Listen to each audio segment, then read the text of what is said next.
So, guten Tacho, hallo, na, wie geht's allen, die da sind? Hi, es ist noch niemand da, aber das macht auch nichts, weil wir sind heute länger live, wir wollen bis 2 machen. Ungefähr, warte mal. Hier, das Licht muss noch an. So, sah ein bisschen komisch aus gerade in der Cam. Aber jetzt sieht alles normal aus. Wir wollen heute bis 2 machen, bis zur Zeitumstellung. Und ja, wir haben erst das Finale von Aviary vor uns. Was nochmal 2 Akte sind, da muss ich nochmal gucken, wie lang die Akte überhaupt gehen. Ich habe so bis 11:30 eingeplant, oder eher 11, halb 12. Und danach werden wir entweder noch Valorant spielen oder wir spielen Mario. Ich habe meine Switch hier wieder aufgebaut, damit wir auch was auf der Switch spielen könnten. Wir machen irgendwas anderes. Auf jeden Fall machen wir irgendwas und kriegen die Zeit rum und ja. So, jetzt muss ich nochmal hier gucken. Aviary Attorney Act 3. Act 3 geht 1 Stunde. Perfekt. Und Act 4 geht 40 Minuten. Das sollten wir easy hinkriegen heute. Das sollten wir easy hinkriegen. Ja.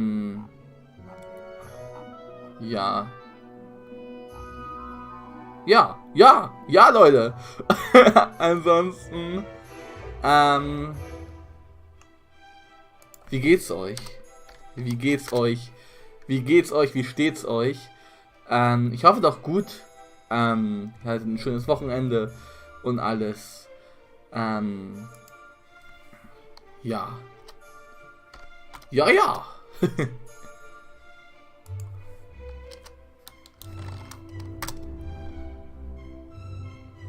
Okay. Ja. Wir fangen dann auch gleich an, würde ich sagen.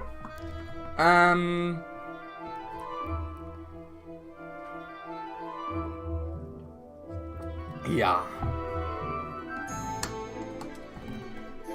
Ich könnte jetzt schon was ankündigen für nächste Woche, fürs Osterwochenende, aber ich glaube, es macht wenig Sinn, wenn keiner da ist. Aber vielleicht kommt ja noch der ein oder andere. Ich würde sagen, wir fangen einfach mal an. Ich mache die Musik mal aus und starte das Spiel. Letztes Mal ist es ja nicht so gut gelaufen, tatsächlich. Wir haben zwar unseren Klienten freigesprochen, der Prinz von Spanien war, aber gar nicht der Prinz von Spanien war. Also er war eigentlich ein Privatdetektiv und er war angeklagt, den König von Frankreich ein Attentat auf den gemacht zu haben. So, jetzt ist die Facecam hier auch da. Hat er aber gar nicht. Also hat er sowieso nicht, weil der Bodyguard von den Franzosen wurde stattdessen vergiftet statt dem König selber. Und das konnten wir auch beweisen, dass er es nicht war. Und der Verdacht fiel dann auf Madame Signe, eine Gans, glaube ich, ja. Eine Gans. Ja, ich glaube, ein Schwan war das, genau. Eine Gans und ein Schwan. Und die hat aber confessed, dass sie es gemacht hat. Aber mit dem Twist, dass sie gezwungen wurde, es zu machen.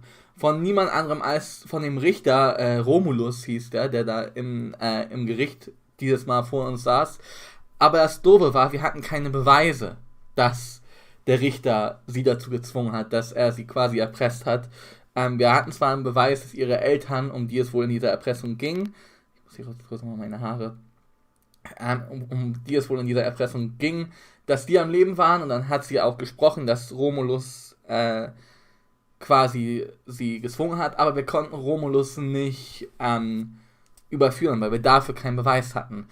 Das war ziemlich dramatisch und dark. Die Gans wurde am selben Tag, glaube ich, auch noch geköpft, so hieß es zumindest, oder hatte zumindest am selben Tag noch ihren Prozess.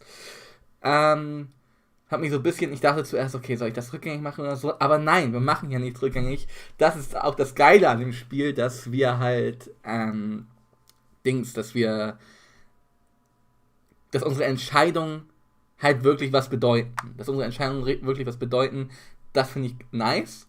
Und deswegen machen wir weiter. Es gibt auch 3 verschiedene Enden. Wir werden uns alle angucken. Oder zumindest...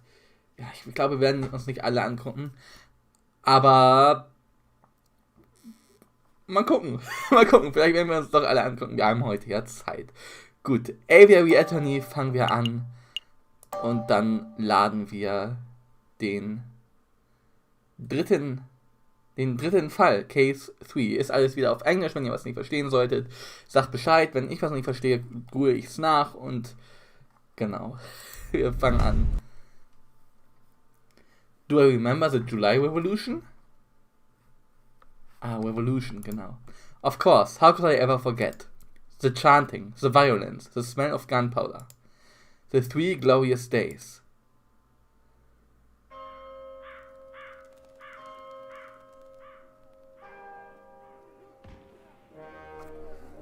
Ist die französische Revolution? Ich glaube schon.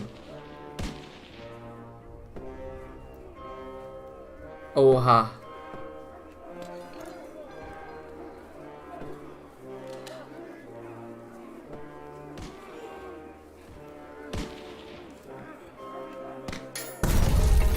Bumm.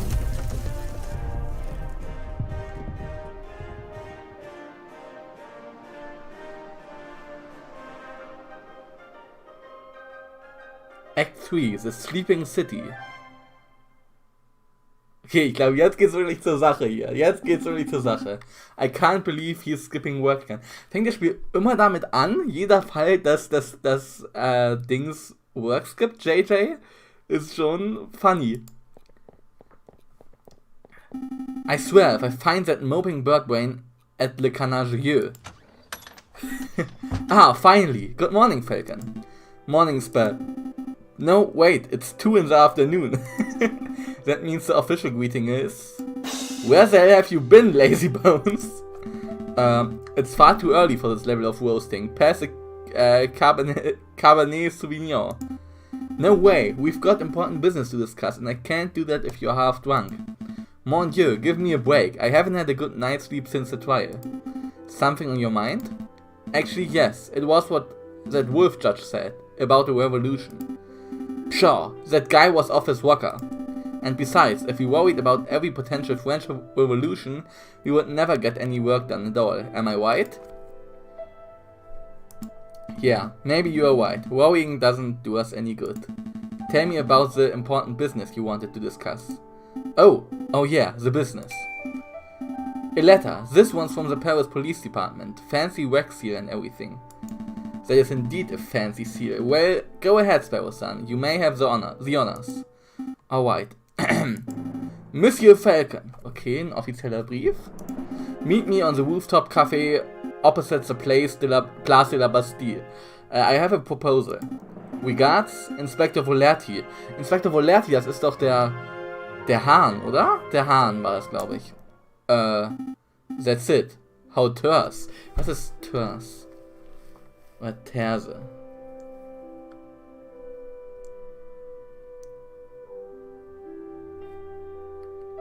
Terse. Knapp, prägnant, okay. Volerti's letter has been added to your evidence folder. A proposal from the inspector? Interesting. Do you have any idea what sort of proposal he has in mind? Not a clue. So, are we going to go meet him and find out? We may as well. I don't know what sort of proposal the inspector has in mind, but we would be foolish to reject it without even hearing him out. Grab your coat.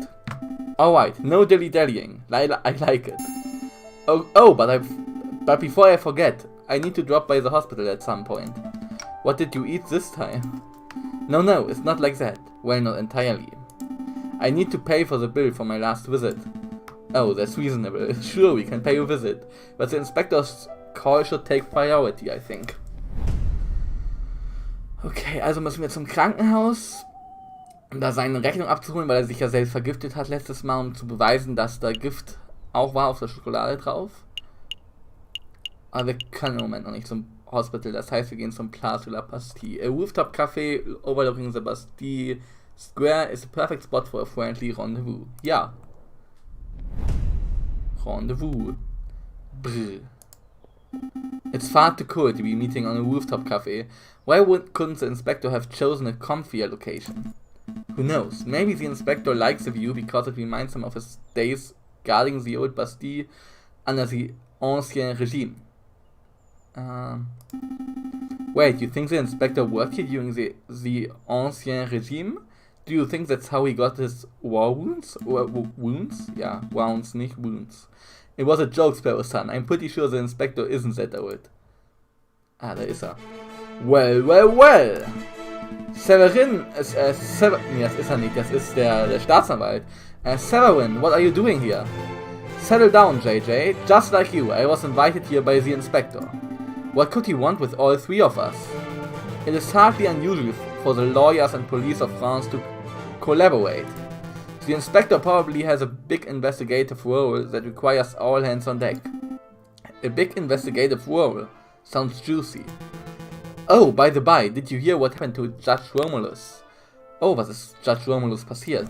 No, what? It turns out that he acquired his position as judge through illegal means, so a warrant has been put out for his arrest. He's a wanted. He acquired his position through illegal means? What does it even mean? Okay. Also ist er doch ins Gefängnis gewandert. Weil er... Okay. Oh, ich hoffe, die Gans hat's überlebt. Wenn nicht, dann... Alter. I'm a little hazy on the details. Something about pushing another judge into the Seine. Okay. I can believe that. Ach ja, wir wurden ja auch in die Seine geschubst.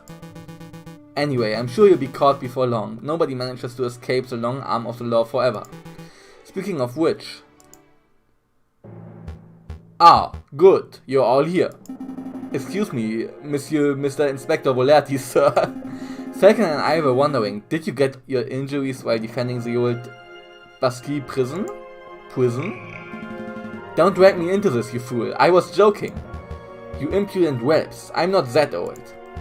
I sustained these injuries when in the July Revolution, 18 years ago. I was a warrior guard, just a lowly peon. The air was thick with gunpowder and blood. Oh great, now you set him off.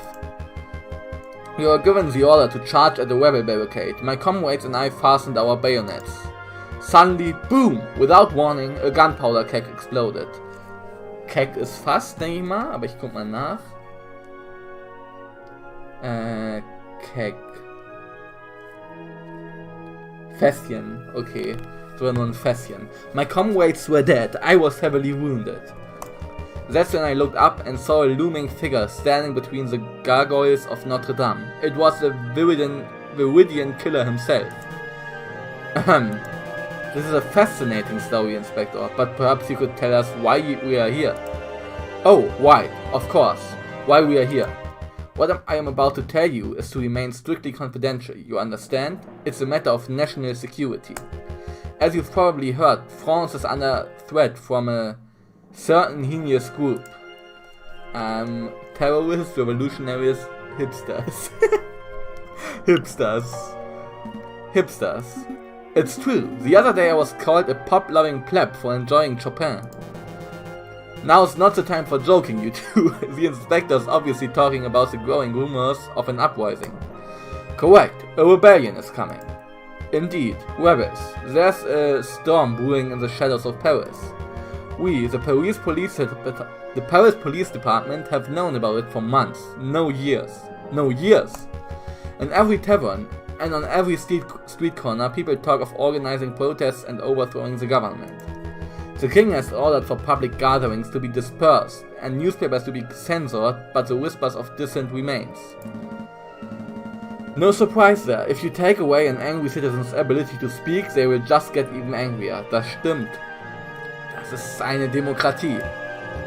Indeed, and that's why it's paramount that we find and strike at the heart of the rebel group as soon as possible. For that, I need your help. What exactly do you want us to do? Interview citizens, scout locations, find the secret rebel meeting location that has escaped the eye of the police. Do we have any leads? Just one. We know that the rebels are having weapons supplied to them by a crook merchant who is only referred to as the Croque Monsieur. Like the sandwich? Croque, okay, yeah. What? The Croque Monsieur. It's a hot sandwich. Ach so, Croque Monsieur ist sogar Ich dachte nur Croc. Weil Crocs sind doch diese Taschen. Es ist Sandwich-artig auf jeden Fall. Es sind doch diese... Ja. It's a hot sandwich, cheese, ham, a little bechamel. Throw on some peppers if it's Friday night. This has nothing to do with sandwiches. Croque Monsieur is the alias of an accomplished and notoriously dangerous arms dealer. In any case, that's everything the Parisian police know. That's everything? That's all you have to demonstrate after years of tracking. Naturally, as a public prosecutor, it is my duty to help the police with their investigative work. I would be honored to lend any and all assistance. Suck up. That's very good to hear, Monsieur Cocorico. But what about you, Falcon? Well, to be honest, Inspector, I don't quite understand why you are asking me. I'm a private defense attorney. I work for citizens who get stuck in illegal trouble. Rebel hunting isn't quite my fault. You want to know why I'm asking you? Look around you, Falcon. We are surrounded by corruption and incompetence. The judges are bloodthirsty wolves, the jailers are thieving ravens, and the National Guard are sitting ducks. Look at the slackers and dullards who supposedly protect and serve this country. Nobody cares about justice anymore. You saw my shameful display at the previous trials. Those are the results I produce with imbeciles to assist me. But you there, you three, you care. Falcon, I saw you defending Dame Cataline and Prince Juan. I heard of your escapades around the city, frantically collecting evidence and interviewing witnesses. Frankly, you did more investigative work over the last month than I've seen any policeman do in a year. Not including myself, of course. But Dame Cataline... It doesn't matter, Dame Cataline was schuldig. You have passion and conviction, and you aren't a total bird brain. By my book, that makes you a fantastic investigator, even if that is not in your job description. So what do you say? Do you want to sit around your office, twiddling your thumbs until another pointless job offer falls into your lap? Or do you want to take this opportunity to do something great and help us track down the enemies who wish to harm our glorious nation? Ich glaube, es sind gar keine schlechten Leute.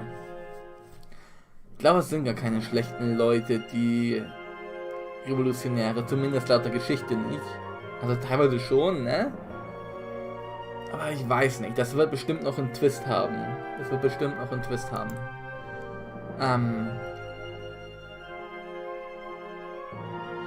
machen wir? Thanks but no thanks, or I would be honored to help my country. Erstmal thanks but no thanks. I don't think so. Sorry, Inspector. Come now, Falcon. Let's not make hasty decisions. What would it take for me to change your mind? Some compensation would be nice, okay. I'm a private attorney, Inspector. Severin is paid by the state, but I am not. I would be happy to collaborate with the government, but I need some sort of compensation. Okay, also er will Lohn dafür haben. Ha! Of course! What was I thinking? How does 50 francs up front and 50 more upon completion of your duties sound? Den haben wir im Moment? 90 sogar, okay. That sounds just fine. I'm glad we could come to an agreement. Excellent. Here's your upfront fee. I don't want to keep you any longer than necessary. You already have the key facts of the investigation. Find the elusive Croque Monsieur. Find where the rebels are congregating. Those are your two tasks. I will check up on your progress in 3 weeks' time. See what you can accomplish by then. 3 Wochen haben wir jetzt Zeit. What? I'll be doing my own independent investigation into the rebel group, JJ, so I suppose it is a competition of sorts. Try to keep up with me. Don't make me laugh, Theron. I'll have all the rebel leaders behind bars before you even have your first suspect. Come on, Sparrow-san, we have a Croque Monsieur to hunt. Okay, let's go. Heh, I knew a little competition would kick those bird brains into gear. Well, Inspector, this has been a productive meeting. I should probably start my investigation into the Croque Monsieur too. Okay, haben wir hier schon... Dr. Freut, a doctor who specializes in psychology, okay. Nathan, an arrogant ass who works at the local library. Stimmt, ja. Schon irgendwas. Volerti's letter. Inspector Volerti has requested our help for a secret mission. Ich habe jetzt gerade nicht verstanden, wer genau dieser Croque Monsieur ist. Wir suchen den erstmal. Not so fast, Cocorico. There's something else we need to discuss. Oh. Kriegen wir natürlich nicht mit. Aber die hängen bestimmt was aus. New Day. Palais du Louvre. Okay. Das sind also dieselben Dinger wie letzter Fall auch. Okay.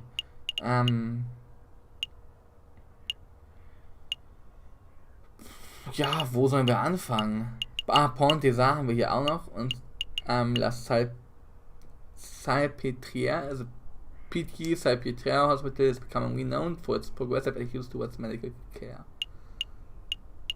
Ja, dann lass doch erstmal dahin gehen, wir 3 Wochen Zeit haben. Wo ist das denn überhaupt? Wo ist der Pfeil? Keine Ahnung, wo der Pfeil ist. Lass doch dahin gehen und lass erstmal unsere Schulden bezahlen. Und dann fangen wir mit der Investigation an.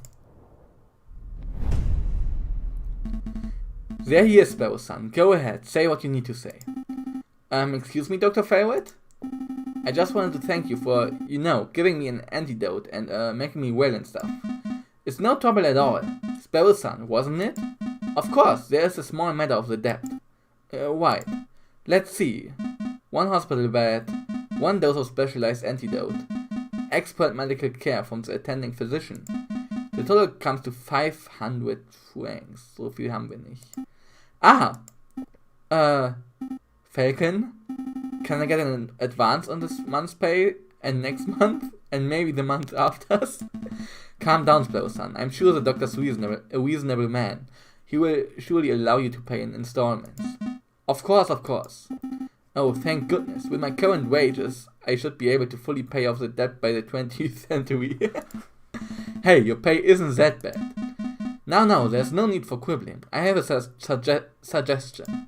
You messieurs are lawyers, yes? If you do some pro bono work for me, I may be able to knock the bill down a little. Maybe to say 100 francs. Okay, also bezahlbar. Oh, that sounds much more manageable. What kind of legal work do you have in mind?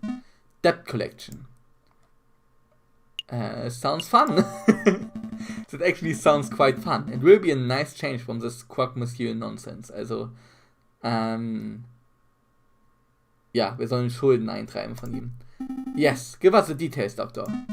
There's a man I treated for a small injury a couple of years ago. He's been evading my attempts at collecting on his bill ever since. I wouldn't normally pursue medical bills so aggressively, but I know that the man is a successful inventor. He can easily afford to front the bill.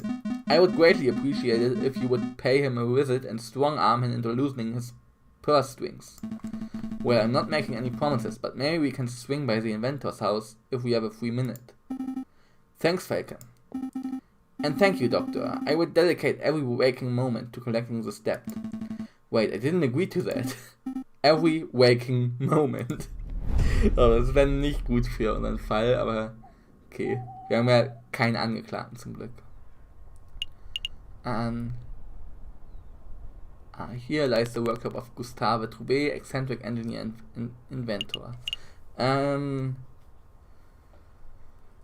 dann gehen wir doch erstmal zum Atelier de Trouvé. Verfolgen wir erstmal das. Come in!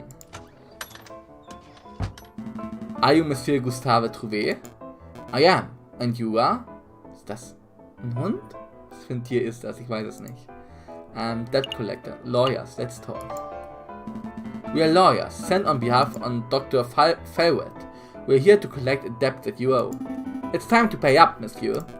Oh, mon Dieu, I completely forgot about that. Listen, I would be happy to pay, but it looks like I don't quite have enough money on hand. What to do? I know! I have a brand new invention that will blow the doctor's socks off.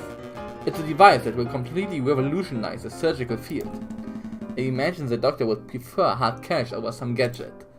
No, trust me, this baby will easily be worth 10,000, no, 100,000 francs. The doctor will love it. Oh, alright then, hand the device over and I pass it along to Dr. Freut straight away.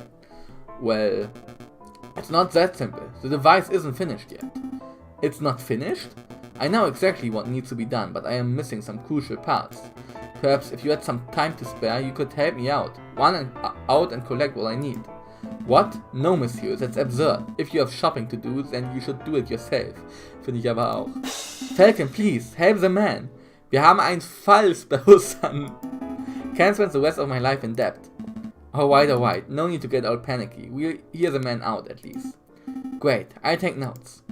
What is it that you need, monsieur? Let's see. I need a copper pot. Also ein Kupferpot. A pot, as in like a saucepan? What on earth for?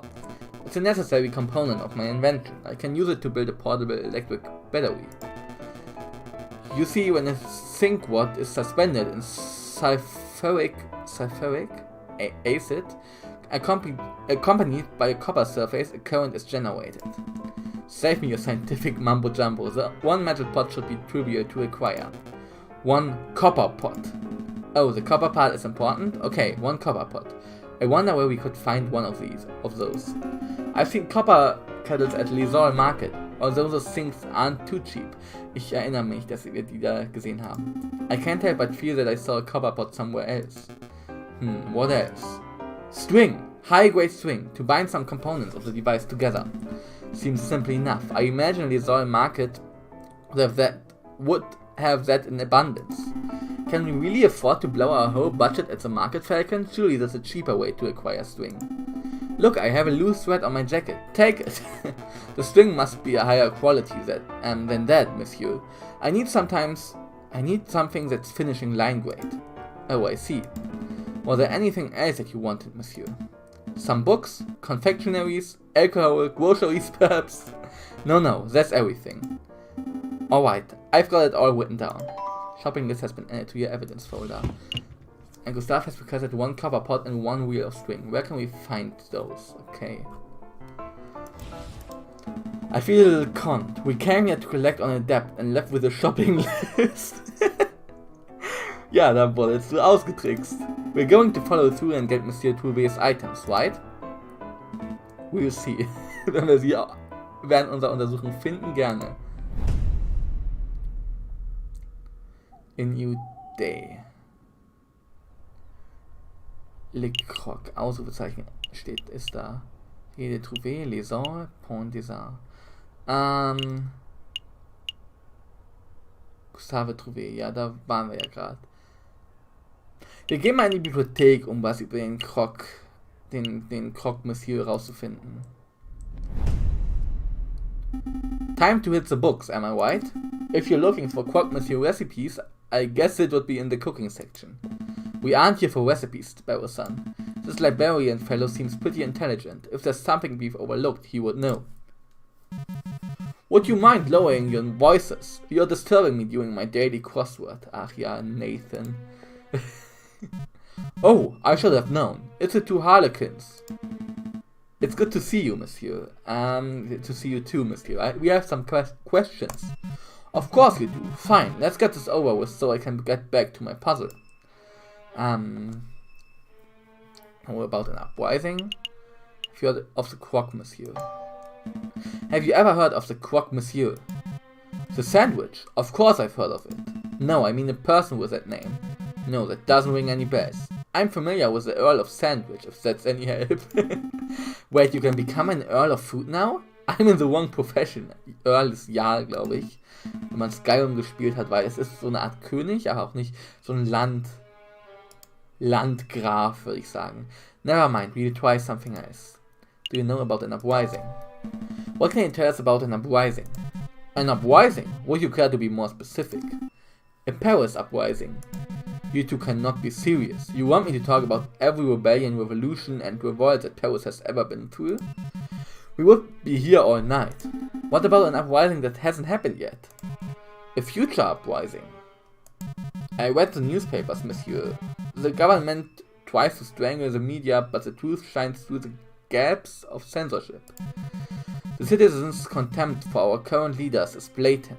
A future revolt is a very real possibility.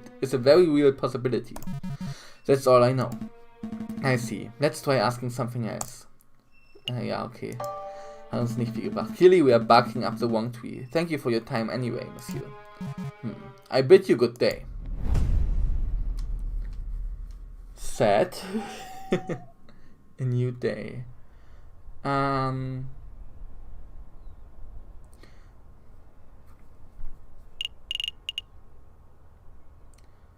Palais du Louvre.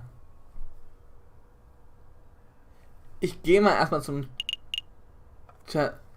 nicht Chateau Crinière, sondern zum Privatdetektiv, oder? Gehen wir mal zum Privatdetektiv, den wir frei gesprochen haben. Vielleicht weiß der ja was. Well, this is most unexpected. Wie hieß er nochmal? Renard. Nicht Juan, sondern Renard. Zack. Renard irgendwas.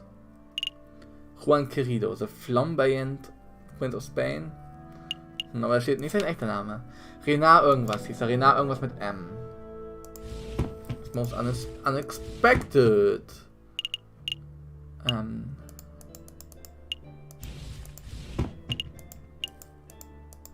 Okay, haben wir das most unexpected. Monsieur Falcon, Monsieur Sparrow-san, I believe this is our first time meeting without disguises or pretenses as we are.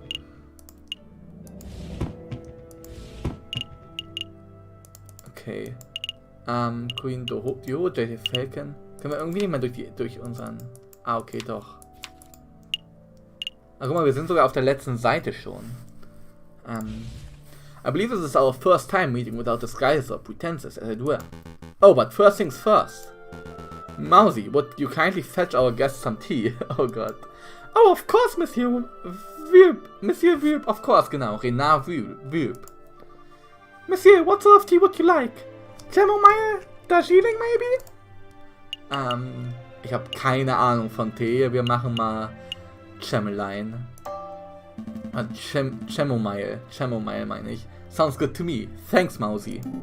Sure, I could go for a chamomile too. Okay, one pot of chamomile coming right up. Let's get down to business. What is it that you two came here for? We just have a couple of questions. Have you heard rumors of an uprising? Have you heard of the Croque Monsieur? Have you ever heard of a person called the Croque Monsieur?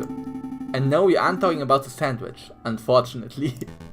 The Croque Monsieur. Are you referring to the black market salesman? The man who claims to be able to procure anything, no matter how illegal? Yes, that sounds exactly like the person we are looking for. Do you know him? Me personally? No, monsieur. I just know of his vile reputation. I see. Then do you have any idea how we can find him? Meeting the Croque Monsieur face to face is not easy. The man doesn't make himself known to just anybody after all. I know. I shall do a little investigative work of my own. Come back in 3 days and I will tell you where and when you can find the Croque Monsieur. That's an enormous help. Thank you so much, Monsieur Wülp. Of course, there is a price. A price? That's just a small fee. A mere 30 francs. Müssen wir wohl oder übel bezahlen. Hey, we saved your derrière over at that Prince Juan business. Is this any way to show your gratitude? Monsieur Wülp, you must understand that this is no personal errand. We are investigating on behalf of king and country. I'm sure your intentions are noble, Monsieur Falcon, but I am running a business here. A fox has to eat. 30 francs and I guarantee I will find you the Croque Monsieur. That's my final offer. What do you say? Okay. Here you go, Monsieur. Very good. As I promised, return in 3 days or later and I will tell you where the Croque Monsieur can be found. Rest assured that I will undertake my end of the bargain with care and diligence. I expect nothing less. Thank you, Monsieur Wülp. It is my pleasure. Was there anything else you wanted to ask? Of an uprising. Monsieur Wülp, have you heard any rumors of an uprising? Of course, these days a man can't walk into a tavern without hearing angry men whispering about violence and revolt. I dare say that Paris may find itself in the midst of yet another revolution before the end of winter. Finde ich ziemlich interessant eigentlich, diese Story, wie das sich jetzt so langsam dahin entwickelt. Finde ich cool. What can you tell us about the dissenters specifically? Do you know where they are meeting? I'm afraid I only know what you can read in the papers, monsieur. I know anti-government protesters were meeting out in the open until the government clamped down on large public banquets. With the banquets gone, who knows where the dissenters went? I see. Perhaps I can assist you with something else. That's all. That's all. Have a pleasant day, Monsieur Wülp. As to you, messieurs. The tea is ready, Monsieur Wülp. It's ready. I'm afraid you're too slow, Mousy. Ach ja, dann war ja was. Oh, both of them. A new day. War bald Februar. Gehen wir mal in die Bar, ins Canard Joyeux. Was heißt, ich möchte noch mal gucken, was Canard ist.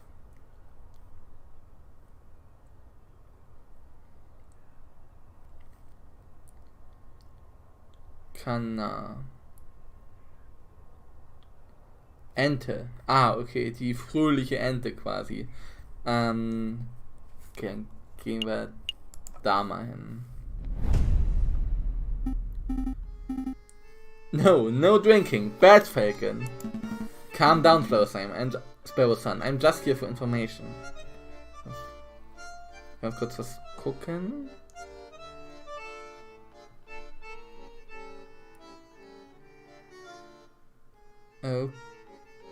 Okay. Calm down, Sparrow Son. I'm just here for information. Taverns are the first place people go to moan about the government. Therefore, they are perfect rebel breeding grounds. Oh, that makes sense. Ah, it's you two. What will it be today? Wine or beer? I'm afraid it's just questions for now, Madame Cornell. We are looking for a man called the Croque Monsieur. Have you seen him? No, that name doesn't sound familiar at all. Okay, have you heard of any of your patrons bad-mouthing the government? Of course, this is a tavern hunt. If people couldn't come here to grope and talk politics, where else would they go? Could they go? That's true, but has anyone stood out? Well... Just between you and me, the pair on the drinking floor have been acting very shifty. Now I'm not saying they are or they aren't rebels, but they are doing far too much talking and not enough drinking, if you know what I mean. I think I do. Thank you, madam. Let's see where to go. Dann gehen wir mal in den Drinking Room.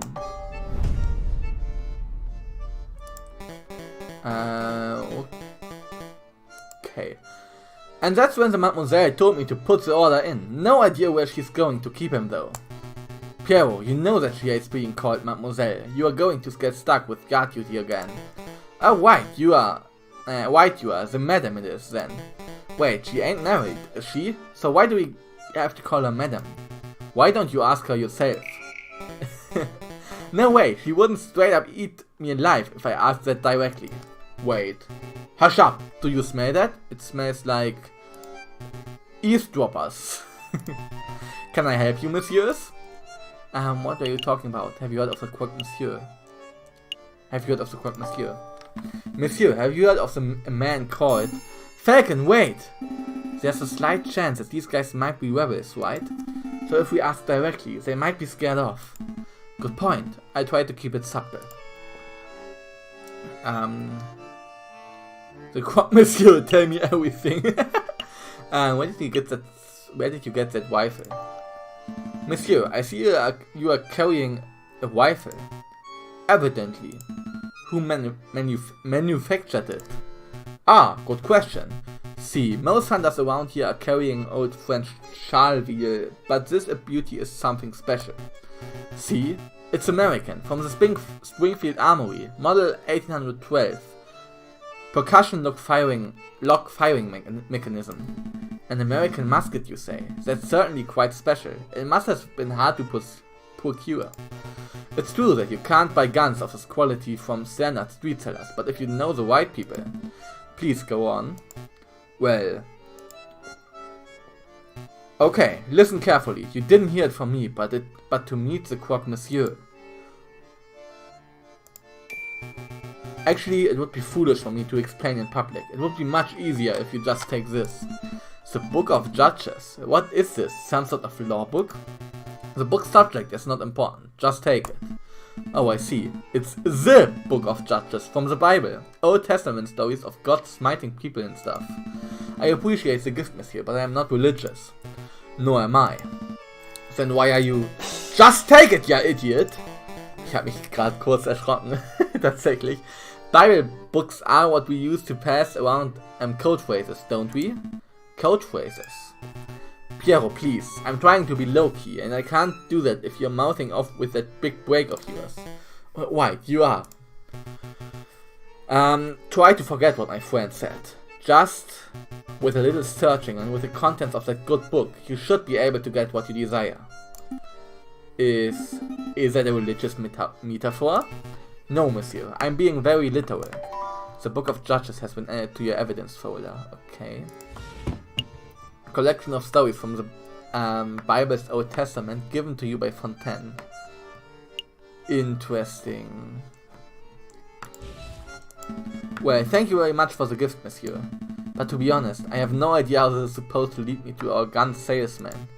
Ah, I see. Well, I hear that there's an excellent friar who performs Bible readings at Notre Dame Cathedral. Was ist Friar? Schreier?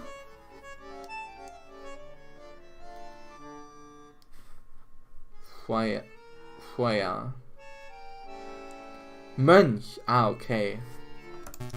Perhaps if you show the man your new book, he will be able to find you a particularly spiritual passage. Are you sure that this is not a religious metaphor? I feel like you are trying to convert me. I assure you, I'm as secular as they come, monsieur. Friar at Notre Dame Cathedral. Thank you, monsieur. I make a note. Was there something else that you wanted? What were you talking about? What were you just talking about before we rudely interrupted? Well, I would like to include you in our conversation, but to be perfectly honest, I don't think that's any of your business. It is our business. We want to join the web. It's okay. As a matter of fact, it is our business. You see, we want to fight alongside the rebels. We do? Listen here, you! Hold on, Piero. Let me handle this. Listen, messieurs. I've seen you two around a couple of times. We are acquaintances, I suppose. Now I don't know who you are, but I do know that your line of work involves a fair amount of investigation. Therefore, I must assume that you are some sort of detective or prosecutor. Am I far off the mark? Well, as I thought, now I don't claim to be part of any secret rebel alliance. I've never heard of such a thing. But if I were a member of any such hypothetical group, I would not allow the entry of a man of the law like yourself. Understood? Ist auf jeden Fall logisch, ja. Damn, that's a solid shutdown. Yeah, I'll try asking something else. That's all. Thank you for your assistance, messieurs. Assistance. It's nothing. Get out of here already. You two seem like decent fellows. You shouldn't get involved in this rebellion business. Just do whatever you need to do with the croque, monsieur, and get out of Paris. That's what a smart person would do. Okay. I appreciate the advice, monsieur. Gehen wir mal in den Kartenraum. Ah, the big fellow has returned. Here to play some cards, monsieur. Ja, warum nicht, ne? Einmal machen wir. Of course. Ich weiß, wie man spielt. Einmal Blackjack. Ich frage mich, wo Brownie heute ist. Wo ist Brownie heute? Was ist da los? Ich habe ihn einmal kurz gesehen in einem Stream. Aber sonst? Weiß ich nicht. I don't know.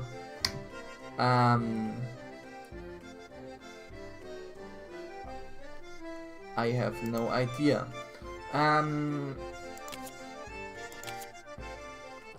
Noch ein? Okay, jetzt standen wir. Dealer's turn. You win. Nice. Well played, monsieur. Here's your payout. Sure, we have another round. Warte, wie viel haben wir? 115. Wenn wir nochmal spielen, vielleicht kriegen wir dadurch Geld. Absolutely. Deal me in, monsieur.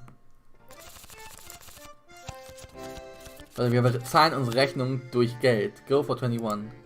Your turn. 8. 12. 23. Fuck! Das Geld müssen wir uns wiederholen. Unlucky, monsieur. Most unfortunate. Ja.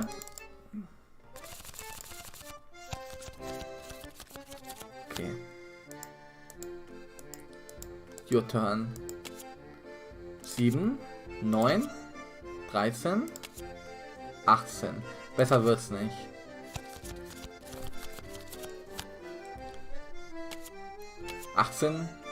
You lose. Als ob! Okay, I'm done. I'm done. wir reduzieren unsere Verluste und gehen einfach. Yep, let's make a move. A new day. Dann gehen wir mal zu Notre Dame, ne? Atelier de Trouvé, Palais du Louvre, Pont des Arts. Wo ist Notre Dame? Notre Dame. Ah, okay, hier. Ja. Und morgen haben wir noch, und dann müssen wir wieder zum Privatdetektiv. Zu Würb. Okay, Notre Dame. Falcon and Sparrow's son step into the grand atrium of Notre Dame Cathedral. Scaffolding lines much of the crumbling outer wall. Unperturbed, a handful of devotees are silently kneeled in thought. Here for a little prayer, are we, Falcon? I had no idea you were the religious type. Don't be silly. I'm following up on Fontaine's lead. We must find our mystery friar. Do you think it's that hunched over fellow over there? I bet it's him. He looks super suspicious. It could be. Let's show some tact. Excuse me, Monsieur Friar! Do you know what tact is, Sparrow's son?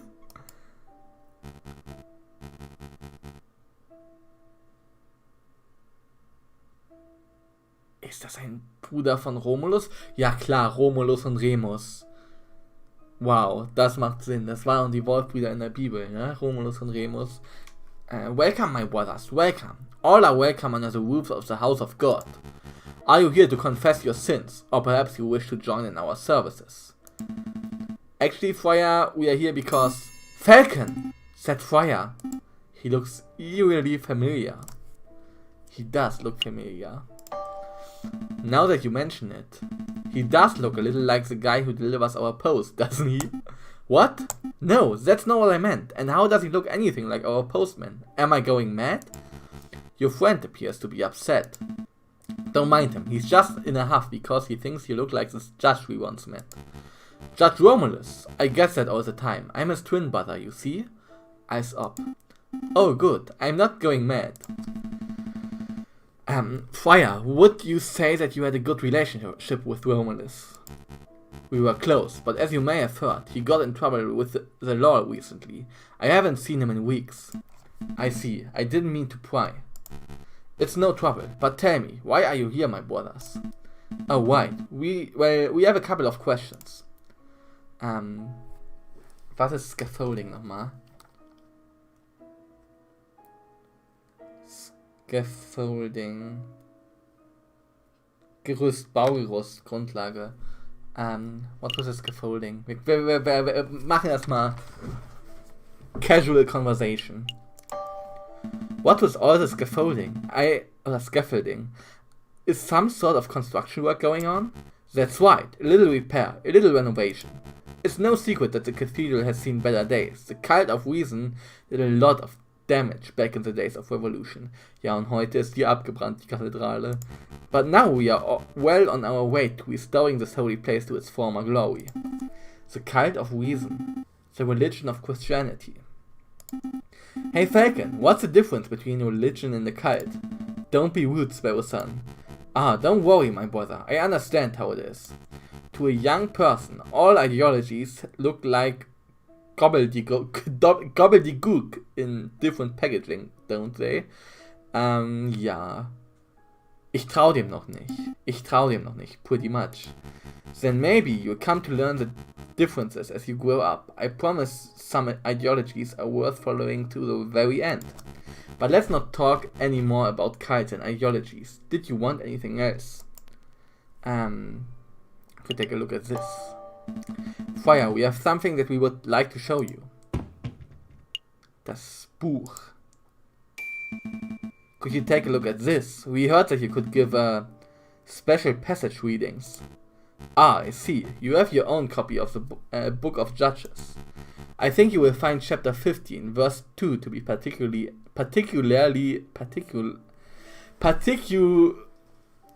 ah Gott. Da kommt der Deutsche in mir hoch. Particularly. Warte. Warte, das hat er aber nicht gehört. Particularly. Ja, okay, also war es doch richtig. Particularly. Okay, enlightening. Let's see. Was ist denn das für ein Spiel? Es ist ein nices Spiel. Erstmal, hi, willkommen im Stream. Und es ist ein nices Spiel. Es ist ähnlich wie Ace Attorney, was wir auch schon hier gespielt haben. Aber mit Vögeln. Und auf Englisch. Aber ansonsten ist es nice. Willkommen im Stream. Ich hoffe, dir geht's gut und alles. Aber ja, ist wie Ace Attorney, nur mit Vögeln. Man ist auch ein Anwalt. Und, genau. Let's see, chapter 15, verse 2. This chapter follows the journey of Samson, the heroic judge with divine strength. In this part of the scripture, Samson is confronted by the men who are angered. Okay, echt cool, muss allerdings gleich wieder weg. Okay, kein Problem. Are angered by Samson's notion of justice. Bleh. Dann, viel Spaß und trotzdem danke fürs kurze Einschalten, ne? Please could you read the passage? Okay. 3,000 men of Judah went to the top of the rock Etam. They said to Samson, knowest thou not that the Philistines are rulers over us? What is it that thou hast done unto us? And Samson said unto them, as they did unto me, so have I done unto them. As they did unto me, so I have unto them. A beautiful sentence, wouldn't you agree? Wie du mir, so ich dir, oder was? It's poetic, it's barbaric. Das ist schon ein bisschen barbarisch. It sounds a little barbaric, to be honest. I think as a society, we've moved past the need for petty tit-for-tat revenge. You must understand that Samson was a judge. Not a judge of today, who sits on his high chair and files endless paperwork. But an old judge, a holy judge, a shophead. Shopheads sweat, oder Shoffets. Shoffets. Ich weiß noch nicht mal, was das heißt. Shophead.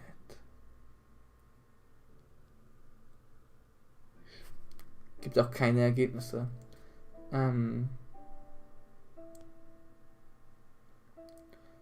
Sie Fee.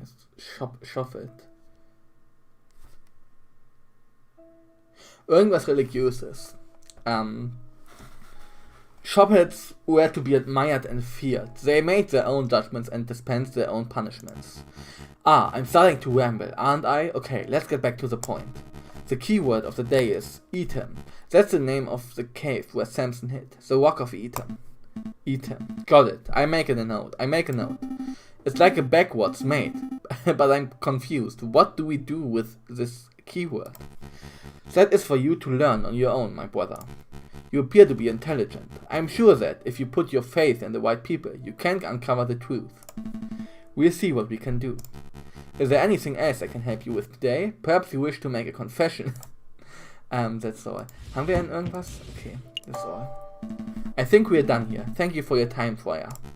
Go in peace, my brothers. Okay, also irgendwas Religiöses. War das?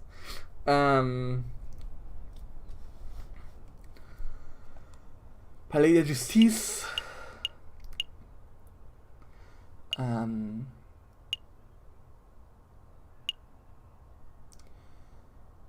Vielleicht finden wir es im Gefängnis.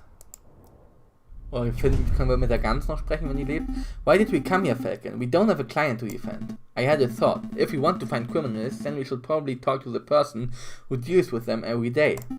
I get it. You're looking for Quark, the pesky jailer. Stimmt, können wir auch. Where is he? It could be his day off. Maybe you should come back another time. Wow, okay. February 2nd, Wednesday. Dann gehen wir zum Fuchs.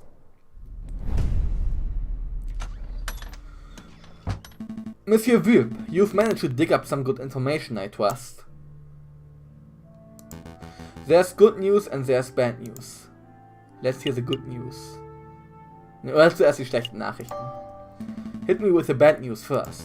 The crop monsieur refuses to speak with anyone who does not know a secret password. And I'm afraid I was unable to procure that particular password. I see, that is the problem. Etam, vielleicht Etam, ist das Passwort? So what's the good news? If you want to meet the crop monsieur anyway, I've learned that he lurks around the Rue de Marmouzette on Friday evenings. The Rue de Marmoset. Oh, the Monkey Road by Notre Dame. That's easy enough to get to. I apologize that I could not be of more help. It's no problem at all, monsieur. You've given us a fantastic lead. Rue de Marmoset on Friday. I'll be there. And I think we know what the password is. Ja, stimmt. We do? Come on, Falcon. Don't be a bird brain. I shan't delay you two any longer. I'm sure you have a lot of investigative work to do. That we do. Thanks for all the help, Monsieur Wülp. Okay. Thursday, das heißt... Warte.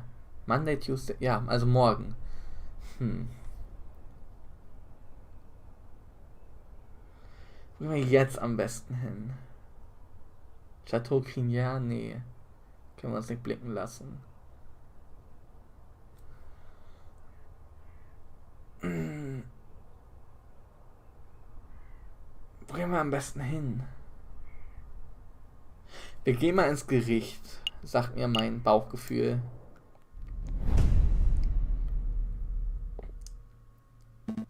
Ah, Judge Maxime. Oh, hello, Monsieur Falcon and Blueberton. Sparrowson. White, Sparrowton. Oh Mann. Your Honor, we heard that you had an accident with a flight of stairs. It's good to see that you're back on your feet. Er war ja nur im ersten Fall mit dabei. A flight of stairs? No, I was actually assaulted, if you can believe that. I can believe that. I was just standing by the Seine, minding my own business, and the next thing I know, I was on a riverbank, 100 kilometers downstream. Das war der Romulus. That sounds a little familiar. When I awoke, I had a mild case of amnesia. I thought I was an excellent accountant. It took 2 weeks for me to return to full mental health. In any case, Your Honor, it's good to see you back and healthy. Would you mind if we ran a couple of questions by you as part of an investigation we are undertaking? By all means, ask away, monsieur. Have you heard of the Croque Monsieur? Judge Maxime, have you ever heard of a person called the Croque Monsieur? You're referring to the arms dealer, aren't you? Yes, have you ever convicted him? No, the man is notoriously unfindable and uncatchable. I don't think anyone working in law enforcement has so much as seen his face. That's crazy. Well, there's no reason why we can't be the first to stop him, White Falcon? Have you heard rumors of an uprising?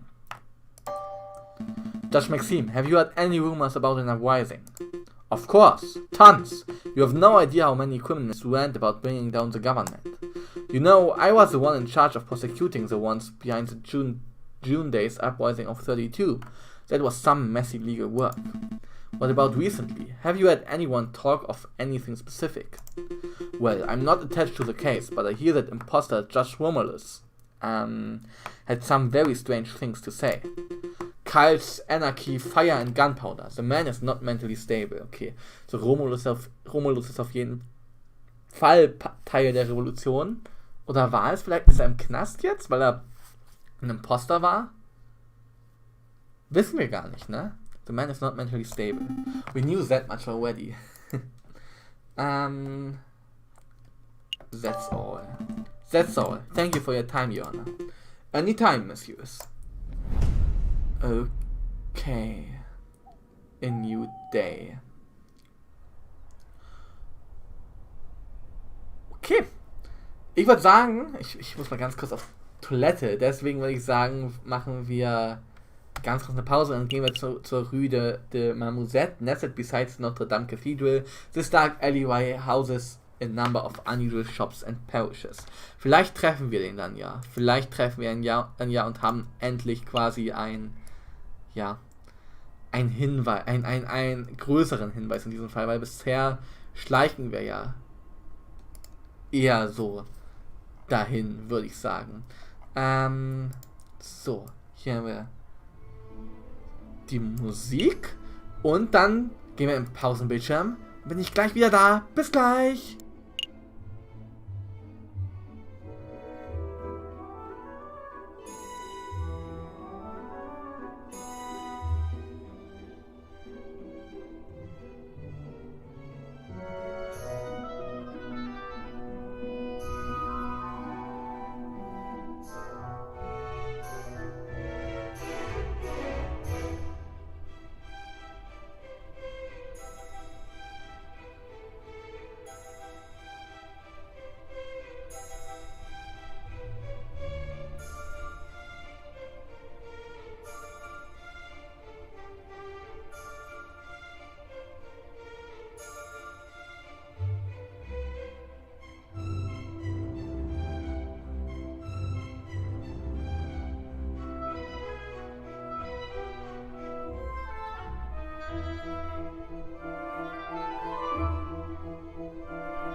So, und da sind wir auch schon wieder. Also geht's jetzt weiter. Also wir gehen zur Rue de Marmousette.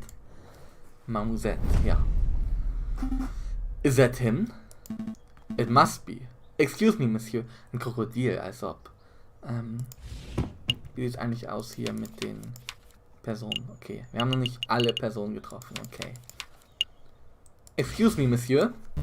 I don't recognize you, fellas. What's the password? The password? Item. Oh! I took you fellas for ballpoint cops, but you actually know the secret password. So what do you want? Well, let's start with introductions. You are the croc monsieur, are you not? That's a croc monsieur to you. Ah.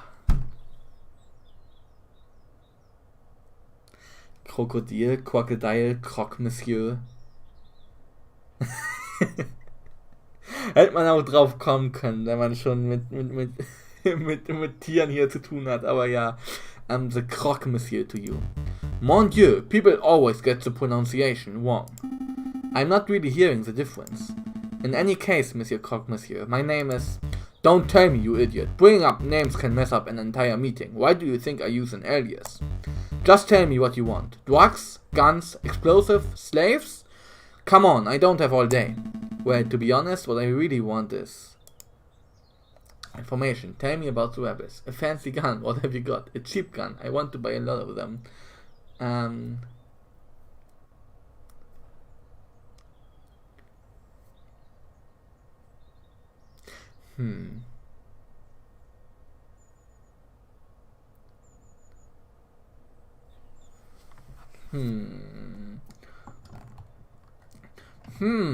Wenn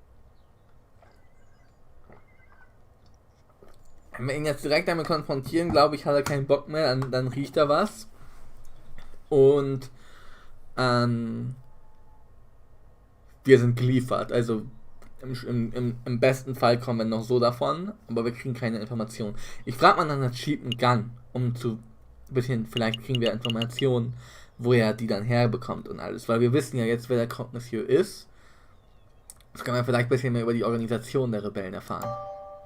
Let's say that, hypothetically, I wanted 100 pistols for as low a price as possible. Ah, you're starting a revolution, are you? It seems everyone is doing that these days. Take a look at this. It's a standard 1777 flintlock pistol. They've been churning these things out since the old revolution, so we've got buckets of them. They are good weapons, but nobody wants them because flintlocks are so 18th century, you know? Yeah, I know. I normally sell these at 40 francs a piece, but since you're buying in bulk, let's say 30 francs each. So, if my math correct, that's 3,000 francs for 100 of them. Do you wanna pay now, or what?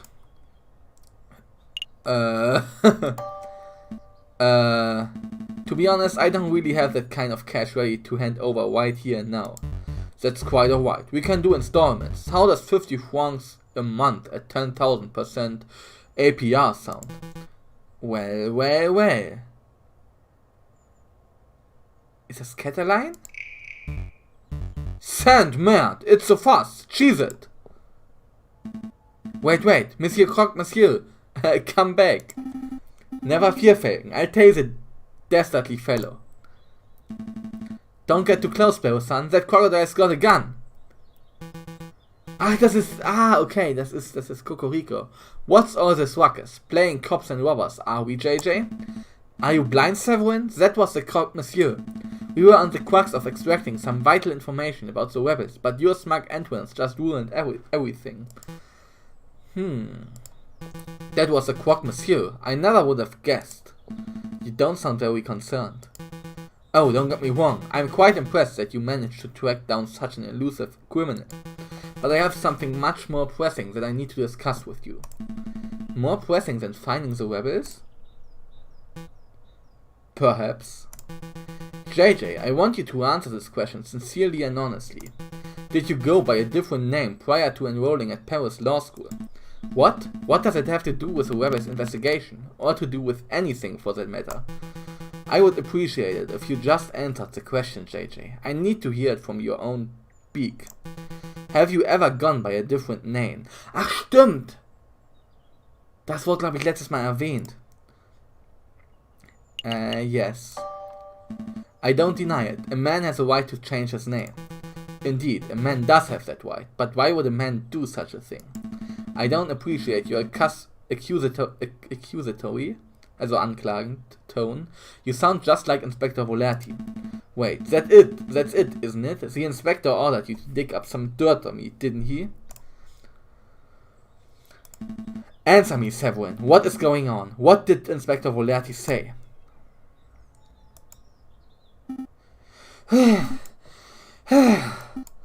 Man, that Quack can run. It appears that you two are making solid progress with your investigation into the rebel group. I'll be sure to let the inspector know. Where are you going? We haven't finished our discussion, Severin. We have. I've learned what I came here to find out.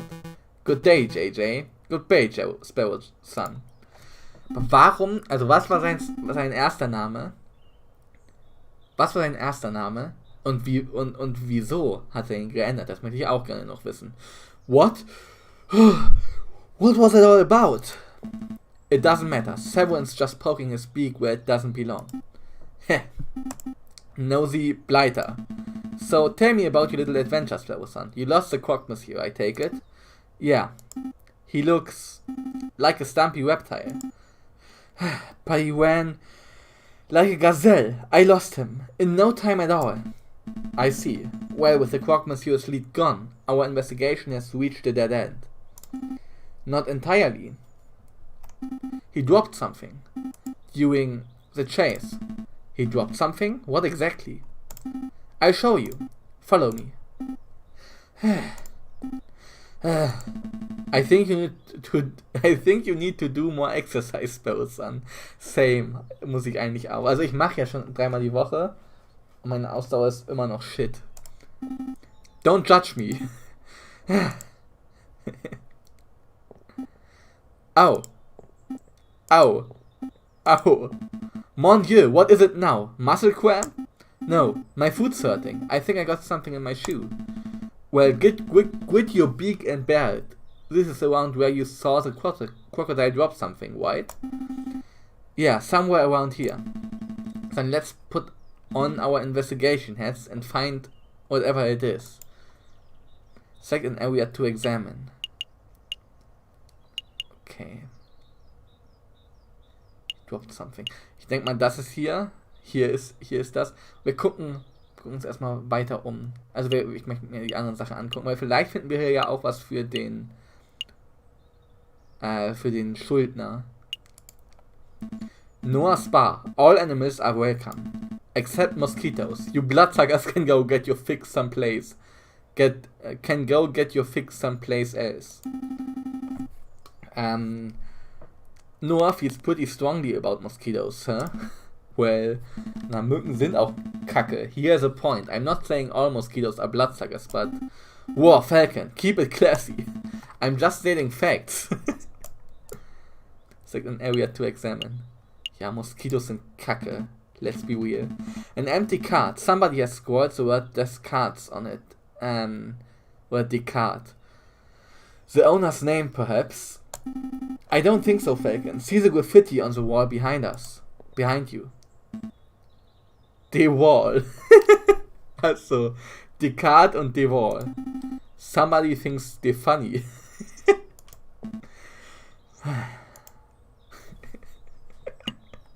Oh Mann. Does that street lamp look broken to you? Yep, I think all the lamps on the street have been vandalized. The ground is covered in glass from the broken panes. Oh, that explains why my food is hurting. Weil in Scherben gesteppt ist. It does? There's glass in the sole of my shoe. It must have trodden on some shards while chasing after the croque monsieur. Oh no, my good shoes are ruined. Well, I wouldn't say good. You paid 20 cents for them. File this away in the evidence folder. You want me to file away the broken glass? Yep, I'm filing an official formal complaint to the government. The faulty street lamp has ruined my shoes, and I am owed compensation. I think government officials have better things to do than worry about your 20-cent shoes, sparrow son. We'll just see about that. Glass shards have been added to your evidence folder. Are you satisfied? We have real evidence to find. Now we have to examine. Glass shards. Glass shards found on Rue de Marmouzet. These originated from broken street lamps. Okay. I see hanging bushels of onions. Bushels? That can't be right. It's sprigs. Sprigs of onions. How about bundles of onions? That's pretty neutral. Confederacies of onions. Okay, we are done. Flocks of onions. We are done. Oh Mann. Ich mag die beiden. The sign is difficult to read. The paint is faded. Trodel future. Tuke the future. There's no way it says that. You just made those words up. All words are made up, Falcon. Now we have to examine. All words are made up. Das is actually true. Actually true. Ja, second area to examine. Dann bleibt uns nur noch der Zettel. Yeah, this is the thing the croque monsieur dropped. It's a list. 40 muskets, 20 pistols, gunpowder, 3,000 musket balls, to be delivered to the sleeping city. This is an invoice. I don't see any names on here, but given the contents and quantities, the goods are probably intended for the rebels. Excellent find, sparrow son. It was nothing. But the sleeping city? Where could that be? Well, it's a city that sleeps a lot, so somewhere in Spain would be my guess. Jeder, der in Spanien schon mal war, weiß, was damit gemeint ist. Die machen ja immer Mittagspause und alles. Siesta. I'm pretty sure that the location is not a little city. For one thing, we already know the city where the rebels are gathering. It's right here in Paris. The sleeping city is a code phrase, like a riddle. A riddle,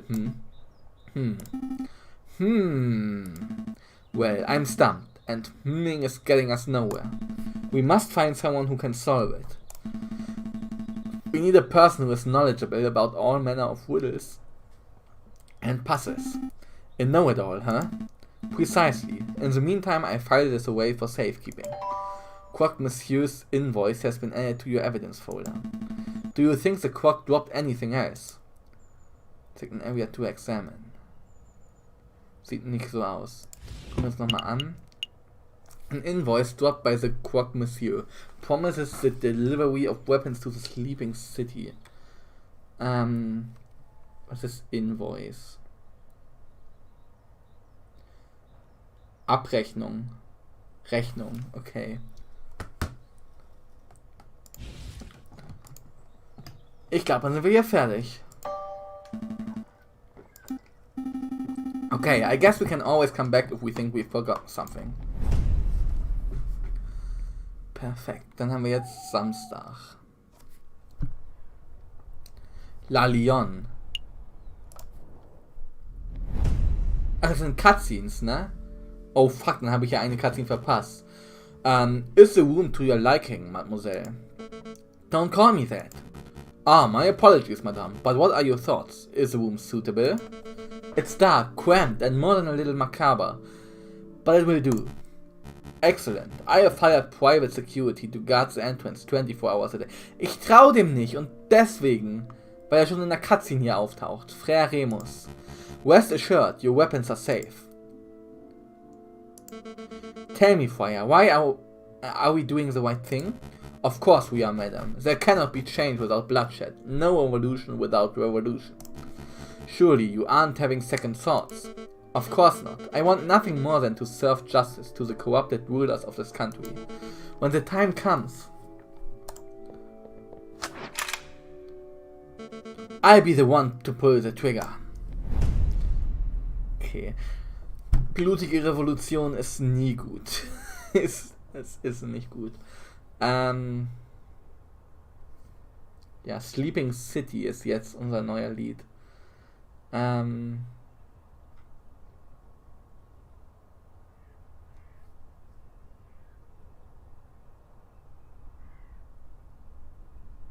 Wir gehen nochmal in die Bibliothek und gucken, ob wir da was über die Sleeping City herausfinden. Bibliothek Caché. Do you think Nathan likes riddles? Of course, all librarians like riddles. Seems like a bit of stereotype, that's all I'm saying. Stereotype or not, we have to hope that it's true. That boffin is our best chance at getting to the bottom of this. Time to put our polite faces on. He's here now. Okay, Nathan, dann hau mal raus. Good day, Dromio and Dromio. Why, good day, monsieur. It's a pleasure to see you again on this fine day. Tell me, kind monsieur, do you like riddles? Of course. Here's one for you, messieurs. What has 2 mouths and 4 ears, yet talks twice as much as it listens?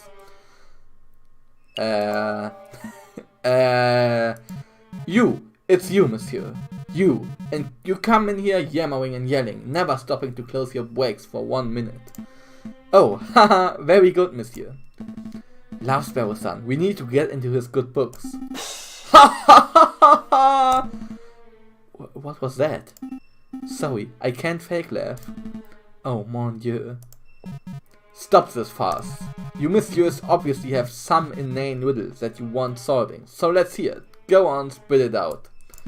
Oh, right. Well, if you were to say that there's a place called the Sleeping City in Paris, where would it be? That's a new one. The Sleeping City. Got it! Really?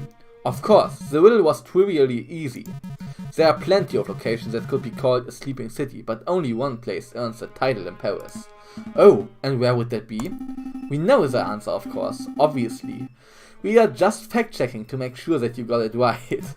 Think it through, monsieur. What kind of city is only inhabited by those who sleep all day and all night? I got it! Spain! Don't be daft, Sparrow-san. Spain isn't a city. England is my city.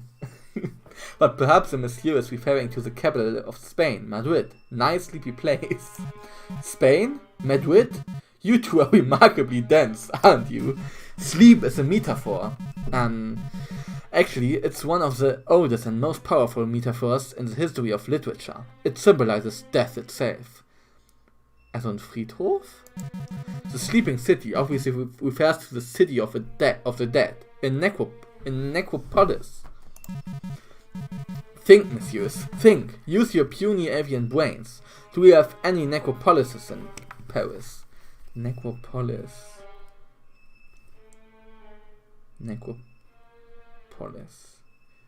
Totenstadt, Nekropole. Großer Friedhof. Okay. Of course!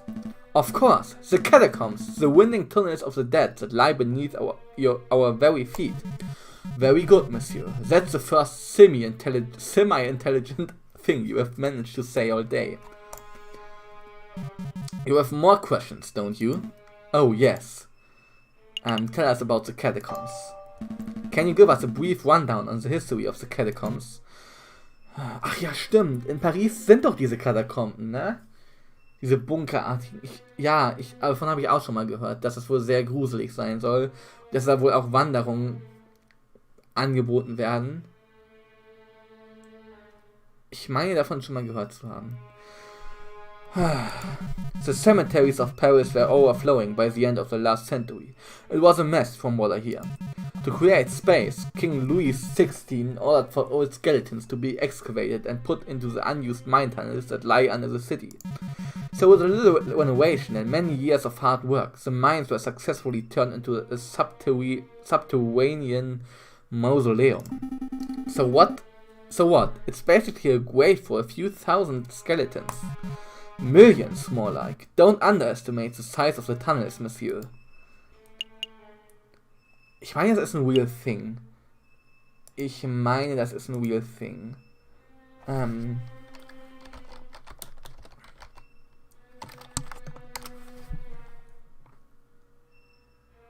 Ja, es ist... Ja, okay. Guck mal. Oh. Facecam war kurz weg. Guck mal hier. Paris-Katakomben. Guck mal, wie scary das aussieht. So überall die Totenköpfe und alles. Das ist halt wirklich so crazy. Crazy, mazy. Ja, okay. How can we get in? I know that the bourgeois like to tour the catacombs, don't they? Correct. It was quite a bourgeois tourist hotspot some 20 years ago. But if you were hoping to pay a visit, you are too late. The church had all the entrances sealed shut fairly recently. Why would the church do that? Believe it or not, they considered the turning of a mausoleum into a tourist attraction to be in poor taste. Oh, right. Aber heutzutage ist es eine Touristenattraktion. Ich glaube, damals, als wir in Paris waren, hätten wir mehr Zeit gehabt, wären wir da auch reingegangen. Ich muss nochmal nach Paris, weil das bestimmt interessant wäre. They shut down all the entrances. Really? Surely there must be one or two left untouched. If there's such an entrance, it is not public knowledge. I see. That's all. I think we're done here for now. Thank you for your time, monsieur. Good day. If the sleeping city really is the Paris catacombs, then there must be some way to get in. An underground tunnel network would probably be connected to the city sewers, right? So we just need to find the right manhole, and boom, we are in spooky, scary skeleton town. That's a good idea. Or maybe it's connected to the Seine. Perhaps some swimming is in order. You two dunces are going to get yourselves killed. If you really wish to visit the catacombs, you would be best off asking those responsible for the closures. The dead people? The church, monsieur. The church wouldn't know if any entrances still exist. Oh, right. Dann gehen wir wohl zu Notre Dame.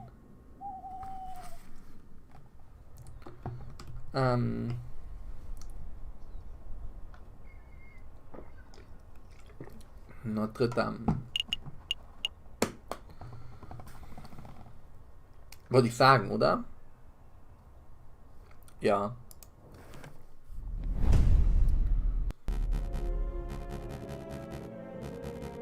Ach du Scheiße, ist das Romulus.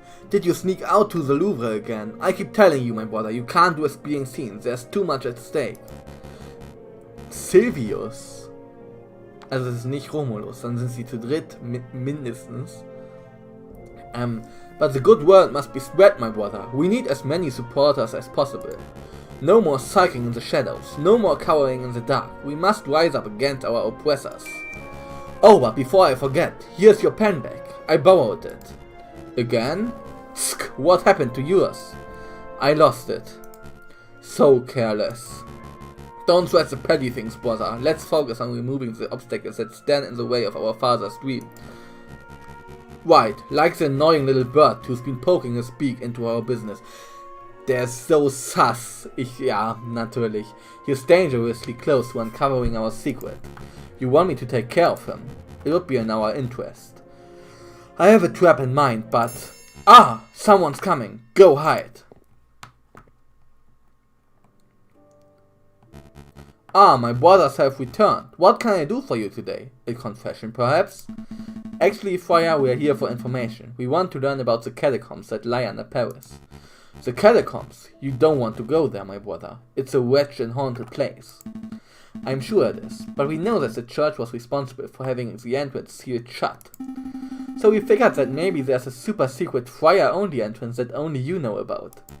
A secret entrance, that's an interesting idea. You know, you are not the first but to have asked about that. We aren't? Yes. A cockerel paid a visit yesterday. Perfect posture and snooty or one-eyed and scowling. The first. A prosecutor, I think he said he was. Anyway, I tell you the same thing I told him. If you venture into the catacombs, you will not return. Understood? Was it a threat? No, just a friendly word of caution. We wouldn't want anyone to get lost in the endless maze, would we? Now, if you two will excuse me, I have a sermon to prepare. Be on your way. Damn, another dead end. Maybe it's time to wrap this up. We can go tell the inspector what we found and call it a day. Don't quit just yet. I managed to take something from the friar's pocket when he gave us little warning. Seriously? Again? This is becoming something of a bad habit for you. Well, go on then. Let's see what you pilfered. This. Der Stift. You found this pen? In the friar's robes? Yup. Interesting. Actually, this is more than interesting. This is amazing. Den Stift hatten wir auch, nachdem wir in den Fluss gestoßen worden sind.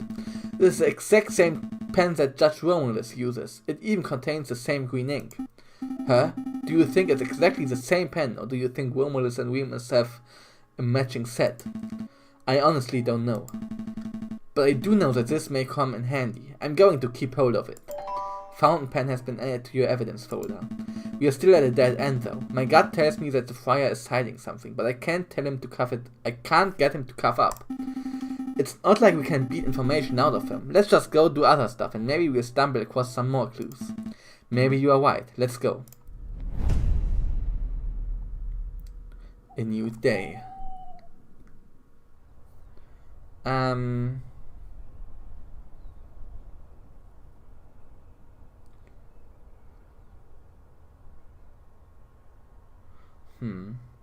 Wir gehen mal zum Louvre. Weil er da gesagt hat, dass er da nicht gesehen werden darf. Als ob. Excuse me, madam, do you have a moment to talk about the cult of reason? Die Zeugen Jehovas, man kennt sie. Peddle your pyramid scheme to someone else, but I've got a kid to feed. Madame, it's not a pyramid scheme. Madame, take a leaflet at least. Well, what about you, monsieur? Would you like to learn about the glorious teachings of Chuck Hebert? Huh, a cold, is it? Not today, monsieur. I've already been in my fair share of cults. Das ist der Schokoladenhändler, glaube ich, oder? Wo ist der Elefant? Ja. Lander Hageslag. The owner of Lander Hageslag Chocolate Emporium. The finest chocolate shop in Paris. Ja, genau. A cult is it? Not today, Mr. I've already been in my fair share of cults. Ich finde heute, im Gegensatz zu letzter Woche, oder zu Mittwoch, sind wir recht gut dabei, was die Investigation angeht. Ich fühle mich gerade richtig gut, weil wir richtig gut dabei sind. Not today, Mr. I've already been in my fair share of cults. But this cult is different. A member of the cult of reason, huh? Strange. I thought that cult died out way back in the old revolution. Hey Falcon, that person! He looks like a one-of-the-mill cultist. I can see that, but doesn't his face look familiar to you? Very familiar.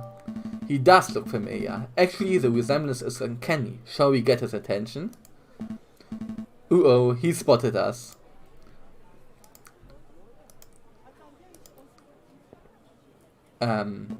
Wait, monsieur, we would like a quick word. Come back, teach us about the wonders of the cult of reason. He's gone. So I'm not going crazy, right? That guy was a splitting image of Judge Romulus, wasn't he? I can't deny the similarity. Then again, there are plenty of wolves in Paris. Maybe there's no link at all.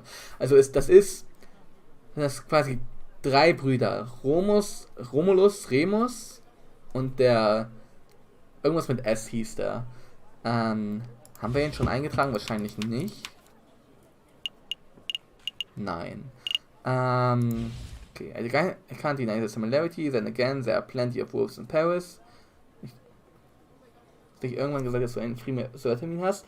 Am 1. April. Eigentlich. Und der wurde jetzt nochmal verschoben auf den 7. April, weil kurzzeitig dieser Ruhetag beschlossen wurde. Also am 7. April habe ich einen Friseurtermin, ja. Ja. I can't deny the similarity, then again there are plenty of wolves in Paris, maybe there's no link at all. Either way, we have an investigation to conduct, let's focus on that. Aber der Ruhetag ist ja gar nicht. Ja, aber wir haben ihn jetzt trotzdem verschoben, den Friseurtermin. Also meine Friseurin hat mich angerufen und hat gefragt, ob das okay ist, wenn wir den verschieben. Und jetzt ist er verschoben. Und die eine Woche werde ich auch noch mit den Haaren auskommen. Also so ist es nicht. Genau. Where to first? The room to investigate. Deswegen, it is what it is. Und ich kann auch verstehen, dass sie das dann verschieben wollte. Und ja. Grand Galerie. Let's see. Who to question? Ach, da ist wieder der Igel. Oh dear, it's these guys again. Keep it together, Eric. Maybe they won't recognize you. Excuse me, monsieur. It's us, the Philistines, remember? Were they talking to me? Yep, definitely talking to me. Okay, deep breath, Eric. Hi. We have a couple of questions, if it's no trouble. Oh, it's no trouble. No trouble at all. Do you know about an uprising? What's the deal with the cultist outside? Wir fragen erstmal über die Revolution. Do you know anything about an uprising? An uprising? You know, people getting angry, being violent, overthrowing the government, stuff like that. Goodness, I don't know anything about that sort of thing. Never mind then. What's the deal with the cultist outside? Did you see the cultist outside? The cultist? You mean the cult of Reason fellow? Yeah. He accosted me a few days ago. Was ist accosted? Übrigens, Sibo, willkommen im Stream, ne? Total vergessen zu sagen. Wegen der Frage gleich, habe ich mich gleich drauf gestürzt. Aber willkommen im Stream. Auf jeden Fall. Accosted, angesprochen, belästigt. Okay. Ich hoffe, hier geht's gut, aber wir haben ja vorhin schon geredet, also, ja.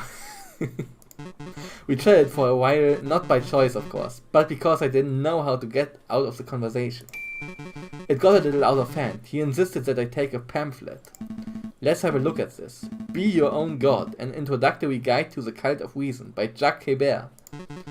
And he even added his own signature, see, at the bottom there. To my new bestest bud, Eric. Happy reading. Best wishes, Silvius. Genau. Romulus, Remus und Silvius. Ist Silvius auch eine biblische Figur? Ich weiß es nicht, aber Romulus und Remus sind ja auf jeden Fall. Greening 2, what a fiendish color choice. That guy was such a slimeball. We aren't even close to bestest buddies. At least we now know the cultist's name, Silvius. Do you mind if we keep this pamphlet, monsieur? Be my guest, I don't want it. Signed cult guide has been added to your evidence folder. Did you want something else? That's all. So, wir gucken uns den nochmal an. Shopping, nee. Wo ist das? Hier, Signed Cult Guide. A pamphlet on the cult of reason signed in green ink by a man named Silvius. Okay. Wir kommen hier echt gut voran, wie viele Beweise wir jetzt schon haben. Das ist echt nice. Did you want something else? That's all. That's all. Thanks for your time, monsieur. You've been a great help. It's no trouble. No trouble at all. Select a room to investigate. Gehen wir zum Place du Karussell. Are we all done here? Ach so, not yet. Ich dachte, hier ist das all done here. Aber dann gehen wir zur Grand Galerie. It looks like that porcupine fellow has left. Als ob wir waren hier gerade, lol. Salutibre dann.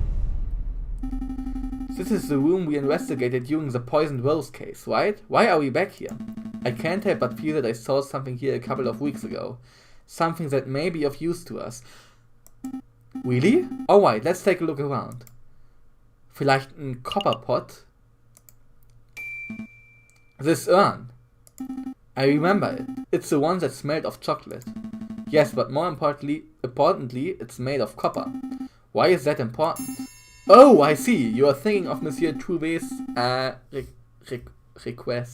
request. He wanted a copper pot, didn't he? This would do nicely. But this is a museum piece. We couldn't just take it. Could we? Couldn't we? I don't know. Could we? We could. We could. You want to be a museum robber, Sparrow son? It's been my lifelong dream. Marvelous. Put this urn under your coat. That's not going to fit under my coat. You're already weirdly shaped. No one will see anything out of the ordinary. Hey! Copper urn has been sneakily added to your evidence folder. This is exciting. What else shall we steal? Nothing. We are going to leave before we draw suspicion. How about the painting? Just a small one no one will care about. Like the Mona Lisa. Let's see the Mona Lisa. Let's not. Ist die Mona Lisa im Louvre? Ja, oder? Ja. Second area to examine. Is this thing useful? The giant doorstop? No, but I'll keep it in mind in case we encounter any giant doors. Die Säule hier nochmal. Columns. These could be useful if we feel like recreating famous moments of Roman history. I'll be Brutus, you be Caesar. Why do I have to be Caesar? Actually, never mind that. Why are we acting out Roman history? We have a job to do. Da. Some of these plates look like a suitable size, but I think they are made of bronze. That's not good. This wouldn't do it. It looks like it's made of iron, and it would be too heavy to move anyway. How ironic. That's not. Never mind. Hier nochmal. Even if this column were useful, I can't imagine that we could take it with us. Okay. We're done here, for now at least. We can't spend all day robbing Roman artifacts, I suppose. So where to next? Tuileries Garden nochmal. Hey Falcon, isn't that our old friend? You! Der Fotograf Groundkeeper jetzt. You promised to get my sentence reduced. What happened with that? Why am I still stuck doing mule work? Huh? Well, we've been a little distracted.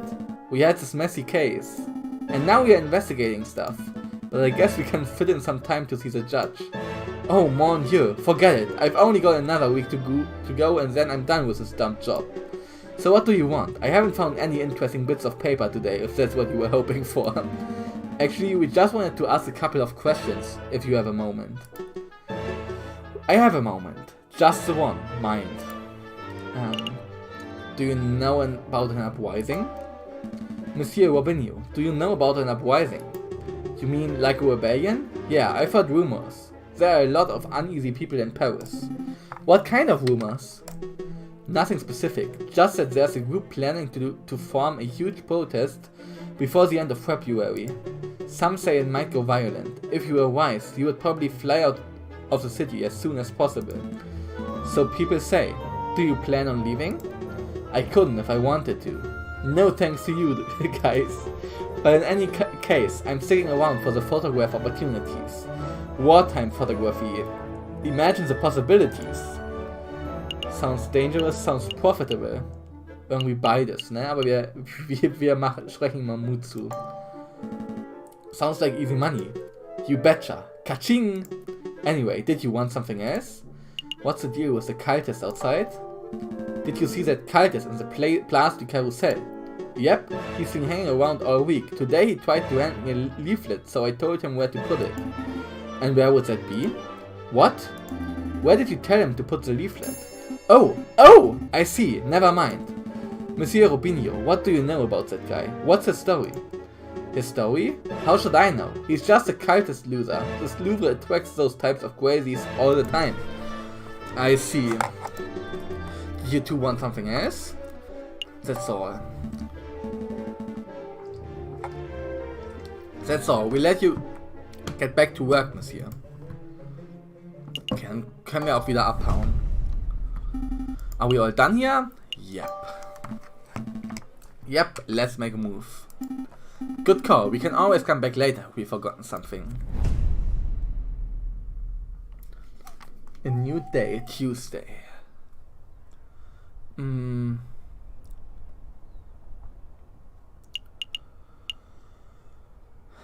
Versuchen es nochmal im Gefängnis.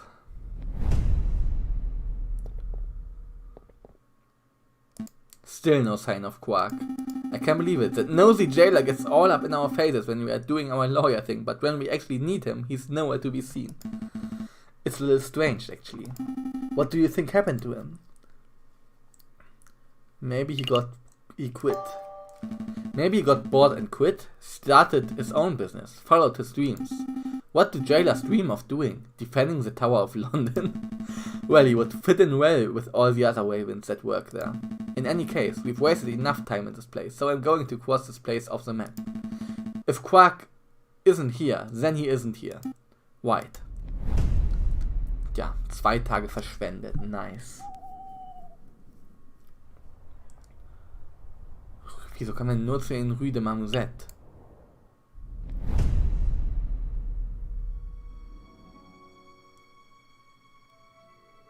There he is.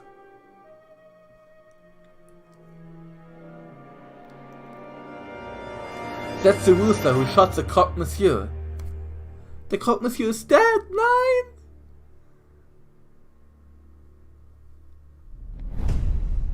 Wait. Das war nicht Cocorico, oder doch? Dann ist das ja richtig wie Ace Attorney hier. I think we're getting close to unraveling this whole rebellion nonsense. Let's not dawdle, Sparrow-san. We are nearly there. Alright, let me just deal with this letter first. Spam? I don't think so. It's from Cocorico. Severin? We'll go ahead, Sparrow-san. Let's hear it. JJ, if this letter reaches you uninterrupted, then it means that I have been captured or killed by the rebels. What? Last evening, the inspector gave me a tip-off of a midnight trade between the rebels and the croque monsieur on Rue de Marmoset. I intend to watch from the shadows, but I know that such a mission is a dangerous one. Wish me luck. If this is the last correspondence you will ever hear from me, then I suppose I should end on a positive note. Falcon, you are a good friend and an excellent lawyer. I'm sorry for belittling you all these years. Kind regards, Severin Cocorico. Oh. Is this for real? There's no way. This letter has to be some sort of setup. It's Severin's handwriting. Where do you think he is? I don't know. Why would he go alone? I don't know. But we have to go help him, right? I mean, if that trade was at midnight last night and it's 10 o'clock now, he might still be okay. Maybe. I don't know. Come on, Falcon. Pull yourself together. We've got to act fast while there's still time on the clock. Sparrow-san, I have a bad feeling in my gut. Well, yeah, me too. This letter is terrifying stuff. No, you don't understand. I know that if Severin isn't already dead now, he will be very soon, and there's nothing we can do about it. What are you talking about? You don't know that. I do. I am certain. We've messed up. We've missed something. We've overlooked something vital, and now Severin's fate is sealed. You're spouting defeatist nonsense. Come on, Falcon, let's go visit the Rue de Marmoset. We might find a clue. Oh shit. Rue de Marmoset.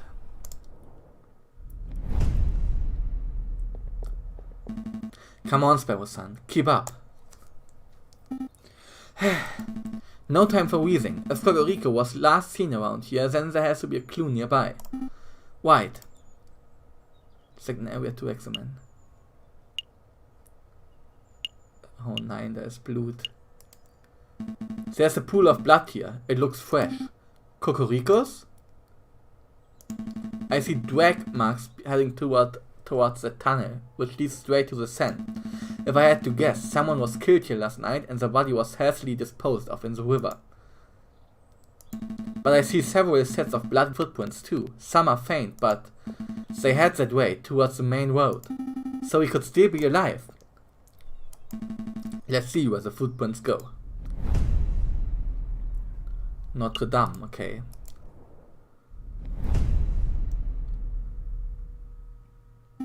Here, the footsteps lead right into Notre Dame?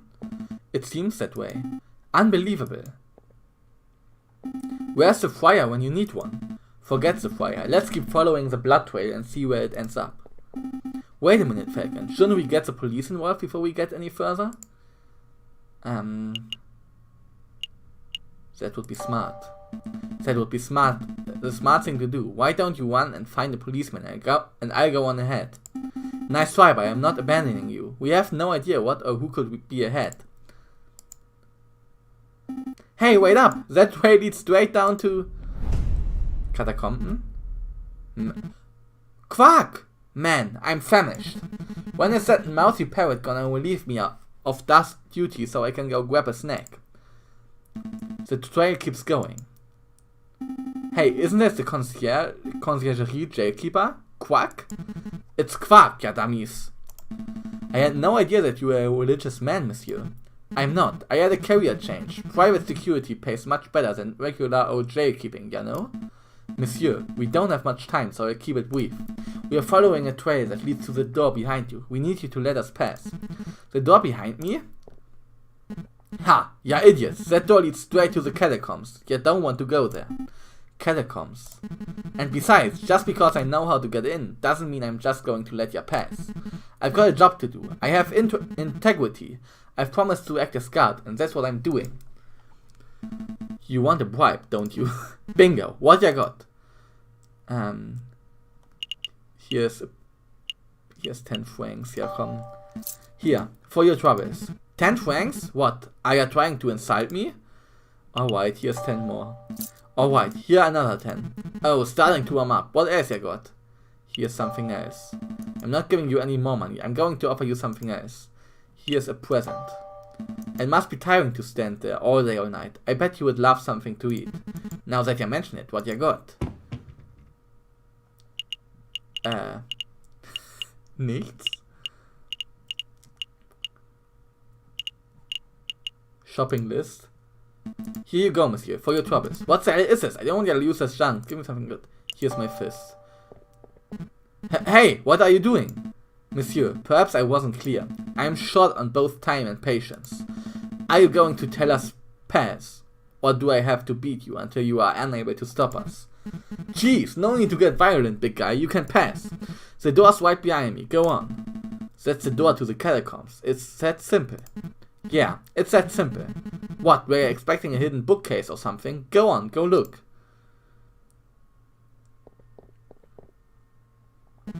Heh, what idiots. They are walking straight into a pitch-black maze without even a torch.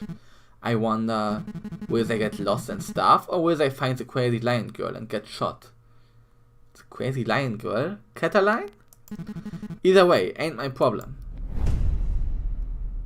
Upon entering the doorway, Falcon and Sparrowson find themselves at the top of a stone staircase that spirals into the abyss below. Here goes nothing. They begin the descent. Ach du Scheiße. Amnesia-Vibes hier gerade. I knew an underground passage would be dark, but this is ridiculous. I can't even see my hand in front of my face. Just keep putting one foot in front of the other, Sparrowson. Ah, I think that was the last step. Now it's just twisted tunnels ahead of us. I should take up smoking. If I smoked, I would have a match right now and we would be able to see where we are going.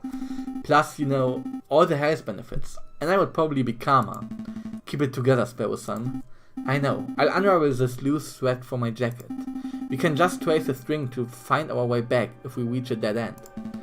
Ah, good thinking. Just like Theseus and the Minotaur. Wait, there aren't any Minotaurs in here, are there? Head of a ball? Body of a ball? Scary stuff. That's not... Actually, never mind. It feels like there's a gap in the wall here. I guess the path branches. I can feel a slight breeze coming from the passage to the left. The air seems a little more stagnant to the right. Let's take the breezy path. There's a chance that the breeze could be caused by an opening. Let's head that way. Hey Falcon, I don't want to dump on you or anything, but when you threatened Quark back there, it was pretty scary. Scary? Not really. Quark's all talk. I knew there was no chance that he would fight back. No, I wasn't scared of Quark. You. I found you scary, muss ich aber auch sagen. I've never seen you get so angry before. Seren's life is on the line, Sparrow son. Forgive me for showing a little emotion. Sorry, I didn't mean it like that. Oh, it looks like the path branches again. Are my eyes going funky from the darkness, or is there a glimmer of light coming from the white path? No, I see it too. There's definitely some light on that side. Ja, light, ne? It's definitely getting lighter. I can see my hands again. But that might just mean that we are getting close to an exit, right? Maybe this has all been a wild goose chase. Hush, listen. Voices? Voices. We are getting close. Wait, Falcon, aren't you scared? Terrified. There they are. Das war der Hund, wie hieß er? Nicht Major Howl, sondern Fontaine. Fontaine. I ask one more time, what is your name? Cocorico, nein. Are you with the police? The royal guards? Speak, bird. Das ist messed up here. Man Beaumont, we've been here all night and we simply ain't talking. He didn't react to coaxing. He didn't react to torture. Maybe it's time to, administer some justice. Justice, that word. Oh, the rules are finally close. You want to know who I am? Fine, my name is Severin Cocorico. I am a public prosecutor for the Cour d'Assises. Oh, der tut mir voll leid jetzt, der Hahn. Well, Sevi, it's been a pleasure, but we can't be Evan Spice around. Running around our base of operations now, can we? So without further ado, I hereby sentence you to... Wait a minute, Piero, this is no ordinary spy. Because he's a prosecutor? No, because he's a bastard who condemned my father 10 years ago. What? Are you sure?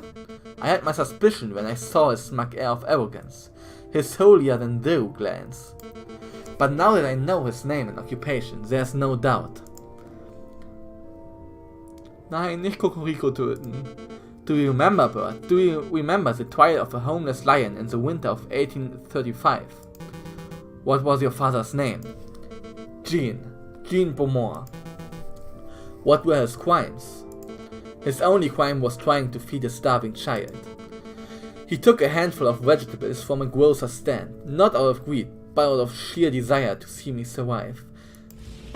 Oh, ich sehe gerade erst, der Wolf ist auch da, der Remus. The young trigger-happy leader of the rebel uprising. Okay.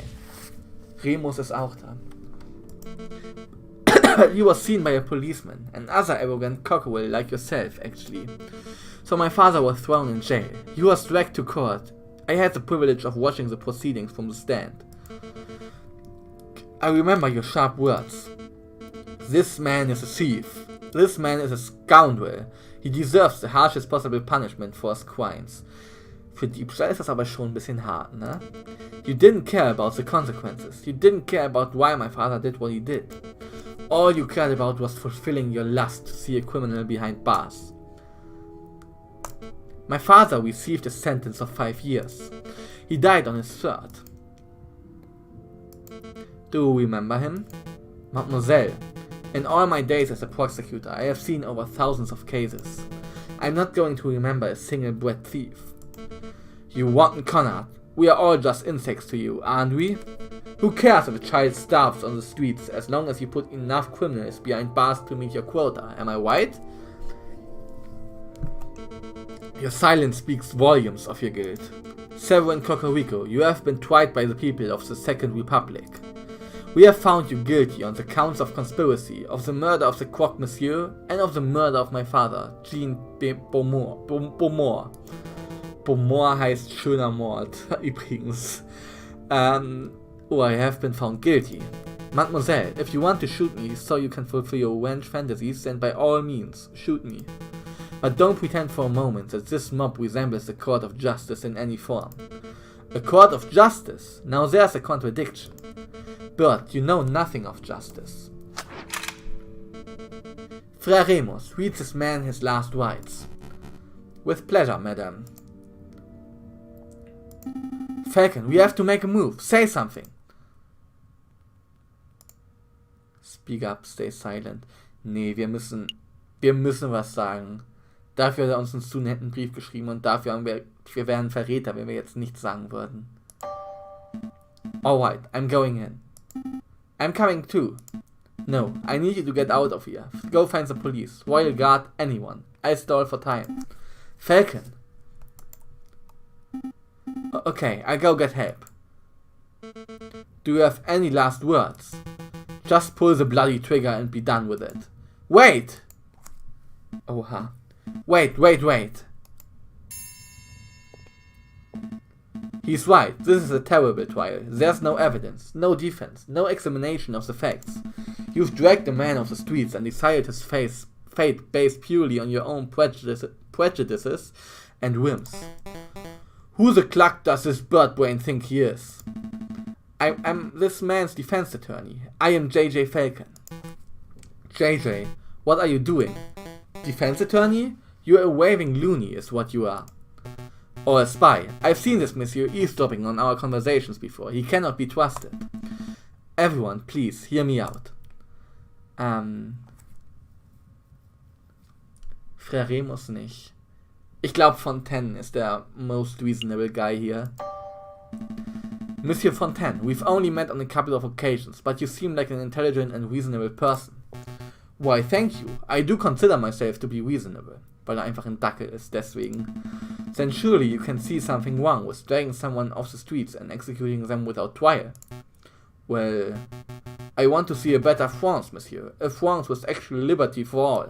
I don't enjoy violence, but I have no qualms with a traitor or two dying to achieve that noble goal. Means to an end, you know.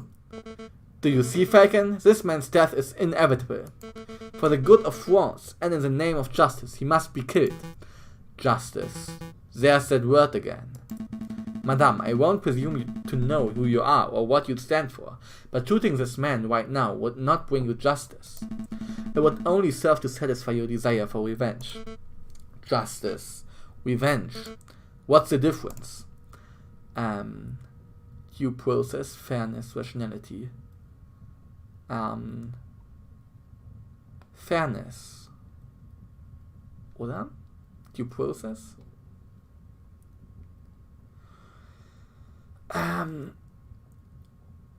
Rationality, würde ich sagen. Rationality, madame. Justice is carried out on the basis of hard facts and logic. It isn't distracted by petty emotions. Even putting aside my emotions, I can see this bird skilled. Then this is your opportunity to prove it, madame. Show that you are a leader who acts with reason, no brute irrationality. Madame, surely you aren't entertaining the words of this heathen. Heathen is Ketzer. Fine, Falcon, we'll play this your way. We shall have a formal trial for the murder of the croque monsieur. Excellent. Shall we head back to my office and file the necessary papers? Oh, lol. Don't take me for a fool. You walk us right into a trap. We shall have the trial right here and now. Right here? In the catacombs? Catacombs? It's as good a place as any. I suppose we'll be needing a judge. I volunteer. No thanks, Pierre. We are trying to form a courtroom, not a circus. Oh. Just go see how the security is doing, Piero. We don't want any more spies wandering in. Fuck. Right, yo. Perhaps I can help, madame. You know what, that I'm Pierre's man after all. Okay, Remus, you can be our judge, and I will lead the prosecution. What about the jury? With due respect, I don't trust your peers to be impartial. Look around you. As we speak, we are being watched and judged by countless dead men and women. They shall be our jury. That works as a metaphor, but in practical terms, it is me you have to convince, Falcon. Convince me that this bird is not guilty. After all, I am the one who holds the gun. Well, it looks like we are ready to get started. Ahem. The trial of Severin Cocorico is underway. He stands accused of the murder of the man known as the croque monsieur in cold blood.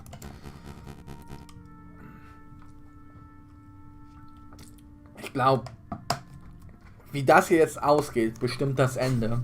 Ich hoffe, wir schaffen es, Cocorico zu retten.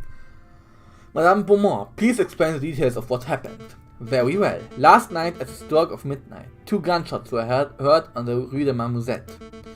Piero alerted us and we managed to arrive before the police did. On the scene, I saw the man known as the Croque Monsieur, a good friend of ours, lying in a pool of his own blood. Standing over the body, I saw the murderer, Severin Cocorico, still clutching his murder weapon. Am I to understand that you did not witness the crime firsthand, madame? That you only saw the aftermath? Yes, but one of us did happen to see the incident himself. Okay.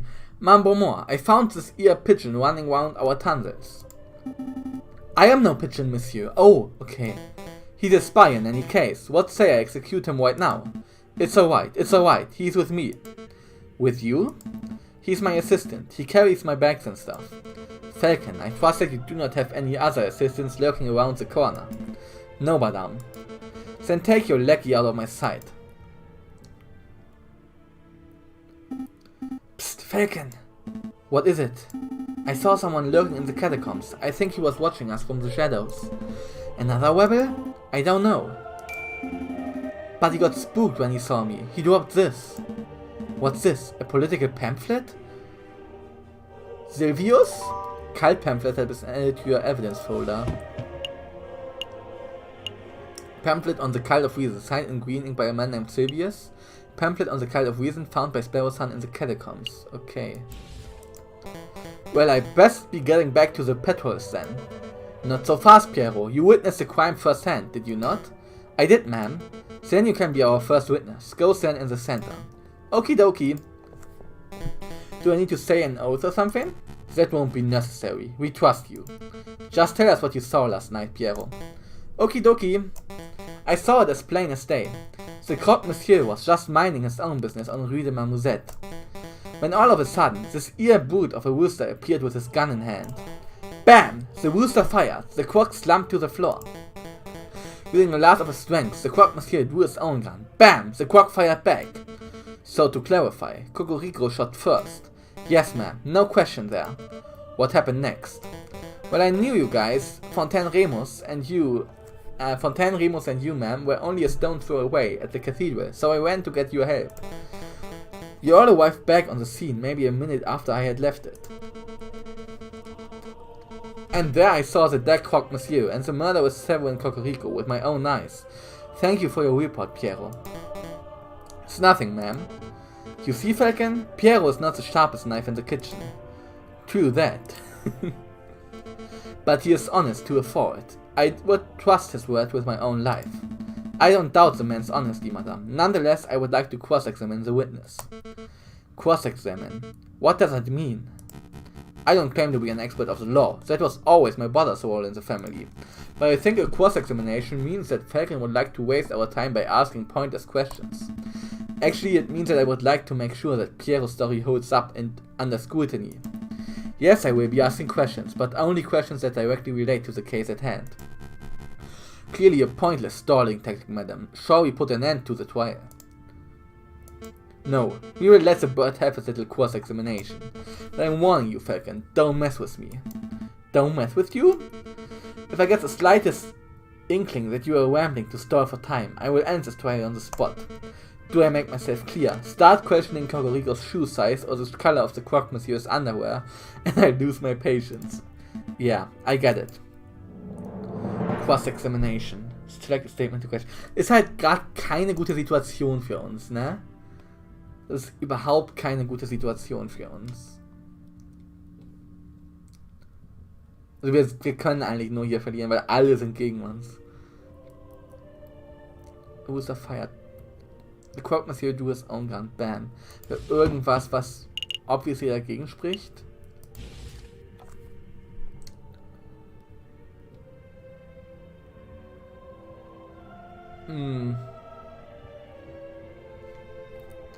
Er ist über den Floor geslammt. Rue de Marmousette. Fragen wir erstmal darüber. Now, Piero, you say that this incident took place on Rue de Marmousette. Where exactly were you standing? I don't doubt that you were there, but where exactly were you standing? Well, let's see. I came from across the river and then turned to the Rue Saint-Laurent. So yeah, I was standing about where Rue de Marmoset meets the Rue Saint-Laurent. Lower Landry, nicht Laundry. The crossroads.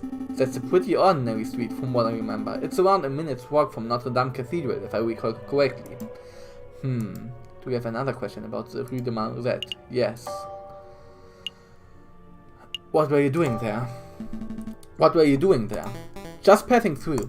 Okay, but where were you headed? For example, did you have business at the conciergerie, or were you heading home from the cathedral? To be honest, monsieur, I don't think that's none of your business. Fair enough. Fair enough. I keep my beak out of it. Damn right. Do you have another question about Rue de Marmoset? Erstmal nicht. Plain as day. You claim that you saw the incident as plain as day. Yep, plain as day. The crime occurred at night. Piero, I would like to remind you that this crime occurred around midnight. In February. On an overcast, moonless night. In an unlit alley. What's your point? Would have been too dark to see. It would have been dark. So dark that you could not possibly have correctly identified the people involved. Hey, I swear I saw what I saw. Hold on, Falcon, you slipped up. You say that the alley was unlit, but I distinctly recall there being lanterns over Rue de Marmoset. Oh, that's right, that's right. We live in La Ville Lumière. There is a gas lamp on every street. La Ville Lumière, Lumière ist erleuchtet, also die erleuchtete Stadt. You're right, Madame Beaumont. There are street lanterns over Rue de Marmoset, but they wouldn't have been any good. Weil sie... From broken street lamps. The street lamps over Rue de Marmoset were broken. They are completely non-functional. As proof, I present the glass shards that line the alleyway. These shards originate from the panes of the broken lamps. And I've still got the holes in the sole of my shoe. Double proof! Those glass shards could have come from anywhere. You could send one of your underlings to see the broken lamp for themselves if you want. And waste more time? I think not. This sounds like a stalling tactic. Excuse me, Madame Beaumont. I don't remember whether the strip lamps were or were not broken, but I do remember that we had to use a torch to light up the scene. Hey, whose side are you on? I'm just saying, Falcon might be right. It was particularly dark, so it's possible that there weren't any lit street lamps. Are you saying I'm a liar? I thought we were buddies. Stop quibbling, both of you. Maybe the lamps were broken. Maybe they weren't. It doesn't matter. I know that Piero's testimony is accurate because I personally saw the rooster at the crime scene 1 minute after Piero did. 1 minute. That's plenty of time for the real murderer to escape and for a passerby to stumble upon the scene, is it not? You must acknowledge that it is a possibility. I acknowledge nothing. There's an inkling of doubt. You know that there's a slight notion that Piero may be misremembering what he saw. Don't badger the prosecution, Monsieur Falcon. I wasn't badgering. On to the next witness. Badgering ist sowas wie, ja, für Zeit spielen, quasi so ein bisschen ausfragen. Unnötig ausfragen. On to the next witness. Madame Beaumont, do you have anyone in mind? I do. There is someone among us who is something of a gun connoisseur. A man who knows everything there is to know about the craft of weaponry. Oh, that's me again. Shut up, Piero. Get off the stand. Yes, ma'am. I call Fontaine forward. Very well. Now, Fontaine, is it true that you are a gun specialist? Well, I have to brag, but yes, I know about guns. Their mechanics, their beauty. Have you heard about the revolver mechanisms America is developing? Wonderful stuff. Fontaine, let's stick to the guns that were found at the crime scene. Tell us about those. Oh, right, very well. This is a gun found on Severin Cocorico's person at the time of arrest. It is a standard issue percussion lock Châtellerault Gendarmerie pistol, 24 cm length, 15mm caliber. Lots of police and soldiers carry these style things. It's a gun that says, I'm a reliable man of the law. That sounds like our Cocorico. Does it? Cocorico's always told me that the riding crop was his self-defense weapon of choice. It's strange that he had a gun in the first place. Riding crop? Was ist riding crop? Kurz nachgucken. Riding crop. Reitpeitsche, okay. Strange that he had the gun in the first place. Gendarmerie pistol has been added to your evidence folder. And this is the gun found on the Monsieur's corpse, clutched tightly in his hands. It is a turnover pistol, double-barreled, ivory handle, 20 cm length, 30 mm caliber. This is an exquisite and highly customized gun. It's one of a kind. Whoever used this weapon knew their stuff. The Croque Monsieur was a legendary arms dealer. It's no surprise that his personal weapon would be something so flamboyant. Turnover pistol has been added to your evidence folder. Ich weiß, wir hatten das Wort flamboyant jetzt schon öfters. Und ich weiß auch ungefähr, was es heißt, aber nochmal für der Vollständigkeit halber heißt es extravagant, auffallend, überladen, farbenprächtig, okay. But what's really fascinating about the Croque Monsieur gun is the ammunition. Okay, also hier haben wir die Gendarmerie pistol. Cocorico was carrying a standard police pistol when he was captured. Und turnover pistol. The Croque Monsieur carried an ornate double-barrel turnover pistol. See, the bore of the pistol has been fitted with a set of grooves. Please stop, Fontaine. Fontaine. I didn't call you up to hear you show off your gun knowledge. Tell us what you uncovered when you examined the Croque Monsieur's bullet wound. Ah, right. Well, a lead bullet was embedded in the middle of the Croque Monsieur's sternum and appeared to have a straight angle of entry. Sternum? Brustkorb? Sternum. Brustbein, okay. So, in other words, the Croque Monsieur was facing his killer when he was shot. That's right. The other interesting point was that the Croque Monsieur's outer clothes were singed, meine ich. Singed ist verrustet? Ich glaube, es ist verrustet. Angesenkt, genau. This typically only occurs if a person is close enough to a gunshot to be directly burned by the gun's muzzle flash. And how close does a person have to be burned by a muzzle flash? Less than 3 meters, I would say. 5 at the very most. Since there's no chance that there was a rogue sniper on the rooftops. The Croque Monsieur's killer was standing in Rue de Marmouzet themselves. As is plainly evident, only one person was found in Rue de Marmouzet at the time of the incident. Prosecutor Cocorico. Well said, madame. I think you just unequivocally proved this bird's guilt. Not so fast. I would like to cross-examine the witness. I don't think so. You're overstepping your bounds, Bird. Let the lawyer try, Remus. When he fails, there will be absolutely no doubt to anyone in the room that Cocorico is nothing but a bloodthirsty murderer. Cross-examination. Select a statement to question. A standard issue 50mm gendarmerie pistol was found at Cocorico's person. A highly customized double-barrel turnover pistol was found in the Croque Monsieur's hand. The Croque Monsieur was shot in his chest and his clothes were singed, indicating a close-range gunshot.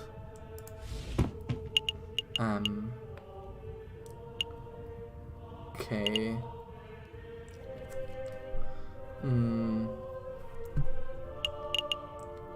The Book of Judges.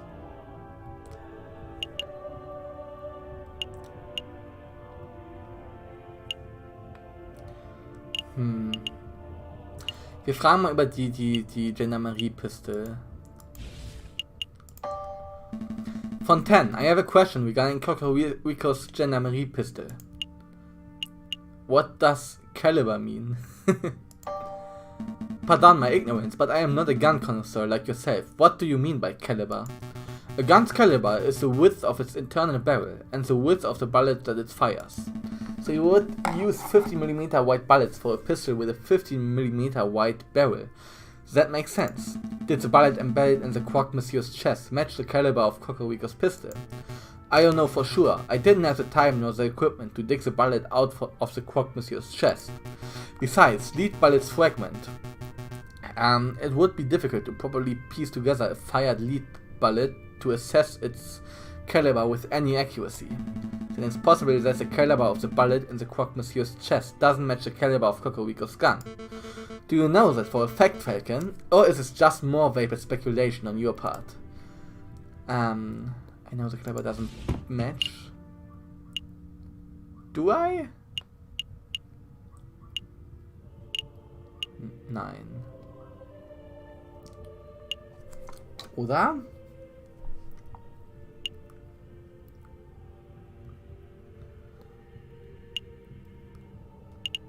Nein. Know your point. Know your point. I just found your comment a little odd, I suppose. You have another question about Rodrigo's pistol.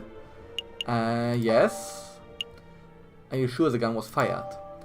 Is there any way to tell whether a gun has been recently fired? That is an excellent question. Yes, there are a couple of ways. For around a minute after firing, a pistol's barrel is going to be hot to the touch. That's a dead giveaway. But you could also check for gunpowder residue in the barrel and chamber. That would indicate the gun has been fired since being cleaned. Residue is Ruß? Rest. Residue ist einfach Reste. Also, ja. Rußreste. So by your own analysis, would you say that Rodrigo's weapon was fired last night? It's difficult to say. None of us thought to check the pistol's barrel temperature at the time of the incident, so we can't use that method. If I check for gunpowder residue now, I see a little in the barrel. That could indicate a recently fired weapon, but it could also indicate a lack of proper maintenance. So basically you don't know whether this weapon was or wasn't fired last night. No, monsieur. If we cannot be certain whether Rodrigo even fired his gun, then this whole trial ought to be thrown out. Nice try, Falcon, but Rodrigo is still our prime suspect. He was standing over the croque monsieur's body with the weapon in his hands. If that gun is not the murder weapon, then what is it? What is? This isn't working. Try another approach, Falcon. Yeah, I guess so. Do you have another question about Rodrigo's pistol? Nein. Ich wollte mal fragen über die Spuren. His clothes was singed. Weil ich meine, durch Ace Attorney da was erinnern. Dass es irgendwie halt Ballistic Markings gibt von einer Kugel. Und das sind so quasi die Fingerabdrücke einer Pistole. Und vielleicht findet man da ja was. Singed. Fontaine, you mentioned that the croque monsieur's clothes were singed. White. His vest and jacket were slightly burned from the close-range muzzle flash. I would like to see them. Could something else cause the burn? Ich würde mal sagen, could something else cause the burn? Could the burn have been caused by something else? Like what? Ash from a cigar, perhaps? Well, I guess. Hold on, Fontaine. Falcon, are you saying that you know the burn was caused by something else, or is it just blind guesswork? Burn was caused by something else. Können wir das beweisen? Nein, können wir nicht. Sad. I'm just speculating. It's important that we cover every possibility. Fine, but don't dilly-dally on the pointless details. It's getting us nowhere. Do you have another question about the singed? Ich muss jetzt gucken, wie das richtig ausgesprochen wird. Singed. Ja, okay. Singed, okay. Ja, habe ich. I would like to see them. See them. What, his clothes? Yes, bring them out so that I can do a proper examination of the evidence at hand. Falcon, you idiot. We didn't strip the croque monsieur down to his skivvies. We took his gun, and I think Piero took the chance from his pockets, and then we left the body in the alley. Fully clothed, if that wasn't clear. Ah, I see. My mistake. Do we have another question about the singed clothing? Dann denke ich nicht, ne? Never mind, I have no more questions about the singed clothing. Or clothes. It's a statement to question. Fuck. Fragen wir über die Turnover Pistol. Fontaine, about the croque monsieur's turnover pistol. Tell us about the ammunition. You were about to say something about the gun's ammunition before Madame Beaumont cut you off. Could you give us the details? Oh great, now he'll never stop talking. I'm glad you asked, Falcon. See, as you probably know, most bullets are just small, round lead balls, right? But that's not the case here. This particular weapon uses an advanced iron-tipped, aerodynamic, carefully grooved. Actually, it would be quicker if I just show you. Take a good look. This is an iron-tipped minier ball. It is very rare. Top of the line technology. Before last night, I had never seen one of these in person before. Like I said before, the Croque Monsieur was a legendary arms dealer. It only makes sense that you would have access to the latest weaponry. Where did you find this bullet fontaine? In the turnover pistol's chamber. Minier ball has been added to your evidence folder. Here. A high-tech iron-tipped bullet was found in the Croque Monsieur's gun.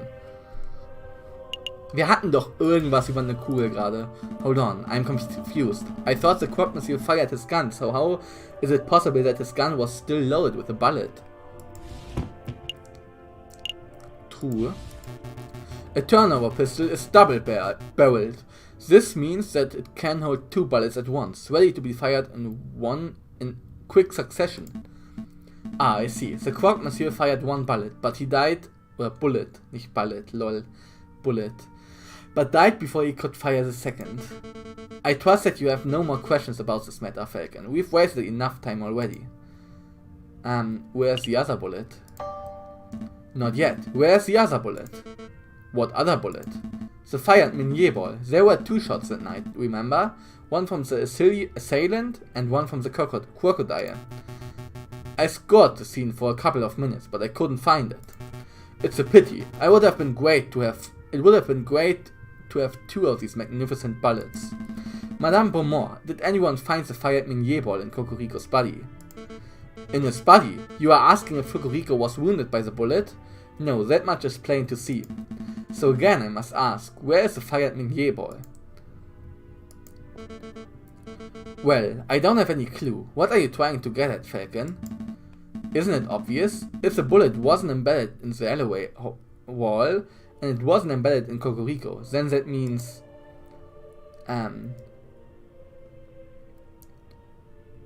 it hit the murderer? Maybe? The bullet hits the murderer, the real murderer. It must still be embedded in whoever attacked the Croque Monsieur. A ludicrous notion. It makes perfect sense. The double-barreled turnover gun, the missing bullet. Fine, I'll humor you. Let's say that the bullet did indeed hit the real perpetrator. What of it? Well, it's only been a few hours since the shooting. Presumably the person will still have the bullet lodged in them. Sie haben mal gar nicht von Ace Attorney abgeguckt mit Manfred von Karma. Find the person with a unique iron Minier ball embedded in them and you find the real murderer. That's reasonable, but we don't have time nor resources to search every citizen of Paris to uncover an injured gunman. You don't have to search everyone in Paris. I believe the murderer to be someone in this very room. Oh, you think we have a traitor in our ranks? I do. This was obviously a planned attack. Someone invited Cocorico and the Croque Monsieur to the same place at the same time in order to create a setup. Only someone with the rebel's connections could engineer such an event. This is ridiculous. Are you really saying that someone in this room was shot last night? That's clearly untrue. A bullet wound can be concealed, perhaps if you all were to take off your shirts. No, I'm not having everyone in the room stripped down to their knickers just to cater to your outrageous theory. If you can't think of a more reasonable way to prove your stray bullet theory, then we end this damn trial here and now. More reasonable way? At that moment a chill ran down Falcon's spine. He knew that the theory was true, it had to be true, but he also knew that he had no way to prove it. Madame, I assure you, this will only take a moment. If everyone could please just take off their outer garments. Frère Remus, why don't you go first? I'm not saying that you're the murderer, doch sind wir, but if you were to have a bullet wound, then... He's floundering, madame. Agreed. I've heard enough of these rambling theories. Falcon, your respect for our comrade is admirable, and you displayed great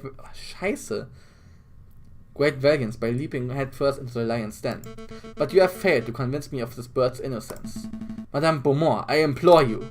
Not another word. We humored you. We set up a court and went through the motions of a trial, and now the rooster's guilt has been formally proven. We have more evidence. Enough! The trial is over. Fuck! Several Cocorico, you have been formally tried by the people of the Second Republic. We have found you guilty on the counts of conspiracy, of the murder of the Croque Monsieur, and of the murder of my father, John Beaumont. Madame, please. JJ, it's alright. I've made my peace. This is far from alright. Dying in the name of a new republic at the hands of rebels. There are worse ways to go. It was good enough for Robespierre, right? Severin. Fuck! Den hätten wir bestimmt retten können.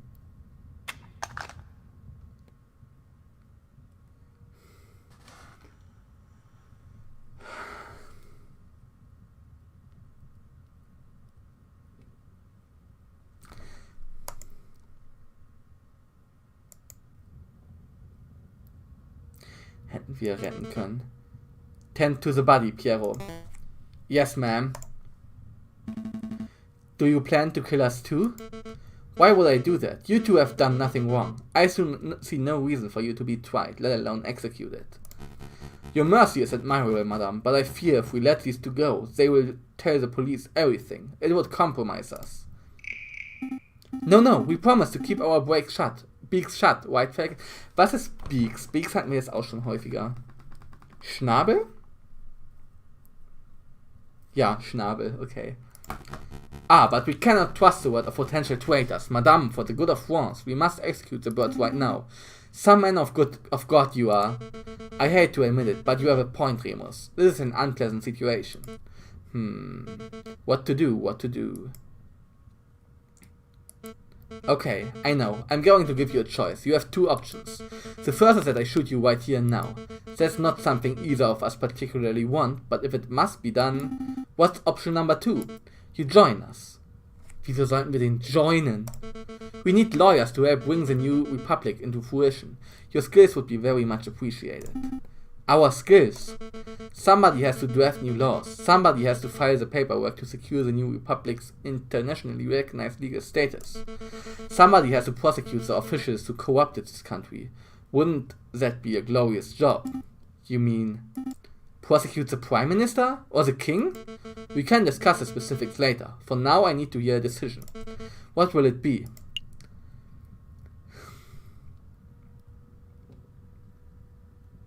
Ich möchte ihn eigentlich nicht joinen.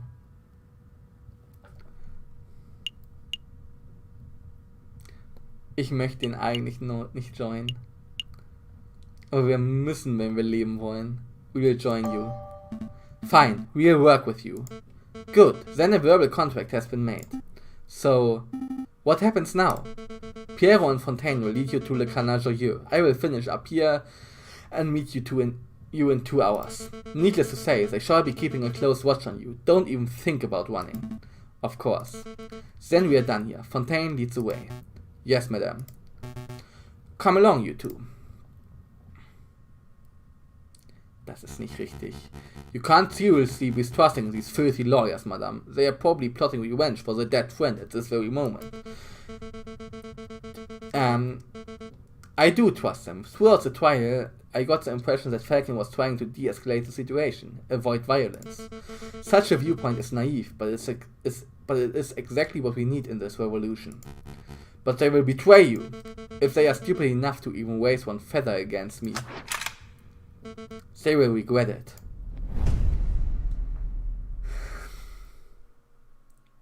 End of Act 3. Ja, okay.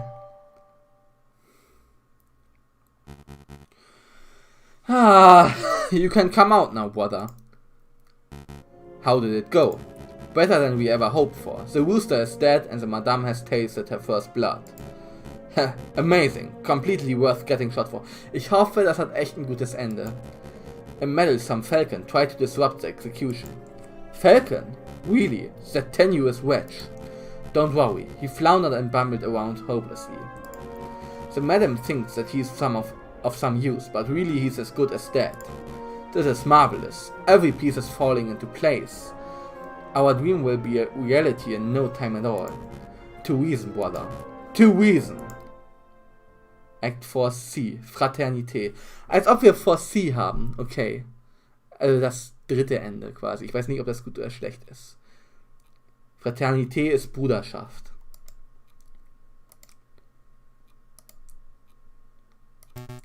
I hope you don't harbor too much hate for the madame. I know that the rooster was your friend, but the madame does what she does for the good of France. Boy oh boy, this is awkward. It is a bit. Perhaps a round of drinks are in order. After all, this is a tavern. What do you two say? I'm not thirsty. I mean no disrespect, Fontaine, but I'm not thirsty. Me neither. I get it. You're both a little shaken by what you saw. Can we at least give you some wine? Just a small glass to calm the nerves. Und witzig ist, ich kann hier nicht speichern. Fine, whatever. Very good. Piero, fetch our guest some drinks. It's your round. My round? No way. It's your turn. Achso, ich kann doch speichern. Ich hab's noch nicht gesehen. It's your turn. Turns don't matter. You still owe me for that omelette I generously paid for last Friday. Yeah, well, you owe me for that coffee on Tuesday. Okay, so that's 30 cents of coffee deduced from a 60-cent omelette, plus the 25-cent peanuts you swiped from my pantry. Hold up, I ain't so good at mental arithmetic. Listen, Sparrow-san, you need to go. Go? Yes, I created a distraction. You head straight for the back door. Is that such a good idea? If we both stick around, we could both end up dead as soon as we rub that lioness the wrong way. If we both run, these two will probably shoot us in the backs. So the way I see it, one of us running the most viable option. Falcon, don't argue. Once you are out, find Volerti and tell him what you've seen. Volerti is a police officer, genau. Okay. So it's agreed. You get this round and I'll owe you 2 cents. Yup, and I owe you 2 cents. Be right back. Don't you two move or nothing. He'll hold me to the 2 cents. That Piero's a miser. Anyway, I don't feel like sitting in silence. Let's talk to pass the time. Hey, look over there. I have a gun question. Would I want to play some cards? That is actually nice. Fontaine, do you want to play some cards while we wait? Some cards? Well, I'm no gambler, but sure, we can have a quick round or something. Great. Have you ever heard of Chuck Noir? Chuck Noir. Wow, Chuck Noir, jetzt verstehe ich. Chuck Noir ist Black Jack. Chuck Noir, weil Noir ist Black, schwarz, und Chuck ist der französische Name für Jack. Wow. No, but it sounds dubious. It's fine, I assure you. Deal me in and I'll demonstrate. Play cards at all times. Go for 21. Hit. 5. 11. 18. Ich glaube, so gut ist er nicht. Dealer's Turn. Eyes up! So what do you think? I think you just took the rules of blackjack and slapped them awkwardly onto a tarot deck. It's a terrible game. Oh, well, how about we play some poker instead? Poker. Poker? If that's just poker with tarot cards, I swear to God. Alright, I brought drinks. One for me, one for you, and one for... Hey, where's the little one? The little one? He's right. Oh, merde, I lost him. You lost him? How did you lose him? I was gone for 2 minutes. I think I dropped the ball on this one. I say, the madam gonna string us up for sure. Actually, we should make up a cover story. We can't let her find out about this. You can't let me find out about what? Okay, wir sind dead. Say let Sparrow-san escape. Tweedledee and Tweedledum over here weren't paying attention and let Sparrow-san walk casually away. Madame. We can explain. I swear, I give you two bozos one damn job. It doesn't matter. That little bird was dispensable for our plans, but Falcon isn't. What's important is that he's still here. Madame, if Sparrow-san runs to the police, then both his location and the sleeping city are compromised. We should keep this meeting brief. Agreed. Falcon, let me quickly fill you in. As you probably know, we are planning to form a protest. An enormous protest on the 14th of this month. We intend to draw a massive crowd at the Place de la Concorde, and then we shall march across the Tuileries Garden. A march across Tuileries. You intend to storm the Louvre? No, the Palais Royal. That's where the king and prime minister will be residing. I would like it to go peacefully, but peaceful uprisings have a habit of turning violent, don't they? Exactly, and we can't let the leaders of this country escape amidst the chaos. They must be tried for these crimes against the French people. On that note, I want you to lead the prosecution. You want me to prosecute the King of France? The King and the Prime Minister, they are both responsible for the rampant inequality that plagues this country. On the day of the revolution, we will drag both of those overpaid bourgeois onto the streets, and you shall prosecute them then and there. I think I understand. Prosecuting the pair for crimes against humanity, I suppose. It could certainly be done. If I were to interview a lot of citizens, gather a lot of evidence, file some paperwork, I could probably prepare a case in around 2 months. We don't have the luxury of time. Use your ingenuity on the day, just like you did in the catacombs. You can't be serious. There's no alternative. The wheels of the revolution are already turning, and the revolution will ignite in under a week. The question on my mind is, what do we do with you until then? You can leave him with us, ma'am. We'll keep a good eye on him. After seeing the atrocious job you two did guarding the little bird, I think not. I just have to guard you myself, Falcon. You shall spend this week at my side while I complete our preparations. At your side, all day and night. Absolutely. I'm not going to let you out of my sight for 1 minute. That seems excessive. You can't trust me, madam. No, I can't. You've promised to help me, but I know that you don't actually believe in the cause of the Second Republic. If I give you 1 grain of freedom, you will undoubtedly flee. This meeting is over. Come along, Falcon. Ja, fuck, ey. Are we really going to do this? Machen wir das wirklich? No, da ist eine Cutscene, okay. And then while we were sitting in the tavern, Falcon gave me the opportunity to escape. He created a distraction and I sneaked away and went straight to the police. Then you called the meeting and well, here I am. So, yeah, that's the whole story. I see, so Severin Cocorico died at the hands of the rebels. That's right. And Falcon revealed his true colors as a traitor. Traitor? No, that's not right, prosecute Inspector, meine ich. Falcon's not a rebel. He's just playing along so he can save his own life. Don't be so naive, Sparrow's son. Put the puzzle pieces together. Falcon willingly leapt into the lion's den for the specific purpose of siding with the rebels. He let you escape because he could see that you weren't truly sympathetic to the rebel cause. That doesn't make sense at all. Falcon's never shown a rebellious streak. Tell me, Sparrow son, what do you know about Falcon's past? Stimmt, was ist Falcon? Das müssen wir immer noch wissen. Not a lot. He's a private person. Has he ever told you what he did during the July Revolution? Before he changed his name? No, he hasn't told me anything, really. Sparrow son, let me tell you about the man they call the Viridian Killer. Als ob der Viridian Killer ist. Ne, das glaube ich nicht. Was heißt Viridian eigentlich? Viridian. Okay, also Vitrian grün scheinbar. Palais Royal, Les Halles, hier. Ich würde sagen, bevor wir das hier gleich zu Ende bringen, machen wir nochmal eine ganz, ganz kurze Pipi-Pause, wenn ihr nichts dagegen habt.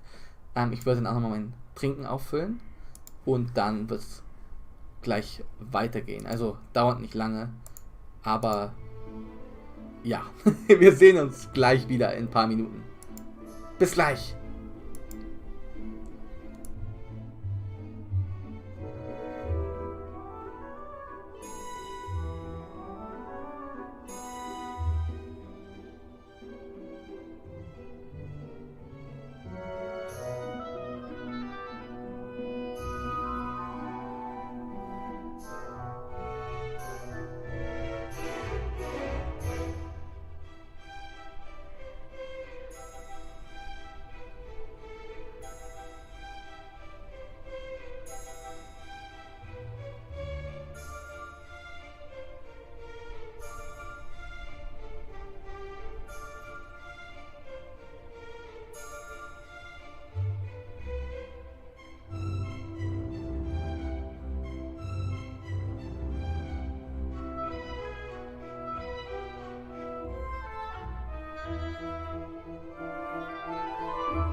So, und da sind wir auch schon wieder. Gerade auch, wo die Musik hier endet, beziehungsweise ich habe sie jetzt beendet, aber gerade unter der letzte Paukenschlag. Und jetzt gehen wir den letzten Teil an des Spiels. Ich glaube, wir haben nicht mehr lange. Ich glaube, wir haben tatsächlich nicht mehr lange. Wir gehen zum Palais Royal. The Palais Royal. Just look at that disgusting den of fat cat bourgeois and hypocritical politicians. Ich glaube noch nicht, dass JJ den hilft. Ich glaube, der Tod von Kokoriko. Ich hoffe, wir lassen die nicht davon kommen. Ich hoffe nicht. Ich hoffe nicht. Revolution schön und gut, aber dann bitte nicht blutig. Dann bitte nicht blutig, dann bitte nicht so. Mal gucken, wenn er selber beim July, wenn er der Viridian-Killer war. I don't know, Leute, ich weiß nicht, wie das ausgeht, es ist spannend. The king is probably in there as we speak. Probably sitting in his high chair, stuffing his bloated face with cake and wine while he boasts about being the perfect citizen king. Did you come here just to moan about the king? No, I've come to assess the potential battleground. On the day of the rebellion, I might order Piero to set up a barricade over there. What do you think? There, right outside the Palais Royal? Of course, it's a perfect place for a defensive garrison. We can gather furniture from nearby buildings, build a wall, and position rifles to fend off the police. When the time is right, it will serve as the ideal location to launch our assault on the people.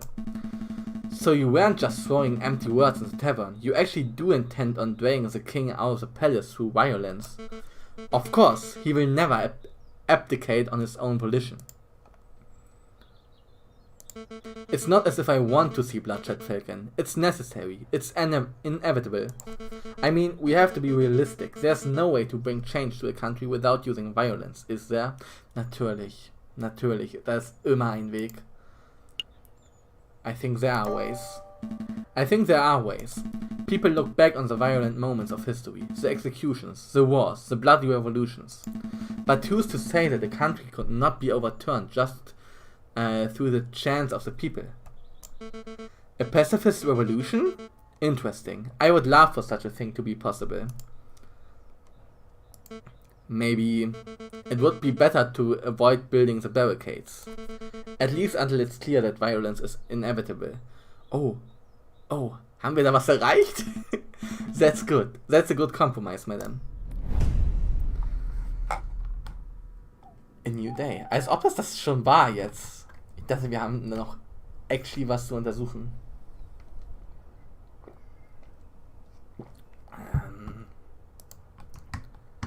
Ja. Lesal. Lesal, huh? Let me guess. You have a weapons supplier somewhere around here? Or maybe this is where you plan on meeting an informant, a government defector. It is as good a meeting spot as any. Actually, I'm here for groceries. Was? There's no need for that look. You think that just because I'm a gun-toting rebel, I don't need to buy food? Ah. Mambo more! Well, if it isn't Sultan and little Gambard. You're growing bigger every time I see you. Mom, you have to hear this. Something big went down here yesterday. A policeman. A nasty, ugly policeman. Let me guess. He was bullying people into revealing secrets on the whereabouts of the revolutionaries. Well, that's how it started, ma'am. Same old, bullying tactics. He was pushing around this old beggar rat who hangs around the market sometimes. But then, when the rat wasn't speaking up, the policeman drew his gun and shot him. The policeman shot the beggar? Just like that?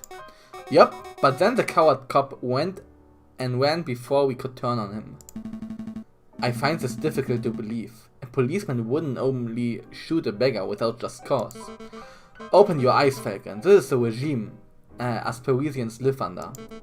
We are ignored by the government, oppressed by the police and hanged by the courts. Why do you think I'm fighting so hard to make a change? We can't put up with this sort of bullying. No, this can't be right. Something has to be missing from Sultan's story. Do you mind if I ask you a couple of questions, madame? Sure, ask away. Make it quick, Falcon. What did the policeman look like? Nobody investigates the shooting. What did the policeman look like? What did the policeman look like? Well, I didn't get a good look, but he was tall and ugly and mean looking and he had one eye. Also war das der Volerti. One eye. Yup, he had one of them pirate patches. There's no way. Ring any bells, Falcon? I know a man who fits the description, but it simply couldn't be him. He's a bitter individual, but he's morally righteous. I can't imagine him shooting an innocent person so recklessly. Don't let your bias towards the justice system affect your judgment, Falcon. If you think you know who did this, then please name and shame him. I think I should bite my tongue until I'm a little more certain. Did you want to know anything else, monsieur? Nobody investigates the shooting. If a policeman did shoot an innocent person, then there would surely be an investigation. Ha! Your naivety knows no bounds, Falcon. You think the police care if one of their own is out of control? Actually, there was one bloke asking around, but I don't think he was a policeman. Oh, go on, madame. Well, he was this charming fox. Renard. A friend of yours, Falcon? Something like that. We should probably pay him a visit to see what he's up to. Pay him a visit? I suppose we can set aside a little time. Did you want something else? Who was the rat? Just who was this beggar rat? I didn't really know him well, sir. Well, none of us did. He was kinda a loner who hanged around asking for scraps of food and cents. I don't even know his name. That's so sad. Did he have no family? No means of support? Falcon, do you have any idea how many beggars there are on the streets of Paris? How many people go hungry? How many people are forced to turn to crime? I'm well aware, madame. I'm asking these questions to see if there was perhaps some reason why the particular rat was killed. But no, it appears that this was just the loss of one unnamed beggar rat among many. It's tragic. That it is, monsieur. Is there any other way that I can help? That's all, madame. Thank you for all your help. No problem. Anything to help Ma'am Beaumont. We'll try to get to the bottom of this, Sultan. Just make sure to stay safe when the revolution starts. Stay inside. Keep Gambard safe. Of course, ma'am. You stay safe yourself. You're here? Das ist doch allein schon eine dumme Revolution, wenn man die Verbündeten sagt, bleibt zu Hause. Oh, nee, weiß ich nicht. Ich weiß es nicht. Das finde ich nicht gut. Finde ich nicht gut. Vor allem, ich sehe noch nicht mal den Fehler in diesem System. Ich sehe noch nicht mal den Fehler, weil die Leute, die wir im System getroffen haben und die keine Rebellen waren, die schienen ja gute Leute zu sein. bis jetzt auf, wenn das mit Volontär, mit dem Volontier heißt er nicht, mit dem Police Officer, wenn das richtig ist, dass er ihn geschossen hat, dann vielleicht nicht, aber sonst gehen wir zu Privatdetektiv, zum Fuchs. Visit us, Monsieur Vieux. Visit us! Really, Falcon? What do you hope to accomplish in this sleazy back alley establishment? Sleazy? Madame, my back alley office is perhaps a little cluttered and eclectic, but I resent the accusation of sleaze. Maybe I should do the introductions. Monsieur Vieux, this is Madame Beaumont, friend of mine. Madame, this is Renard Vieux, private investigator, at your service. It is a pleasure to meet you, Madame. Ah, how stoic. I'm sure you have some pressing question to ask, Falcon, but before we get started, there is something I must tell you. Monsieur Sparrow's-son dropped by earlier. He informed me of your situation. Sparrow's-son? Is he alright? Oh yes, he's now working with Inspector Volerti, attempting to unravel the rebel plot. Just as I thought, it appears that your lackey has solidified his position as a traitor to the Second Republic, Falcon. Perhaps, perhaps not. Sparrow's-son doesn't strike me as a person who sides with any ideology. But, you know, he asked me the most peculiar question. Would you like to know what it was? Of course. Such information is quite valuable. It would cost, say, 30 francs. I'll pay it. Yeah, I know how this works. Here your money, monsieur. Very good. So on to the question. Sparrow's-son asked if you were the Viridian killer. The one responsible for the random bombings during the July Revolution 18 years ago. Why on earth would he ask that? Perhaps the inspector had been telling him stories. So what did you tell him? The truth, of course. That is that I have no idea who the Viridian killer is, but that I knew that it couldn't possibly be Falcon. Oh, and how do you know that I'm not the Viridian killer? Falcon, please, you're a semi-drunk bumbling oaf, not a ruthless killer. Anyway, I started my own investigation into the Viridian killer. It's fascinating stuff. Apparently, he was seen in multiple places at once, which leads some to believe that he was actually more than one person. Huh? And do you know why they call him, or should I say, them, the Viridian killer? Viridian is a greenish color, isn't it? No, I don't have a clue. Crimson killer would be a much cooler name. Just a croque, monsieur? It appears that no one knows the origin of the name, which leads to suspect that he, or indeed they, chose their own name. This is all fascinating, truly fascinating, but perhaps we can return the conversation to why we are here. Of course, Monsieur Vieux, we heard that you were investigating the murder at Les Halles. I was. That victim was a friend of Mousie's. More of an acquaintance, really. Well, we want to know if you managed to uncover anything. Did you find any leads, any juicy clues? Not as such. It's quite a peculiar case. Did you hear that the murderer wore an eye patch? I did. You know what that implies, don't you, Falcon? You only know one police officer, or indeed one person, who wears an eye patch. Ja. Just Volerti. The inspector.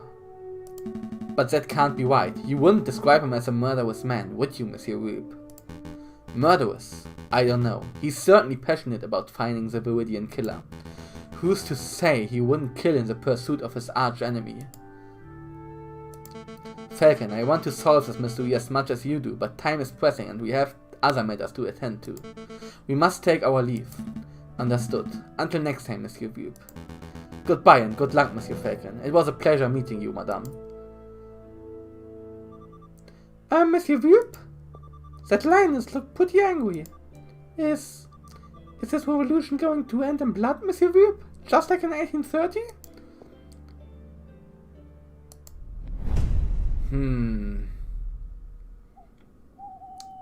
Okay, einen Tag haben wir noch. Es ist der 13. Februar. Gehen zu Tuileries Garden. It's a beautiful spot to relax, have a picnic or plan for a violent uprising. Jetzt macht das auch Sinn. Let me think. So it takes 10 minutes to walk from the Place de la Concorde to this very spot. And the Palais Royal lies 5 minutes north of here. But the crowd will be fairly large and slow. It may take twice, maybe 3 times as long to make the move. Having a logistics problem, madame? Perhaps. The plan is to walk the crowd from here through Hier to the Palais Royal. But if we take too long to pass through Hier, the police will trap us in. We could be flanked and slaughtered. It is quite an issue. Why not just go around to Hier? Why not run? Why not just meet at the palace? Why not run? Why not just run? The crowd will mostly be fit and able-bodied. You could probably get most of them across 2 years in under 10 minutes, maybe even 5. That's ridiculous. Who's ever heard of a protest of joggers? You would look silly, but consider it a practical solution. You want to spend as little time in 2 years as possible? 2 years. So run. I pass the idea along to Piero and see what he has to say. He's the one in charge of leading the crowds, after all. That bird-brained parrot would probably just shoot the idea down, right? Probably, but I appreciate your input. I don't know if you genuinely want to help, or if you're just telling me what I want to hear out of fear, but thank you, Falcon. It's no problem, madame. For the Second Republic, right? Right, for the Second Republic. A new day. Pont des Arts, der Tag der Revolution. This newly built bridge boasts a magnificent view of the Louvre and offers quick passage across the Seine. Ich denke mal, das Finale geht los. Ich habe keine Ahnung, wie das ausgeht. This is it, Falcon. This is the day we make our stand. Everything is coming together. As we speak, Fontaine is gathering the protesters at the Place de la Concorde. Piero is making preparations to build and arm a barricade near the Palais Royal, just as precaution, you understand. The only question that remains is, are you ready? Not at all. To be perfectly honest, no, I'm not ready at all. You want me to prosecute the king and prime minister if and when you drag them from the palace, right? Well, I've had no time to prepare. I have no evidence on hand. This whole trial is going to be one big fiasco. You're too fixated on the formalities, Falcon. This revolution will succeed, and those in power will see justice. That's all that matters. But madame, come on, let's see how the protest is going. Falcon and Beaumont arrive at the Place de la Concorde. The air is thick with the chants, shouts and cheers of hundreds of protesters. A line of mounted soldiers stands shoulder to shoulder outside the entrance to Hier. This is amazing. I had no idea the Second Republic had this many supporters. But of course, you didn't think that we were just a few animals huddling in a cave, did you? The desire for revolution runs deep in the city. Aber warum? Aus welchem Grund? Everything's in place at the Palais Royal, ma'am. Just say the word and we'll set up the biggest barricade you've ever seen. Then we can all storm the building and drag that cocky king out his chair. There's been a change of plan. We are still going to protest, but we are going to do it peacefully. No firing from behind barricades, no violence, no capturing the king or prime minister. Madame, are you feeling alright? Quite alright, thank you. But what of your desire for a better France? You cannot achieve that without bloodshed. We can certainly try. Falcon convinced me. Falcon? Pacifism seems like the Christian approach, wouldn't you say, Freya? I see, so that's how it is. Immerhin etwas. Excuse me, madam. I think the friar disapproves of the new strategy. He probably thinks I've gone soft, and maybe I have. But I'm not deviating from this path, even if each and every rebel leaves my side. Don't worry, ma'am, you aren't alone. We are not here for the violence, madam. As long as you strive for a better France, we'll always stand with you. Ugh, this stupid bullet wound. The damn thing's open up again. What's the news, brother? Is everything in place? We have a problem. The Mademoiselle refuses to use violence. She's turned timid. Die ist aber auch ein bisschen leicht zu beeinflussen, ne? Wenn wir einfach so sagen, ja, ich glaube, Es gibt da pazifistische Wege, eine Revolution zu starten und sie dann das macht. Das ist schon ein bisschen sehr leicht zu beeinflussen. Ich will nicht sagen, dass es solche Leute nicht gibt, aber sehr leicht zu beeinflussen. We have a problem. The Mademoiselle refuses to use violence. She's turned timid. Turned timid? How? It appears that the lawyer, Falcon, is something of a lion tamer. J.J. Falcon, that bird is proving to be more trouble than the rooster, I swear. Brother, listen. If there's no violence, then there will be no power gap. One leader will just peacefully replace another. We need chaos for our plan to work. Guess we'll have to follow through with our contingency strategy. Contingency. Eventualität, okay. Contingency strategy. I find the victim, you find the suspect. Don't push yourself, brother, you're still injured. Look at those scum. Foul vermin, a lot of them. Foul. And mark my words, Sparrow son, every one of these petulant dissenters will take the first opportunity to turn aggressive. They lust for violence. They don't look too violent to me. Trust me, this is just how the crowd looked before the July Revolution. It only takes one crazed individual, and the entire crowd will explode into a frenzy. Hey, it's you! Friar, it's good to see you again. No time for pleasantries, Inspector. You're needed urgently on the Place de la Concorde. Me? Why not ask one of the officers on active guard duty? There's no time to explain. Any minute now. Ah, do you hear the gunshot? It's already begun. Come on, Inspector. We must make haste. Das war aber ein komischer Gunshot. Inspector, I really don't think you should be trusting this Friar. He's a two-faced wolf. Frere Remus has provided me with reliable information in the past. I trust his judgment. But Inspector, this isn't up for discussion, Sparrow son. I have a duty to uphold. Stay put. I'll be back in no time at all. But, what should I do now? Sparrow son, it all depends on you, glaube ich. Da war der Gunshot, okay, jetzt habe ich ihn auch gehört. A gunshot, it was nearby too.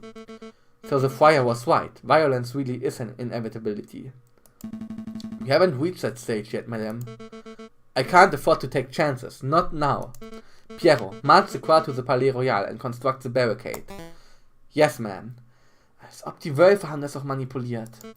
Fontaine, Falcon, we are going to find the source of this disturbance. Hat sich selbst erschossen? It came from here, Inspector. Howie, howie. I'm moving as fast as these old legs will... Mon Dieu, a body. Ist das der Wolf? This woman must have been the target of the gunshot. We just heard, but I don't see a shooter. I think the gunshot came from over here. Inspector! Falcon? Well, well, I should have known that the Viridian killer would have had a part in this. Inspector, I'm not... What do we have here? A filthy cop and a dead girl. Aber wer ist das Dead Girl? Kennen wir die? Nee, hä? Madame, thank goodness you're here. I saw the whole thing. This poor innocent mademoiselle was approaching the police line with their hands in the air. When all of a sudden, the spoot of a police inspector yelled, "Get back, you filthy rebel!" Ja, klar. Remus, du Arsch. Du Arsch. He drew his gun and shot the bird point blank through her heart.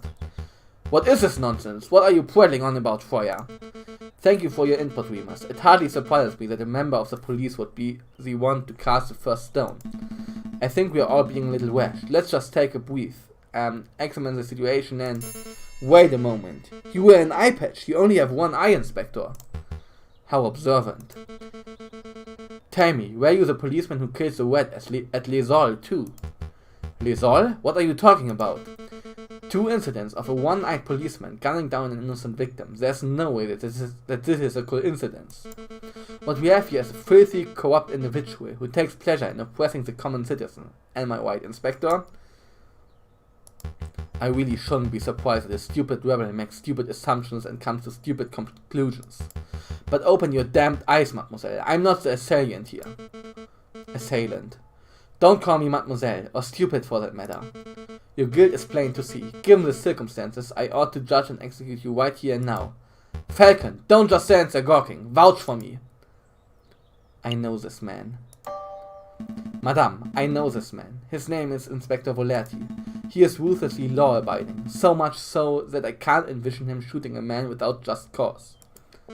Oh, shut up, Falcon. I'm done with your idealism.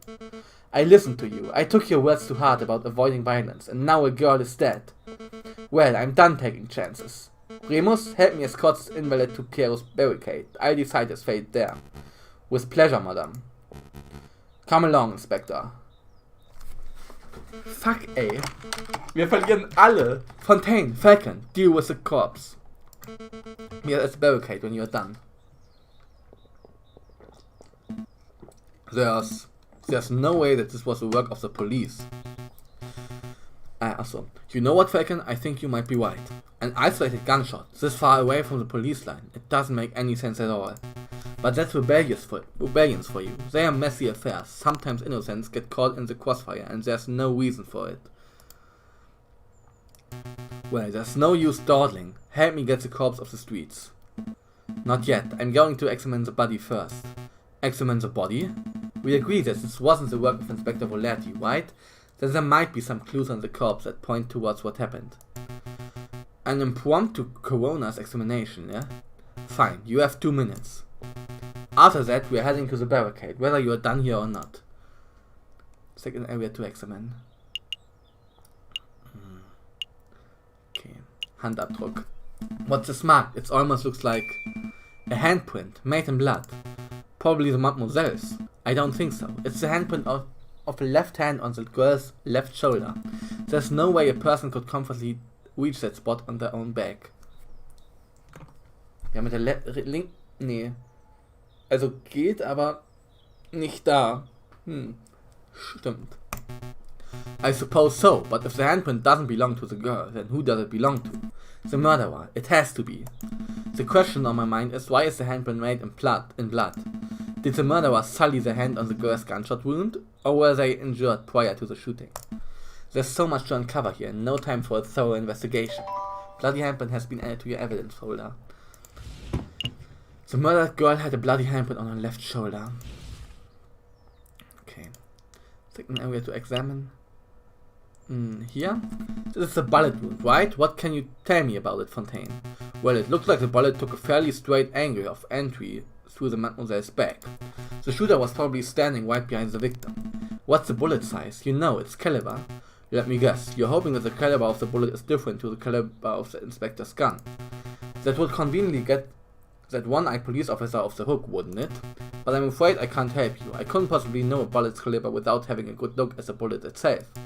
And as you can plainly see, the bullet is 3 centimeters deep in flesh. So, I need to see the bullet itself.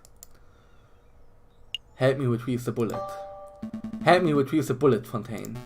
Retrieve? You mean dig it out? I assume you have a little more experience in this area than I do. Well, you're not wrong there. Fine, this will only take a moment. Oh yeah. Here you go, one used bullet. It looks like a standard lead rifle or pistol ball, but I'm afraid I cannot tell you its caliber. Why is that? The bullet fragmented upon impact, monsieur. I gathered all the pieces, but I cannot assess its diameter with any accuracy. Still, I would guess that it was 13 or 17 millimeters. Sorry that I can't be more specific. That's an enormous help. Thank you, monsieur. Fragmented bullet has been added to your evidence folder. Second area to examine. Dann das Gesicht hier. Everyone's been so fixated on who did this that nobody stopped to ask who this girl was. I don't know, monsieur. Given her clothes, she's probably just another working girl. Just another? Warte, wir gucken uns nochmal die Kugel an. The remains of bullets used in the shooting. Fontaine speculates that the ball is 13 to 17 millimeters in diameter. Okay. I didn't mean to sound glib, but it's true. This is one mademoiselle among the thousands who live in Paris. Who was she? Where did she work? Will her family miss her? I don't know, but in the long run, I don't think anybody will care. I care. I can't afford not to. I don't know who this mademoiselle was, but I'm going to see to it that justice is brought about her for her death. An area to examine. Ja, dann haben wir nichts mehr. Wir haben 2 Beweisstücke. I'm done here. Very good. Let's move this body off the street. Then we must hurry to the Palais Royal. Rest in peace, mademoiselle. I see to it that justice is done.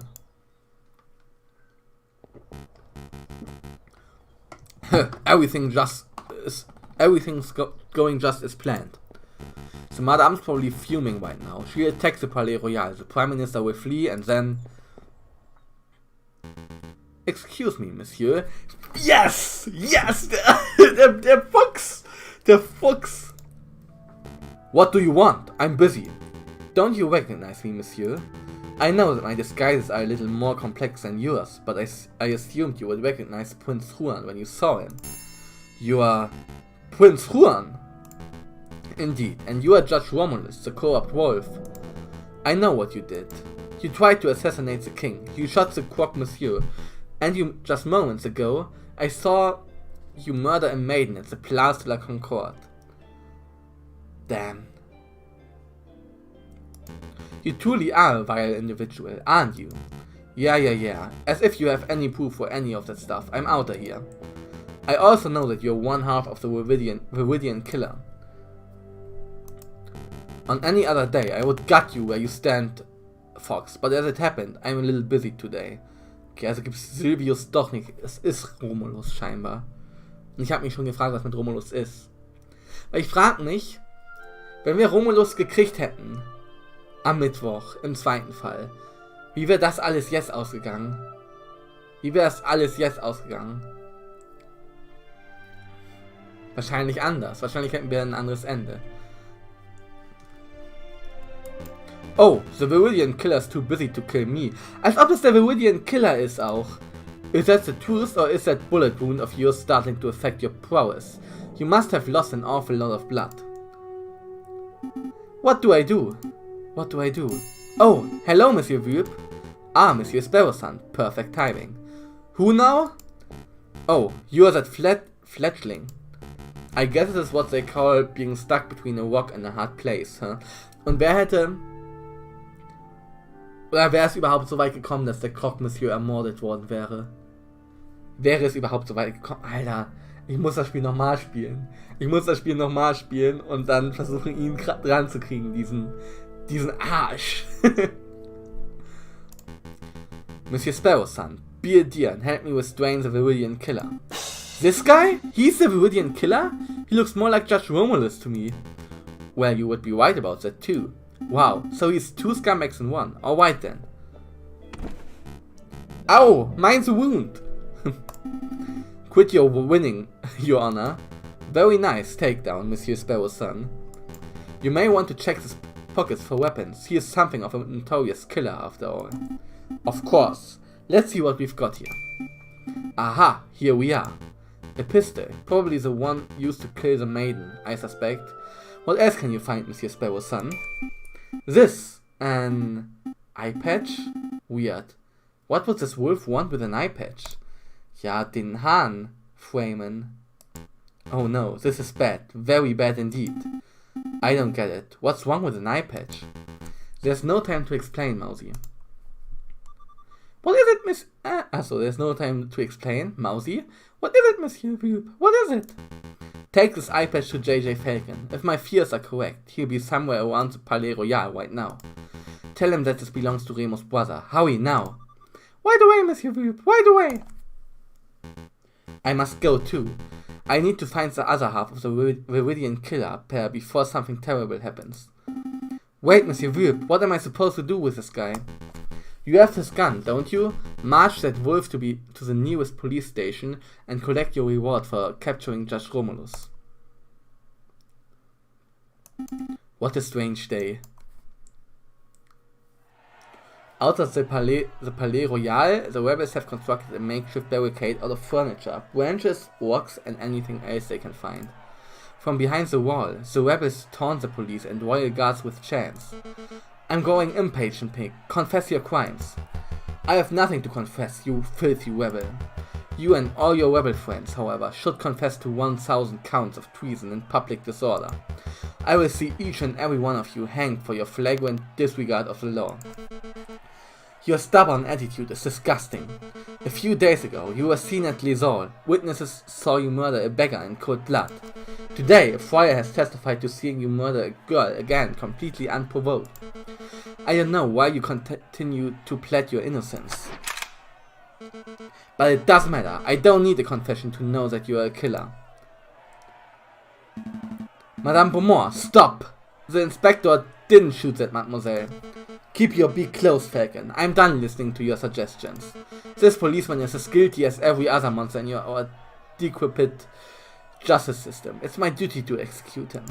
Madame, Falcon has uncovered some pretty convincing evidence. I will recommend that you hear him out. Please, just give me 5 minutes. 5 minutes and I can convince you of this inspector's innocence. 5 minutes is precious in a time like this. I can't afford this. What if you're wrong? What if you're willing... Are you willing to see another that innocent? Thank you, madame. Having my life saved by the Viridian killer. How humiliating. Quiet, pig. Your life is mine until I say otherwise. Okay, so first of all, let's recap on what Freut Remus had to say. Wait, where is that friar? He's a key witness to this crime. He scarpered as soon as he dropped the inspector off. Said he had some business to attend to. Aha, business. Man oh man, those barricades are looking pretty scary. But I mustn't fear, for I am a brave duck. I am the great Officer Beck. Handsome, intelligent, strong, truly a fearless hero who will be remembered for. Hello, officer. Ah, you scared me, monsieur. Monk? Friar, actually. Freut Remus. Listen, officer, I have something of great importance to tell you. I was just passing by the rebel camp and I overheard the conversation. Oh, this sounds good. Do go on. They said they were going to launch an assault very soon, and when they do, they are going to rain hellfire on the palace. Oh no, it's just as I feared. What'll we do? What'll we do? Nice. It's simple, officer. As soon as you hear the first gunshot, you need to retaliate.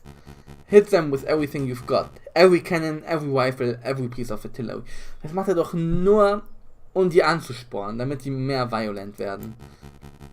Don't leave a single piece of barricade remaining. That is the only way you can be sure to survive. Ah, total annihilation. I like it. But Friar, I'm confused. Aren't you a Christian? Yes, so what? I don't know. It's just that your idea doesn't seem very Christian-y. Ah, I see. You think this is a moral issue. Let me tell you a secret, my dearest duck friend. There is no God, no overarching morality or higher plan, no heaven to save the righteous or hell to punish the sinners. There's only you, your artillery, and 10,000 rebels who want to dine on Peking duck tonight, understand? That's an awful lot to take in. Then let me simplify. It's you or them. It's me or them. Yeah, fuck, eh? Forget about the Friar Falcon. We all remember what he had to say. Present your case based on what you can recall. Okay, I will. But you may want to wipe that mouse off your shoulder first. Sorry, wipe what? Oh, it's you, Mousy. Monsieur Falcon! Special delivery from Renaville! Thank you, Mousy. What is this? An eye patch. It was found on in Remus Brothers' clothing. Remus Brothers... This is an eye patch belonging to Judge Romulus? That's interesting. Where is Romulus? There's no time, monsieur. Just take it. Eye patch has been added to your evidence folder. Kriegen wir ihn jetzt dran? Ich hoffe, wir kriegen ihn jetzt dran. I have to run, monsieur, but you have to do your best. Monsieur Whoop and Sparrowson believe in you. Sparrowson? You've seen Sparrowson? How is he? There's no time, monsieur. Good luck. Are you quite done, Falcon? Very much so. Let's begin this. Trial. Cross-examination. Okay. So let's remember what the friar said. Set your statement to question. The mademoiselle was approaching the police line with his hands in the air.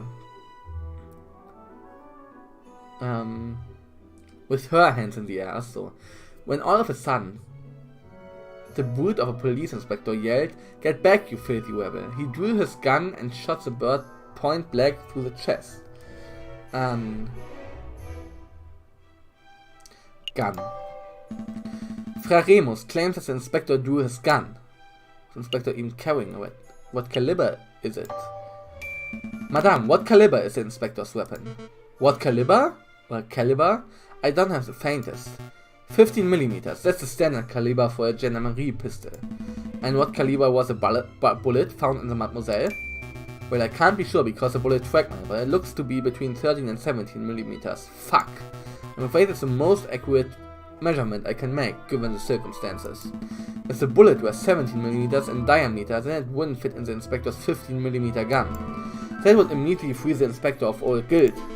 It certainly would, if the bullet were 17 millimeters. But Fontaine just said that the bullet was between 13 and 17 millimeters. That's quite a large range.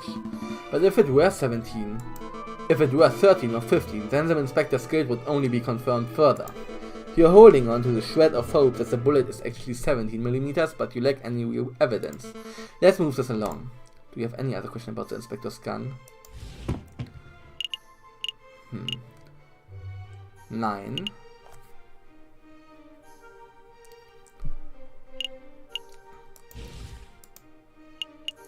No.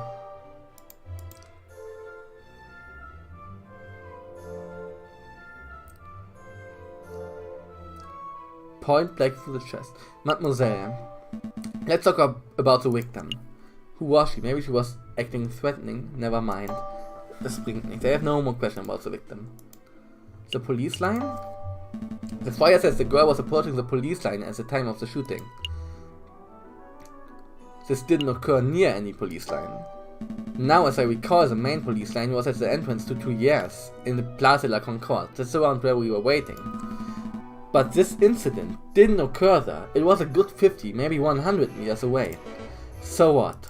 So what? It's a severe discrepancy in the friar's account of events. Maybe there was a police line there, but it moved. Maybe the friar was mistaken and it was just a signal officer. Does it really matter? Yes, it matters. Yes, it matters hugely. It impacts how we view the narrative of events. How exactly? Elaborate. Well, if it were just a single police officer, then it would be a more private confrontation, and well, yeah. Madame Beaumont scowls. Sorry, Falcon, I don't buy it. An innocent being killed by a policeman is an innocent being killed by a policeman. The friar got some details wrong, but the overarching crime remains. We must stay focused on that. Have any about the police line? Somewhere noch? Why would she do that? We should be asking why the girl would do such a thing. It doesn't make any sense. Perhaps she wanted to hurl insults at the police. Perhaps she just wanted directions. I have no idea what her intentions were, but in any case, that was the outcome. That was what we must focus on. No. Point blank through the chest muss es dann ja sein. Remus claimed that the girl was shot point blank in the chest. She was shot in the back. The girl was clearly shot in the back. I know, I remember seeing the bullet wound for myself. But that's quite a glaring inaccuracy in the wolf's testimony. It is an inaccuracy, but it is an irrelevant inaccuracy. Does it really matter if the girl was shot in the front or the back? Either way, a girl died at this pig's hand. It does matter. It does matter. If the girl was shot from the front, then this might indicate a police confrontation turned ugly. But if she was shot in the back, then what? This could indicate that someone targeted and assassinated her before she could even react. That doesn't paint the inspector in a particularly flattering light, Falcon. Madame, you're missing the point. A shot to the back breaks the currently established narrative. The girl was targeted and murdered in a stealthy professional attack. Therefore, this was not an ordinary police confrontation. You've made an assumption, Falcon. You've assumed that just because the girl was shot in the back, she must have been stealthily killed. There are other possibilities. Perhaps the girl was scared by the police, started running away, and was shot in the back as she fled. That scenario isn't possible. If the girl was running away, then she would have been at least a couple of steps away from the killer at the time of the shooting, right? Right. But I know that the killer was standing right behind the victim. They were less than 1 meter apart when the gun was fired. They were standing that close? How could you possibly know that, Falcon? Der Handabdruck. We saw a bloodied handprint on the girl's shoulder. What do you make of that, madam? Well, I assume any bloody stain would belong to the victim. A mark made with the girl's dying breath, perhaps? No, it was the print of a left hand on the girl's left shoulder, near her upper back. The angle and positioning of the print indicates that it could only have been caused by another person. That's why I'm so certain that the killer was right behind the girl at the time of the attack. I see, that's quite the theory. But Falcon, you've left an important question unanswered. Why was the handprint bloody? The print was made with the victim's blood, yes, so it can't possibly have been made prior to the shooting. The killer must have wiped his hand on the girl's clothing after she had already died. And if that's the case, then my suggested scenario is still possible. The girl has been running from the police when she was shot. No, I'm still trying to work out the details. But I know that the print was made prior to the shooting. Maybe the shooter was injured and his hand was already covered in blood. Sparrow-san, komm und rette den Tag, bitte. You talk big about breaking the established narrative, and now you present me with that baseless drivel? Well, where do we go from here? How does this handprint nonsense really affect the situation? Heh. Do you find something funny about the situation, Inspector? I do. This whole trial is patently absurd. It's an animal court through and through. Ja, ihr seid ja auch Animals. But there was something particularly funny about that last exchange. You were both so focused on when and how this handprint was made that you missed the larger issue. I don't have a left hand, you idiots. I couldn't have possibly left that mark. Whoa! Yo! POG. Oh, right, of course. Well, madame, what do you say to that? Maybe the handprint came from an accomplice. Or maybe it had nothing to do with the incident. Or it feels good to see someone else speculating widely for a change. Okay, fine, I don't have a solid explanation. I must concede that it's possible, maybe even likely that the person who left that mark was a murderer. Therefore, as much as it pains me to say it, I must concede that the inspector probably did not shoot the girl. So that's it, the inspector is off the hook. No, there's still the matter of the incident at Les Halles. What incident is this? I know nothing about this. Ha, as if you don't know. A beggar who was shot and killed in Les Halles a few days ago. The attacker was described as a scowling police officer who wore an eye patch. Sounds familiar to you? Go on, Falcon, explain the pick out of this one. Until 5 minutes ago, I was at a loss. But I was recently presented with a piece of evidence that makes the answer all too clear. This was a false flag operation. False flag? Explain yourself, Falcon. An eye patch found on the man called Judge Romulus. Madame, what do you know about Remus' twin brother, the man known as Romulus? Not much, only that he was forced to flee the country by our oppressive government around a month ago. That's the half-truth, madame. You see, it is correct that Romulus is being hunted by the police. But I've had the suspicion that the wolf was lurking in Paris itself, although I never managed to find definitive proof of this. Anyway, it turns out that my suspicion was well founded. He was recently apprehended, I think. You think? I don't know the details, but it doesn't matter. What's important is that a reliable friend found this on Romulus' person just moments ago. An eye patch. Romulus has perfect vision. Why would you need something like this? There's only one plausible explanation. It is part of a disguise, something to conceal his identity and make him appear as someone else. A disguise. You're saying that Romulus shot the beggar wet just to frame the police inspector? Exactly, madam. It's no coincidence that Remus happened to find the very inspector just another murder occurred today und die Musik ist hyping gerade. Get fucked, Romulus. So, Remus was in on it too. Two wolves working together to make this policeman look like a murderer. Realisierst du jetzt deine Idiotie, deine Ideologie? But why? Why would they do that? To rile you up, madame. To make you lust for violence. And if your actions today are anything to go by, I would say that they succeeded. Damn, I've been so stupid. Definitiv, stimme ich dir zu. How did I let myself go so misled by a couple of wolves? This trial is over. Go, Inspector, you're free. It's about time. You're letting him walk, man? Of course, it would be criminal to confine an innocent man any longer than necessary, even if the man is a bitter, stubborn pig. Falcon? Yes? I don't understand you. You're stupid, you're reckless, but you fought big and talent for my freedom. I'm starting to suspect that you really aren't a brilliant killer at all. It certainly took a long time to pass that fact through your thick skull. Inspector, if you're still hunting that villain, maybe you should speak with Aviary. When this is all over, I mean.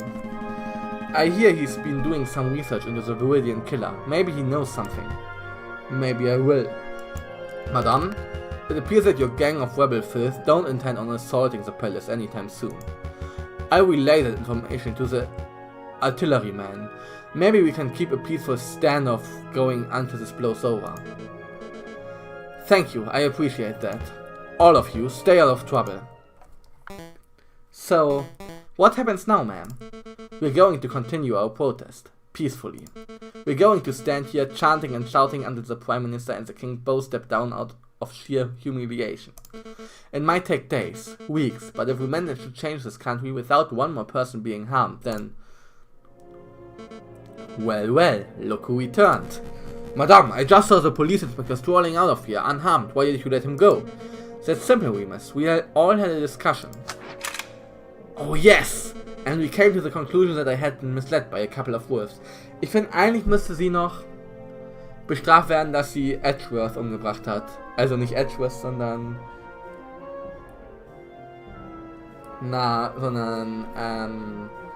Edgeworth nicht, sondern wie heißt er?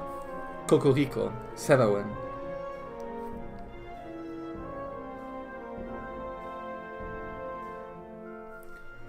Okay. And we came to the conclusion that they had been misled by a couple of wolves.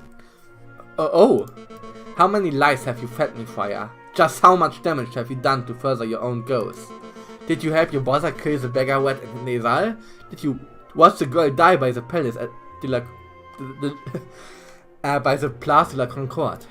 Now that I think about it, even the Croque Monsieur's death was surrounded by details that made little sense. I don't know what to think anymore. You know that this guy's a scumbag at least, man. I say shoot him. Pierre was right. We won't judge you for killing this man, madame. It's the least I deserve for my sins. Go ahead, madame. Aber wird sie das besser machen? What are you waiting for? Pull the trigger. Do it. Falcon, you have proven yourself as having clear judgment. What do you say? Ich würde sagen, let him live. Lass das Arschloch leben. Lass das Arschloch leben, weil sonst sind wir nicht besser als er. Sonst wäre Cocorico umsonst gestorben. Sonst wäre das Mädchen umsonst gestorben. Die Ratte in Lesol. Ist ja alles durch diese Intrige passiert. Würden wir wirklich besser sein, wenn wir ihn jetzt shooten würden? Ich glaube nicht. Madame, you know what the right thing to do is. Show us what kind of leader you wish to be. You are right. I said that this will be a bloodless revolution, and I can't make any exceptions. Not even for a monster like this wolf. Wow, this is amazing. Completely unprecedented. You've buckled all of my expectations, avoided every temptation, and opted for an option that shouldn't even exist. Well done, madame. Well done, Falcon. You have demonstrated the power of pacifism in its purest form. But unfortunately for both of you, I'm no pacifist. Everyone get down! Fuck. Wen hat er getroffen? Suicide. Oh, okay, ist auch okay. Shooting himself in the head? What a loony. It is okay, finde ich okay. Hardly a surprise that the wolf would be too cowardly to face a real punishment. This isn't right. It's not the solution I wanted either, Falcon, but I can't say I mourn the friar's death. No, that's not what I meant. I meant that it doesn't make sense for him to kill himself so abruptly. And that comment of his, It was almost like, I think we need to get out of here. All of us, right now. Falcon, what are you talking about? Oh nein. Ah, there was a gunshot. Really close too. I can't afford to hesitate. It's me or them. Nein. Officer, hold your fire. Fuck, ey. Fuck. Officer, back away. God, I'm not saying he's crackers, but he fits the bill. No way. I can't afford to take chances. It's me or them. It's me or them. Fire every cannon.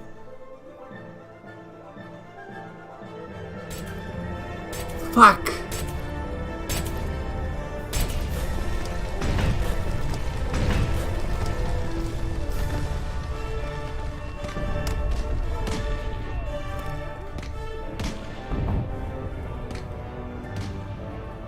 Wir waren zu spät.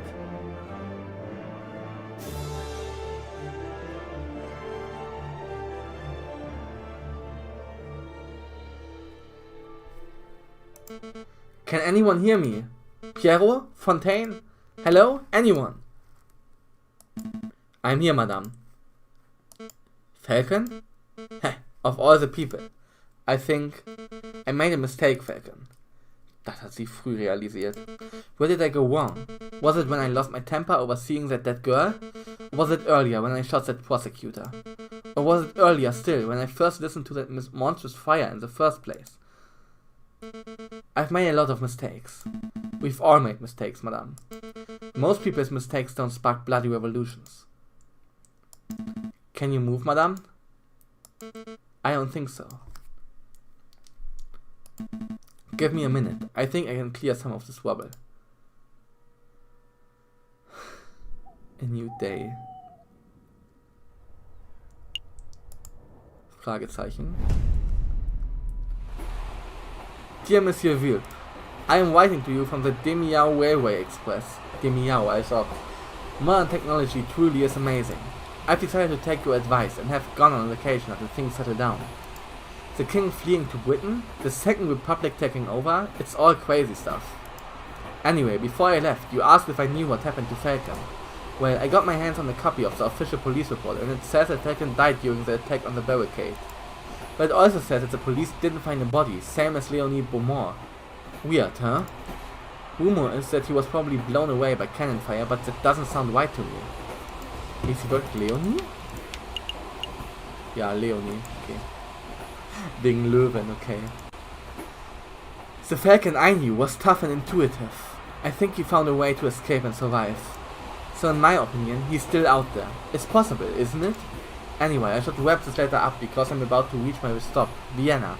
Als ob jetzt nach Vienna geht, zu den Eltern von der Gans, von Senior. I'll let you know how Mademoiselle Senior's parents are doing. Maybe you should come pay a visit sometime. Send my regards to Mousy. Yours sincerely, Sparrow's son. P.S. I see a person selling mini Rahmstrudel. What is it?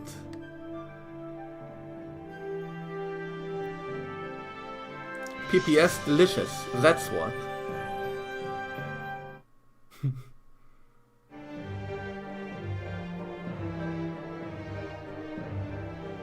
A game by Sketchy Logic. Als ob das war. Based on the characters and art of J.J. Grantwell. Gänsehaut. And the composition of Camille Saint-Saëns.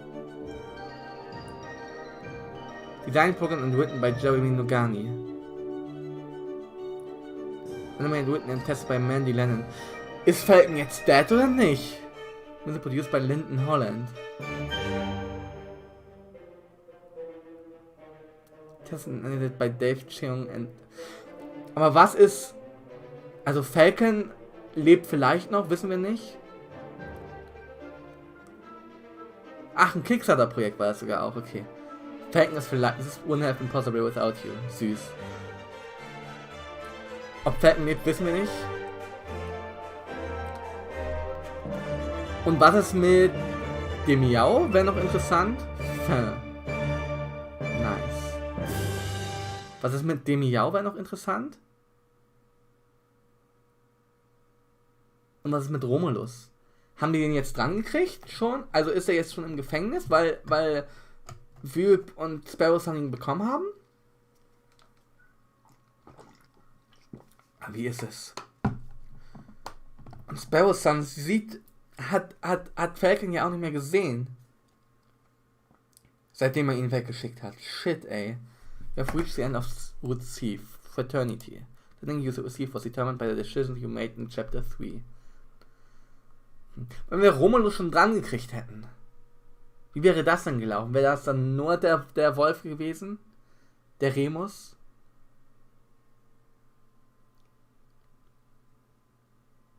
Oder hätte er sich auch... Ich weiß es nicht. The trial taking the trial in the catacombs differently in order to see a different ending. Thank you for playing Aviary Attorney. Krass. Okay. Ich weiß nicht, ob das beste Ende ist. Was justice really served? Ich weiß es nicht. Ich meine, wir haben ihn rumgekriegt und er hat sich erschossen. Aber haben wir das... Was? Am Ende konnten wir die Wahrheit aufdecken. Das ist, denke ich mal, das ist das, was zählt. Ich weiß nicht, ob Falcon jetzt noch lebt. Was mit Romulus ist, ich habe keine Ahnung.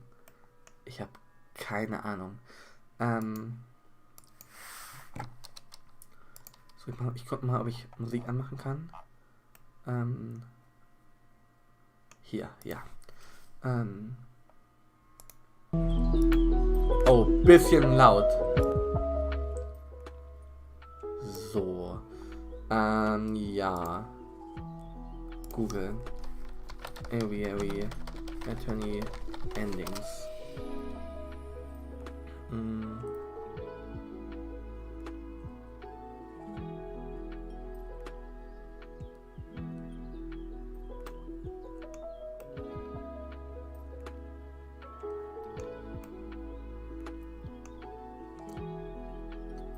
Mal Review of Aviary Attorney, Ace Attorney.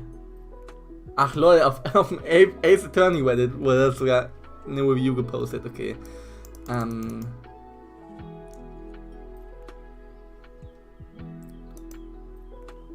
Here, one thing you might notice when you play this game is that it's much shorter than I finished all 4 cases along with 2 of the endings in 2 hours. Als ob er das in 2 Stunden durchgespielt hat. Was für ein Speed wieder war dann.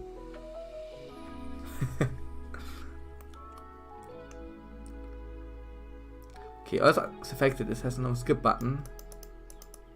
Ja, man kann ja trotzdem gut skippen.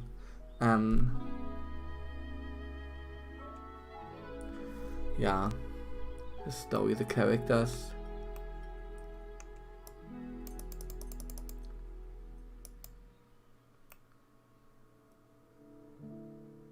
The courtroom, the jury.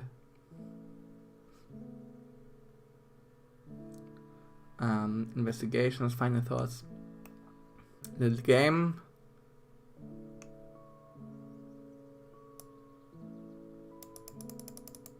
Ja, ich fand es ultra nice. Sagen wir mal. So, jetzt gucken wir nochmal in die Guide rein. Achso, lol. Act 1, the cat was closed. Wir gucken nochmal. Act 4b. Other endings and plot changes. Act 1. If you fail to secure a non-guilty verdict for Caroline DeMiao, she never confesses that she's the real killer and is executed. Falcon spends the next day drinking at Canal Jeu, not because he still believes in her innocence, but not because Gray was convicted and set to be executed.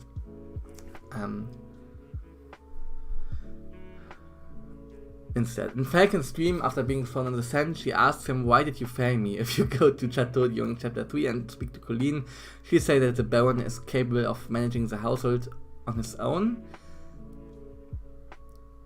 instead of saying she's leaving with him being gone now. In ending 4A, if Caroline was executed instead of Gray, the William killer blows him up instead, and Beaumont is charged with his murder instead of Caroline's. Ah, okay, also in 4A verteidigt man Beaumont scheinbar.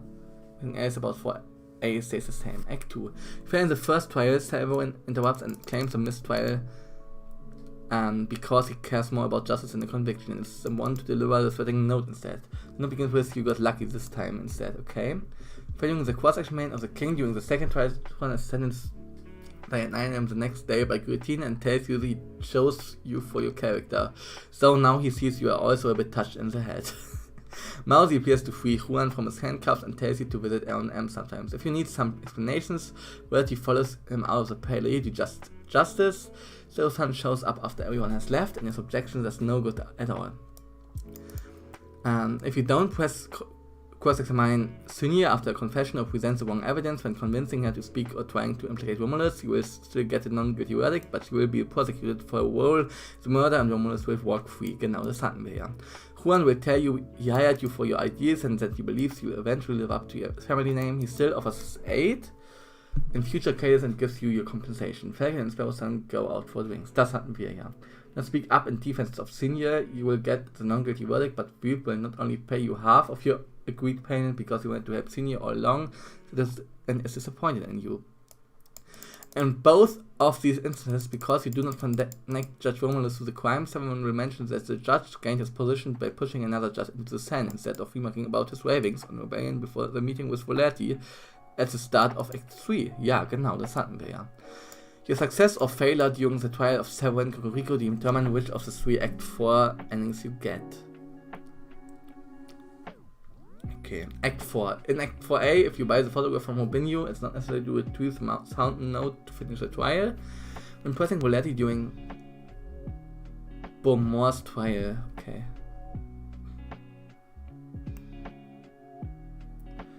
Also vor C haben sie nicht drin, aber das wissen wir ja auch, was passiert eigentlich.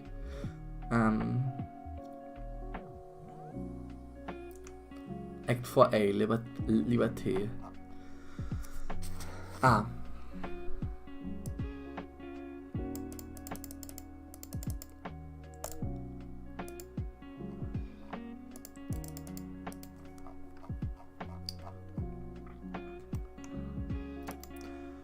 For Act 4A, Liberté.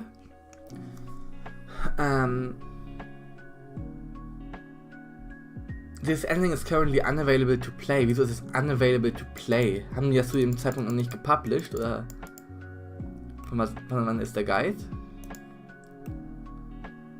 Ach, von 2018.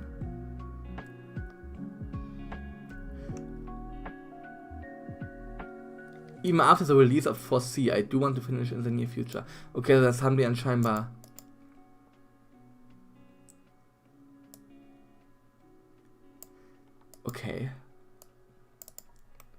Okay, also scheinbar haben wir das Ende bekommen, was erst später released wurde.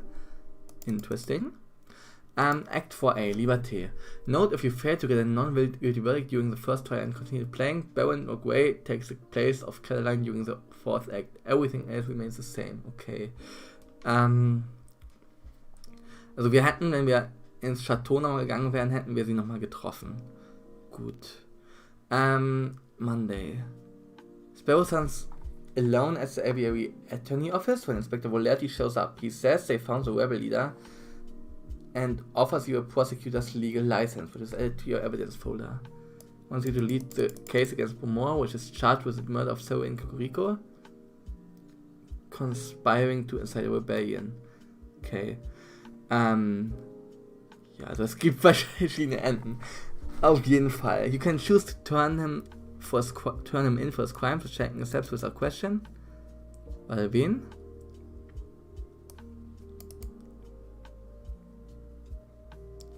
Volerti Estelle.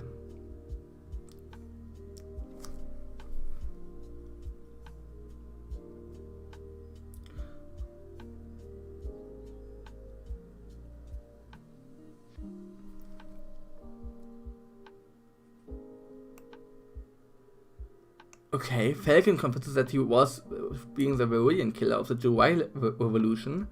Moments just now, Volerti wants justice, but Falcon challenges him to a duel. You can either shoot while Falcon's back is turned or wait until 5. Whoever is shot first gets a shot off at the other, and both Falcon and Volerti fall. Falcon has something to confess though. He's not the real Varillian killer, even though he bombed the chateau and sets the island on fire. But Volerti is already dead. Sparrow's shows up to save Falcon before he can... Okay. Und dann ist Volerti... Dann stirbt Volerti? Okay.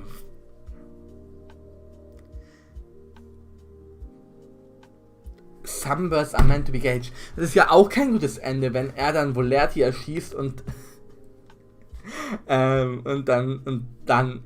What the fuck? Und Act 4, Egalité.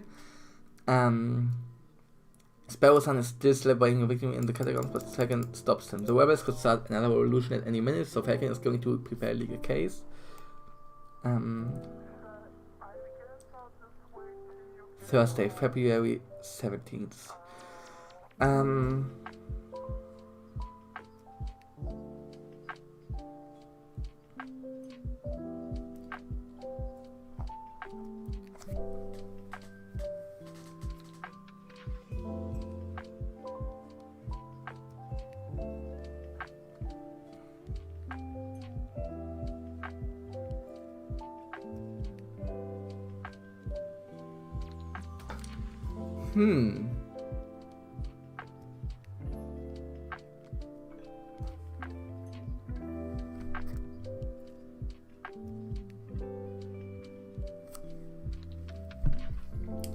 Interesting.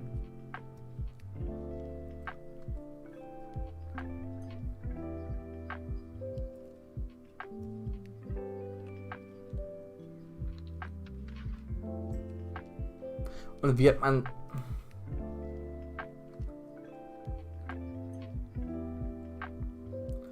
kriegt man dann vor B?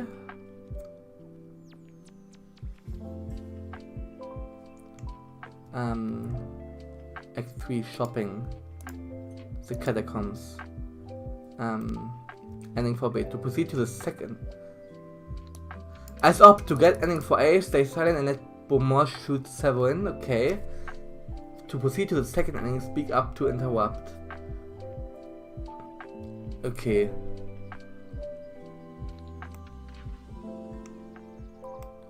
Okay. Interesting.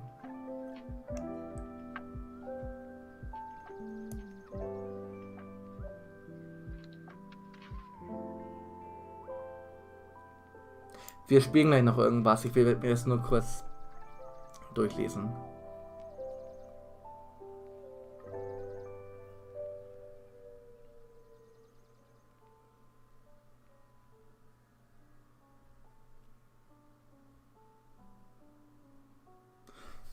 Okay, also hätte man ihn quasi dingsen müssen. Ihn quasi gut verteidigen müssen, was wir nicht geschafft haben. Aus welchem Grund auch immer. Ja. Weird. Ja. Cool, interessant. Ich muss mich mit den Enden nochmal lese ich mir privat nochmal durch und spiele die vielleicht auch nochmal. Ja. Ansonsten ein cooles Spiel, kann ich nur empfehlen. Schade, dass hier nicht so viele zugeschaut haben. Weil ich finde, das Spiel verdient schon Aufmerksamkeit. Es ist ein cooles Spiel. Ja. Ich habe gerade 2 Stunden einen heißen Pay, 2 Versuchen gestellt, ein vierter heißer Fehler. Fehlte. RIP. Aber wieder ein Willkommen im Stream. Und ich sehe, du kommst gut mit deiner Projektarbeit voran, Kappa. Nein, aber du wolltest ja erst nächste Woche anfangen, ne? Ja. Aber ich hoffe, dir ist gut, obwohl dir ein vierter heißer fehlte. Ja, und es hat trotzdem irgendwie Spaß gemacht, ne? Ich habe gerade das Spiel beendet. War nice. Bisschen schade, dass niemand zugeguckt hat, aber war trotzdem nice. Hätte ich ja so oder so irgendwie beendet. Und jetzt machen wir noch... Spielen wir noch was bis 2, bis zur Zeitumstellung, also bis 3. Zeit für Chicken Police. Nee, noch nicht. Noch nicht, ich habe mir noch nicht gekauft. Wenn's on sale ist mal. Wenn's on sale ist. Wenn's on sale ist, dann machen wir Chicken Police. Oh Mann. Aber es ist auf meiner Wishlist und ich hab's im Auge. Wenn's on sale ist, ich denke mal vielleicht zu Ostern. Macht Steam einen Ostersale? Macht Steam einen Ostersale? Ja, nein, vielleicht? Weiß man da irgendwas? Weil wäre nice, wenn Steam einen Ostersale machen würde. Dann, ich möchte mir auch Detroit Become Human nochmal holen, damit wir das auch hier spielen können. Und, ja, dann könnte ich auch jetzt machen, ne? Aber dann ist es halt billiger, spart man ein bisschen Geld. Genau.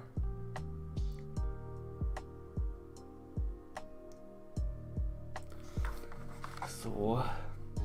Nicht wundern, ich mache gerade hier noch ein neues Thumbnail, weil ich natürlich super vorbereitet bin.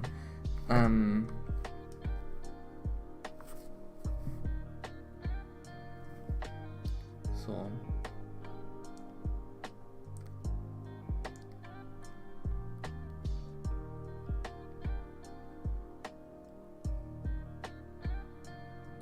So, POG noch. POG. Ja, wie geht's sonst so? Hast du schon angefangen mit deiner Projektarbeit, Wilhelm? Oder noch nicht? Die 4. Staffel ist komisch. Inwiefern ist die 4. Staffel komisch? Ich finde die nice. Also ich will die spoilern, ne? Deswegen sage ich nichts, aber ich finde die 4. Staffel eigentlich cool, weil die abwechslungsreich ist. Ich bin am Montag, nicht früher. Okay.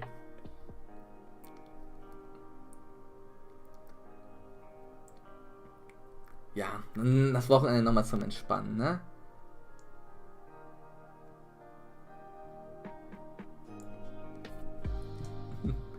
Die ersten 5 Folgen waren besser als das Staffelfinale von 3. Ja! Ja, die ersten 5 Folgen. Die ersten 5 Folgen da mit dem Virus und allem. Das ist... Stimme ich dir voll und ganz zu. Staffelfinale 3. Gut, Andrea gestorben. Ne? Aber ansonsten... Ja. Ja. Ansonsten war da gar nicht viel. Ansonsten weiß ich auch gar nicht mehr, was da so passiert ist.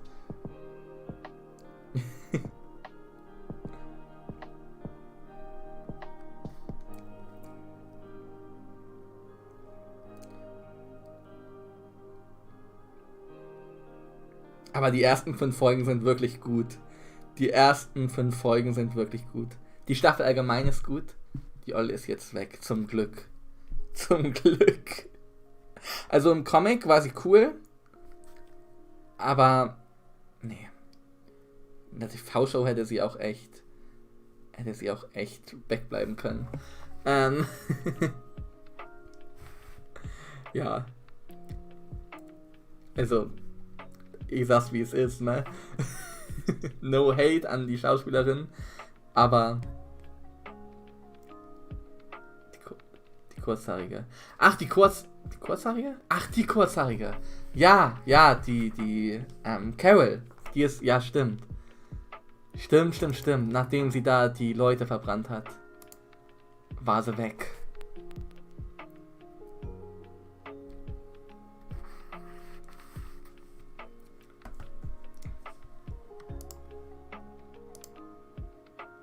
Das war auch eine Story. Und diese Story passt ja im Moment auch, ne? Mit Corona und allem. Sehr zeitgemäß. Mit Quarantäne und wo die da überall waren. Der und ich schon wirken eher wie Laufburschen. Ja. Wo du gerade bist in der Serie auf jeden Fall.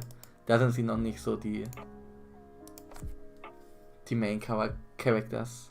Da gebe ich dir recht. Voll und ganz.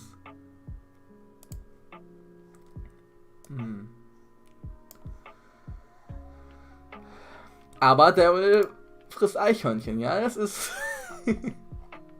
das ist nice.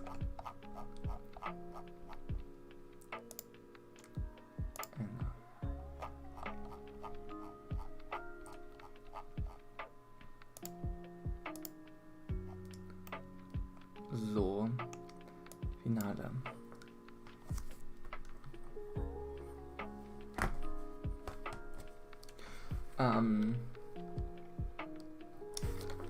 Ich lese gleich vor.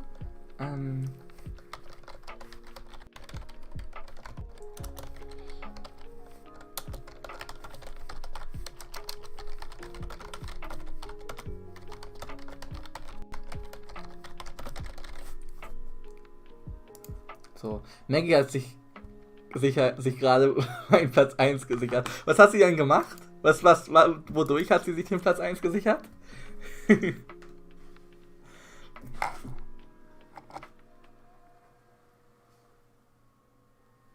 Was ist da denn gerade passiert?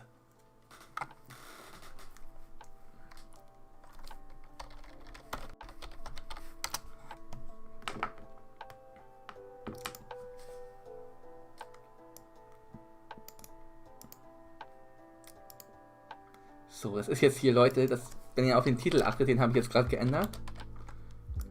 Das ist ein Geheimstream geworden. Was schon so spät ist jetzt geheim, dass wir streamen. Ja, okay. Perfekt. Und andere Frage nochmal. Erstmal, was Maggie gemacht hat gerade. Und sie läuft nicht nur von A nach B. Ja. Ja, okay, ja. Worauf hättet ihr mehr Lust, dass wir jetzt spielen? Könnten Mario spielen? Super Mario 3D World bin ich gerade dabei, das durchzuspielen. Das würde ich dann einfach weiterspielen. Wir könnten Valorant spielen. Ich könnte sehen, könnte fragen, ich weiß nicht. Vielleicht ist ein Kumpel von mir noch wach, der Valorant mitspielen würde. Wenn nicht, würde ich es alleine spielen. Was habe ich noch hier? Wir könnten Mario Kart spielen. Auf der Switch. Das könnten wir auch machen. Oder ein anderes Partyspiel auf der Switch.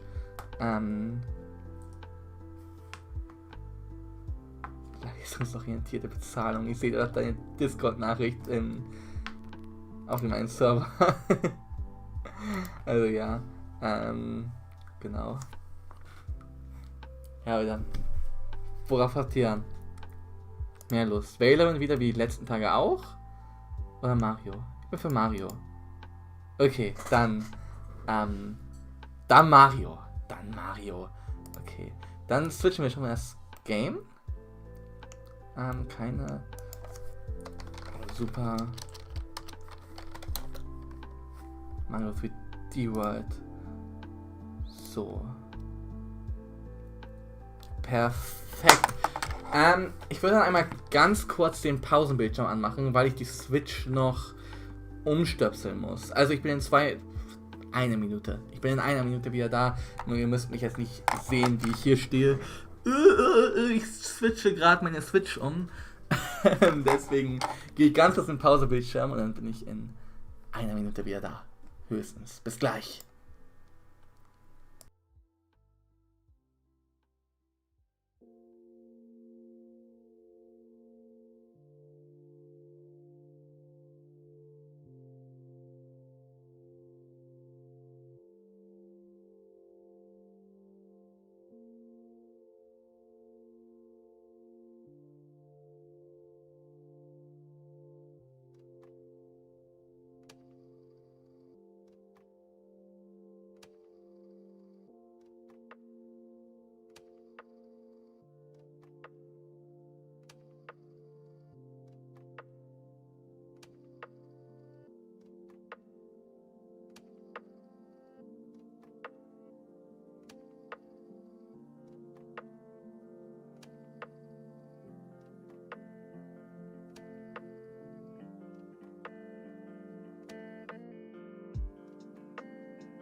So, und da sind wir wieder.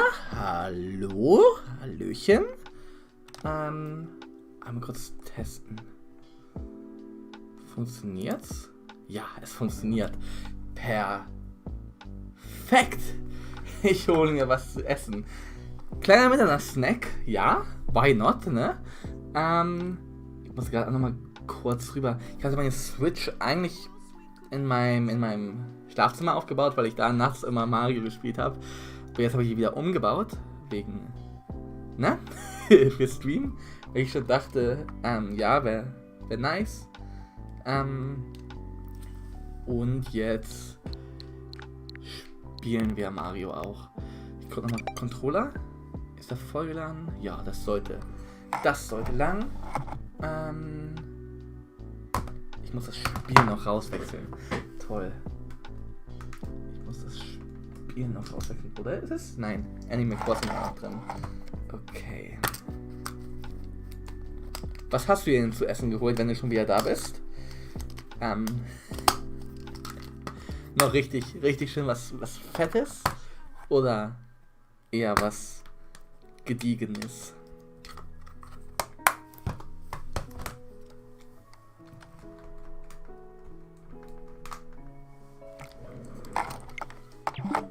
So. Super Mario 3D World. Starten wir. Machen wir die Musik mal aus. Und dann starten wir. Machen wir ganz kurz das Fenster auf, weil die Luft hier extrem schlecht ist. Muss dann zwar auch leise sein, aber wir müssen ja auch nicht mehr so laut sein. Das tut ja auch nicht Not. Super Mario 3D World! Ah, yes. Das ist super. Ich hätte es auch gerne mal on Stream mit jemand anderem gespielt, aber ich kenne keinen, der das Spiel hat auf der auf der Switch. Sonst wäre es wahrscheinlich auch funny gewesen, aber so nicht. Ich bin in Welt 5 schon, übrigens. Und ich glaube, Welt 5 ist auch das einzige, wo ich bin. Achso, das einzige. Das ist, also ich bin hier neu angekommen gerade. So, Welt 5.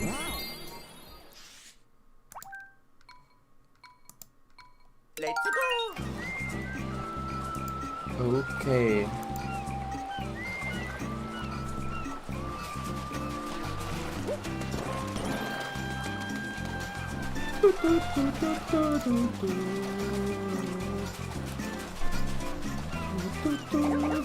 Okay.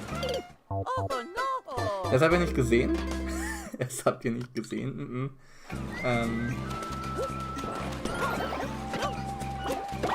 Ey. Zack, zack. Perfekt. Brauchen wir irgendwie einen Schlüssel scheinbar? Ja Leute. Ansonsten, wie geht's euch? Wie war euer Wochenende bisher? Was gibt's zu essen bei dir, Wilhelm? Falls du noch da bist. Und, ja, was könnt ihr so erzählen?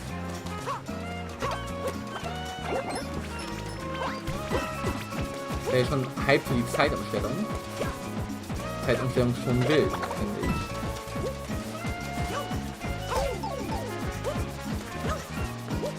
Ja.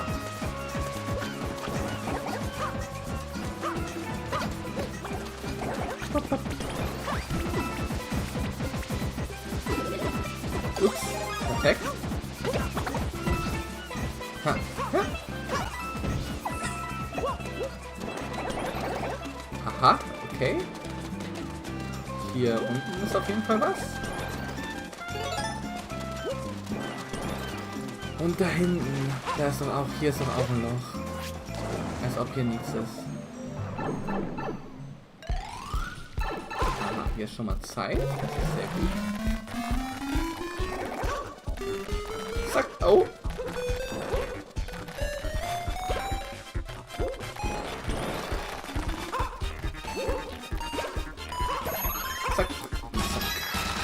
Easy. Easy peasy.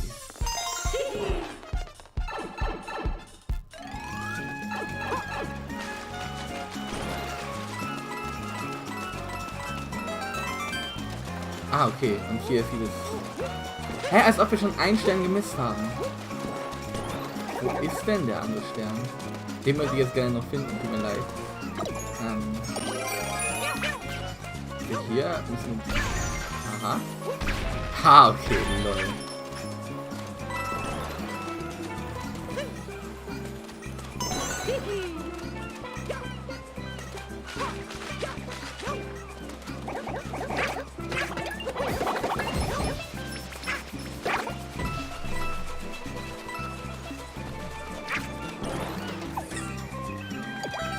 Ah, nice. So, dann machen wir hier dieses rote Münzenrätsel. Zack, zack.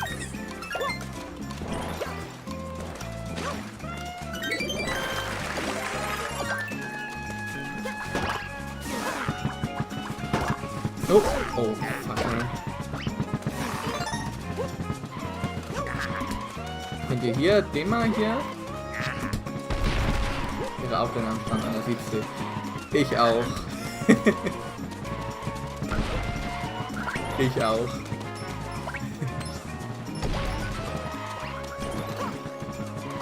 Oh, was ist das? Ah, okay. Okay, Hilfe.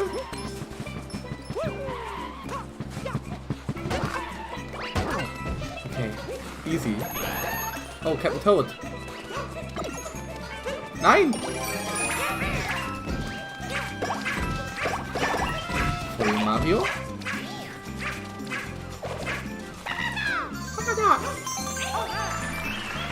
Easy. Brauchen wir nur noch die restlichen Schlüssel. Und den Sticker noch. Den Stempel. Das wäre noch nice.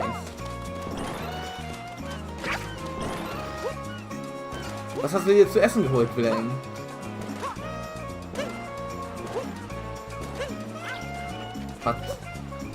Was Nices? Schon Fett Pizza Burger. Also nicht Pizza Burger, die gibt's ja leider nicht mehr, obwohl die auch nice waren. Und Pizza oder Burger. Oder was? Reis und Gemüse. Man gönnt sich. Man gönnt sich.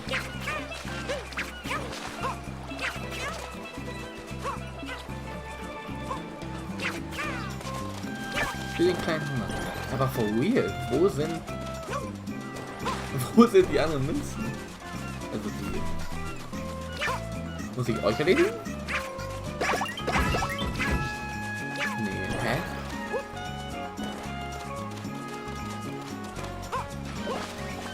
Lost in the Mario Game. Ja, moin.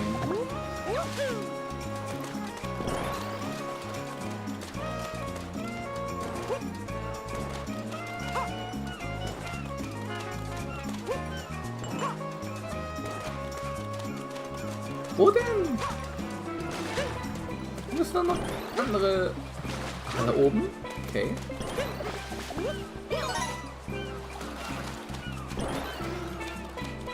Und hier drin vielleicht doch noch?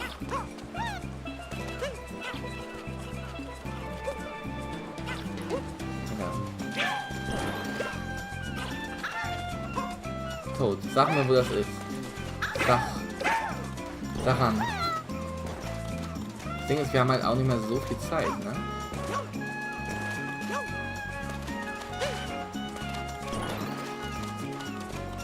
Mit dem Ball irgendwas machen?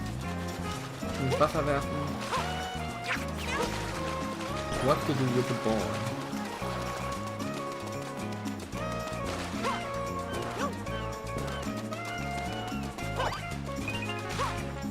What?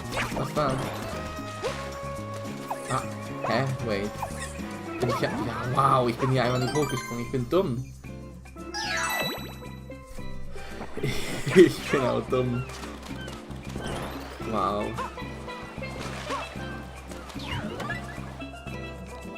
Als ob das erst halfway war. Ah, Kleffi, hallo.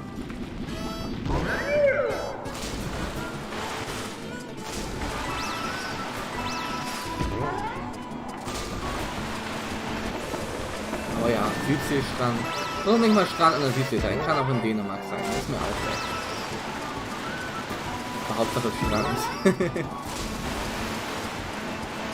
Wäre schon cool. Oh, da hinten ist der Sticker. Oh, oh, oh Gott, das war knapp.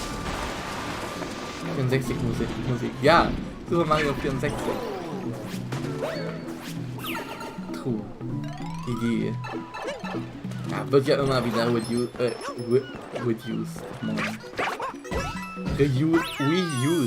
Also wieder neu benutzt in Mario-Spielen, die Musik. So.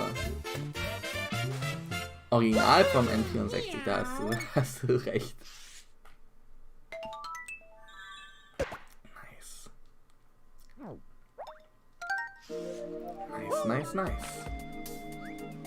109, 110, 111.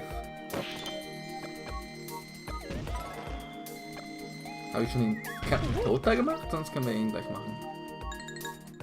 Hilfe!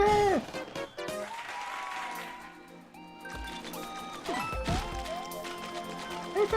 Ah! Okay, zack.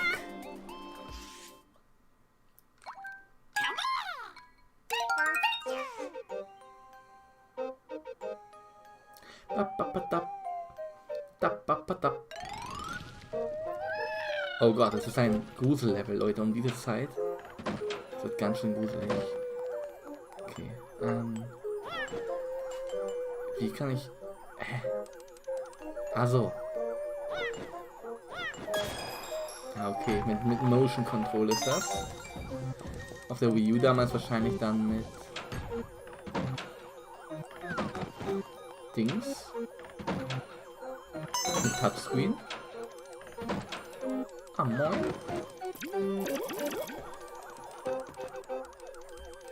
Okay. Hier runter.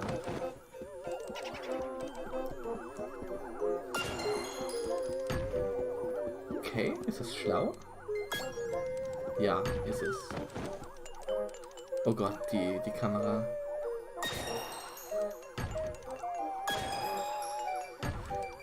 Ich bin Captain Toad. Ich bin bald schon tot. Alles kommt ins Lot. Ich bin Captain Toad.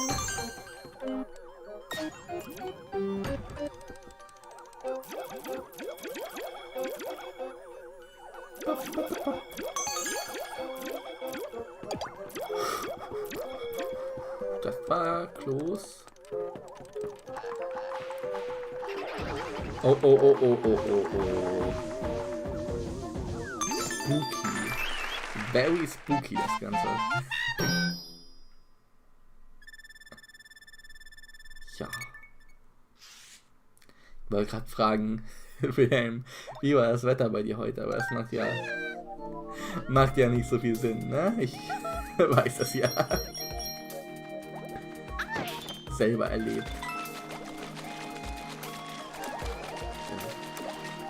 Okay, was ist das hier? Ich mache übrigens, oder versuche 100% zu machen, also überall alle Sterne. Habe ich irgendwie angefangen zu machen. Tollkühne Trapezträume. Let's go! Oh nein, es ist... Ich glaube, das Level war Dings. Nervig.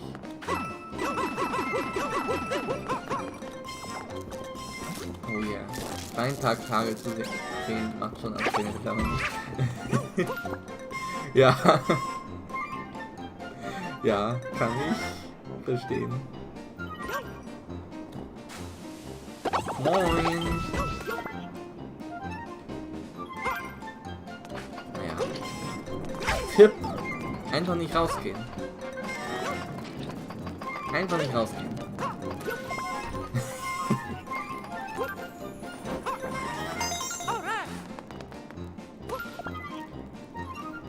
Zack.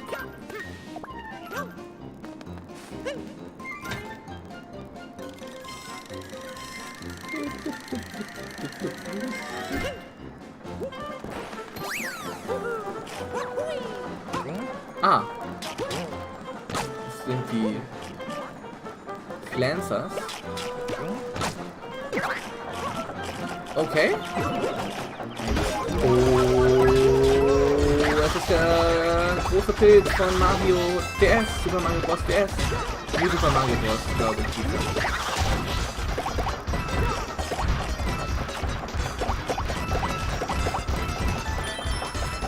Let's go, guys.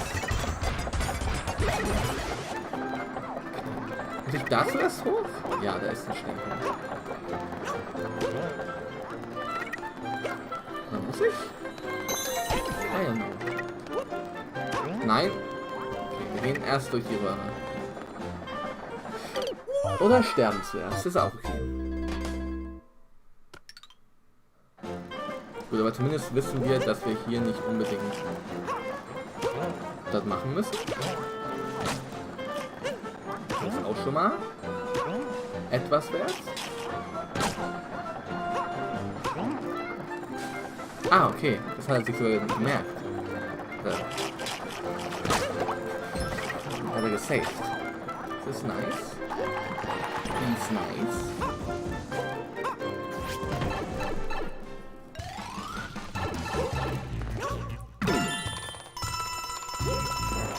Okay.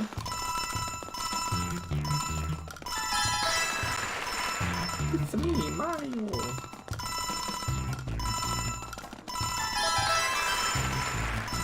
Zack, zack.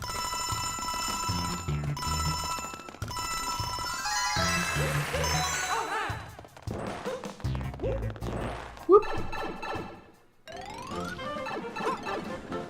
Okay.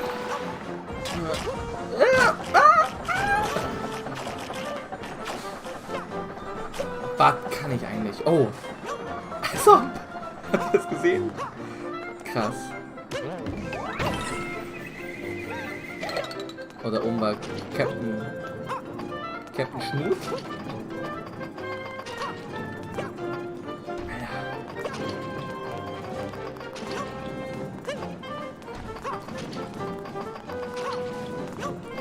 Als ob!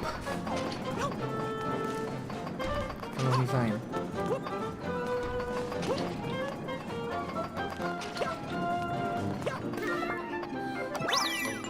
Warte, ich gehe erst in Captain Schnut.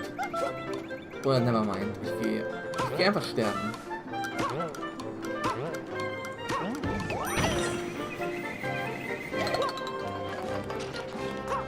Ja, jetzt kann ich sowieso sterben gehen, weil jetzt der Dings weg ist.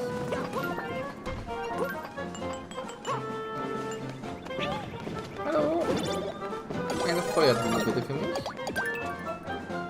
Na, es war dumm, aber ich hätte mir ihn nicht holen müssen, weil jetzt muss ich sterben. Ich muss sterben, weil ich es verkackt habe. Konsequenzen.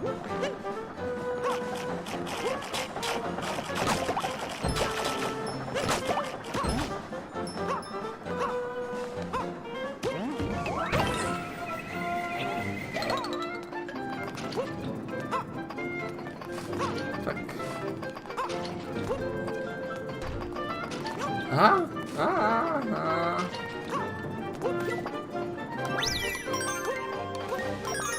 Okay, nice.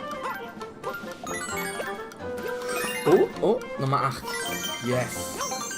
Haben wir diesen Level completed. Ich bin nur noch hinten. War doch gar nicht so nervig, wie ich ihn erwartet, sprich in Erinnerung hatte. Okay. Okay, da hätte ich ein bisschen hin und her schwingen müssen. Ich muss den Level nochmal ganz kurz neu machen, weil ich nicht die Flagge perfekt habe. Tut mir leid.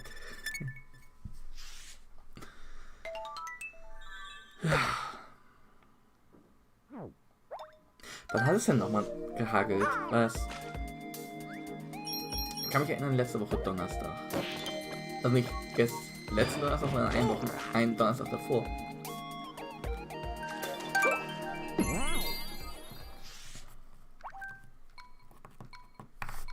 Let's go! Hat es heute gehakelt? Wenn ja, habe ich es nicht mitbekommen. Aber ich war heute auch nicht draußen.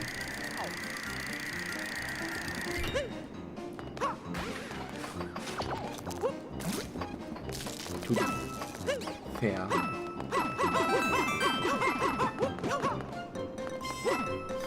Okay.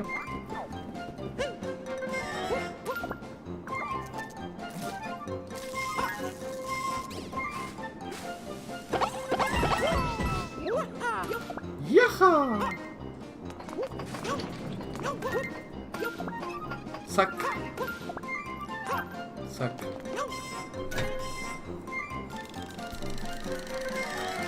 Easy.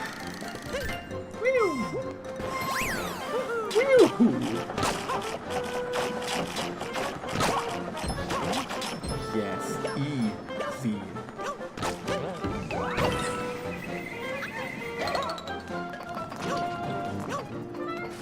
So, komm. Wir holen uns noch das Item von Captain Toad.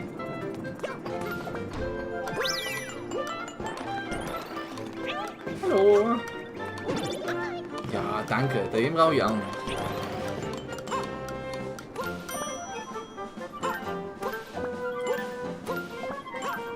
Irgendwas, eine Glocke oder so, aber nein.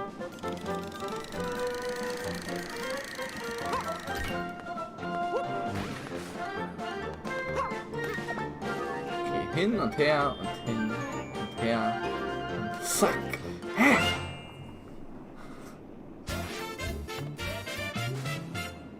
Das war noch schlechter als zuvor. Es war noch schlechter als zuvor. Oh Mann. Oh, Mann.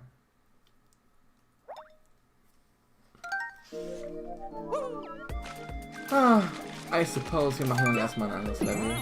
Oder vielleicht eine Glocke kriegen. Let's go!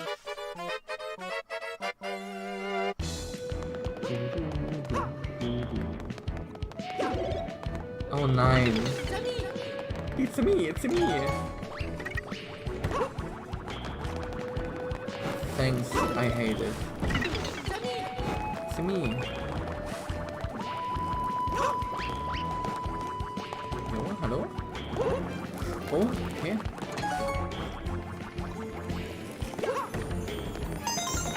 Als ob. Okay. What the fuck? Kurzes Level. Auf jeden Fall. Wir gehen jetzt nochmal rein, um die anderen Sterne zu holen. WTF. WTF. Ich dachte gerade, ich hätte mich am Ellbogen verletzt, aber war eine optische Täuschung.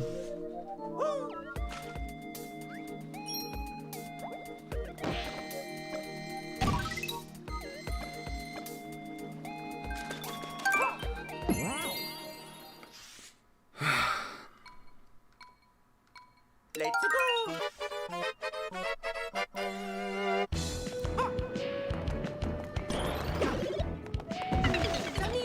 It's me, it's me. Aber wie sollen wir denn 4 Stück bekommen?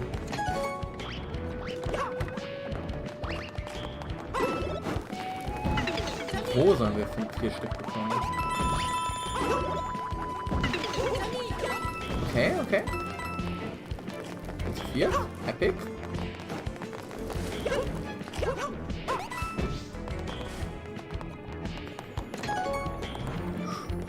Das war knapp. Okay, Jungs. Ach, hier brauchen wir einen blauen Toad. Als ob. Okay, dann wechseln wir gleich nochmal Charakter.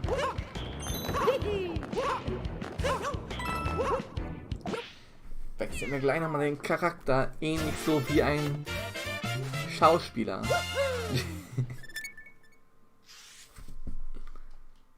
Okay, Leute, 1 Stunde noch.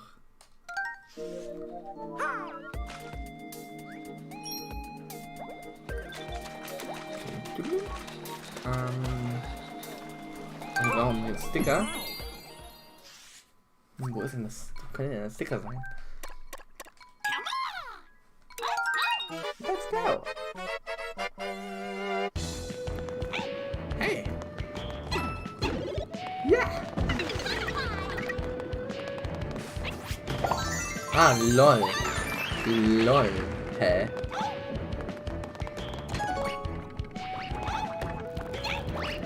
Yeah!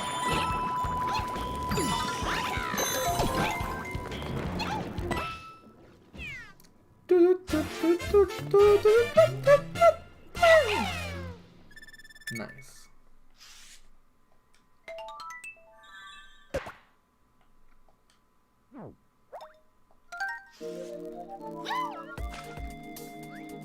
Ah, 21 oder 22. POG. Wo geht's hier hin?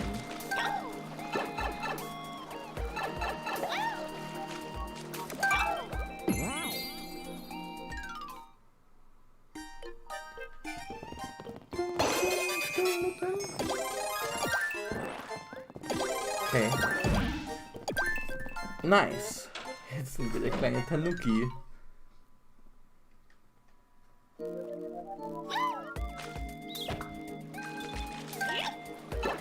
Waschbär. Ich bin wie ein Bär. Ich bin wie ein Waschbär. Dann können wir doch den Level nochmal versuchen. Okidoki. Let's go. Aber dann können wir ein bisschen rüber gleiten zur Flagge.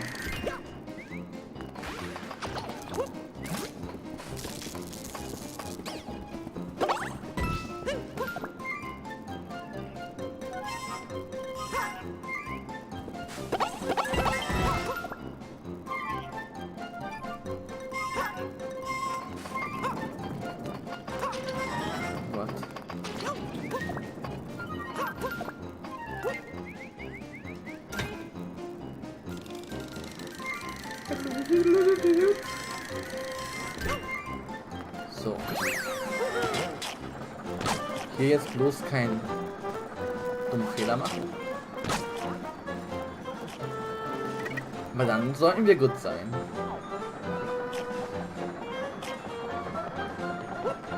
Zack. Easy. Easy weasy.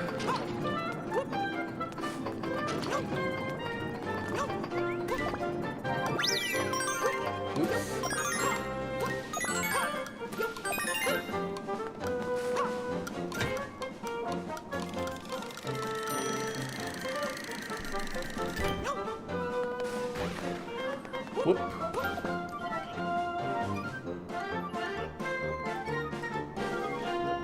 Oh, und?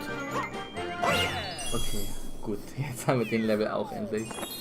Puh.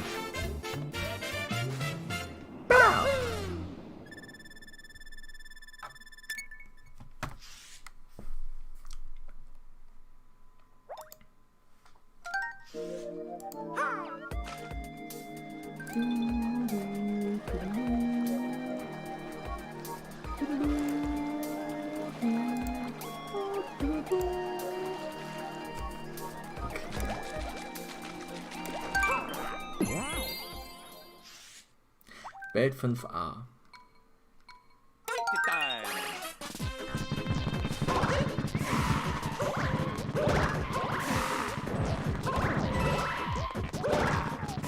Okay.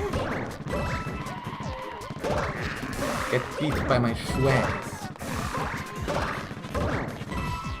Leute, mein Schwanz ist allmächtig. Der Tanuki-Schwanz.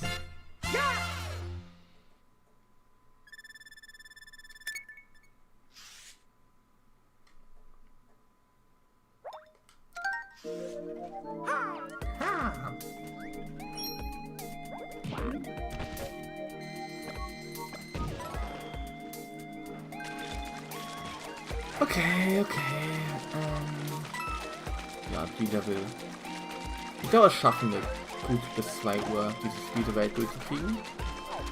Und dann ist auch mal Schluss für heute, ne? Dann ist auch mal Schicht im Schacht. Zack.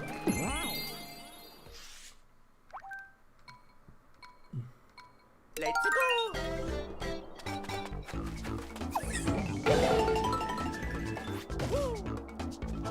Oh. Nice. Das Shadowing hier sieht nice aus, die Sonnenspiegelung.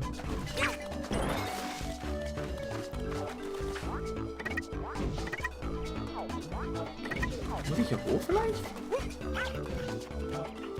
Ist hier schon... Okay, hier will man nicht. Ich dachte, vielleicht hätte hier auch schon ein Dings sein können. Wie heißt es? Ein Stern. Jo, was geht plötzlich mit der Grafik ab?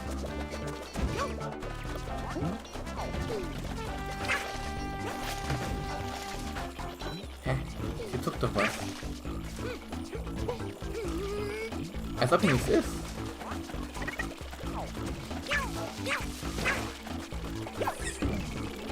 Nein, nein. Da war der Stern, ich habe ihn gesehen.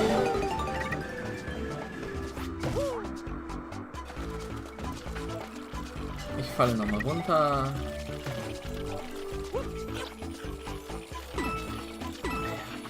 So.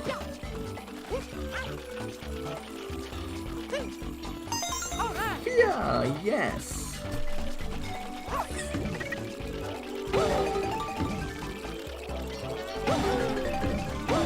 Für diese schwarzen Fuzis, ne?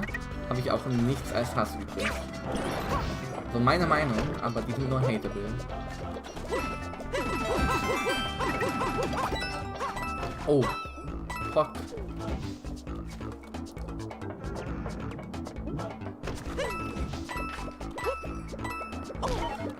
Okay, das war ein kurzes Vergnügen.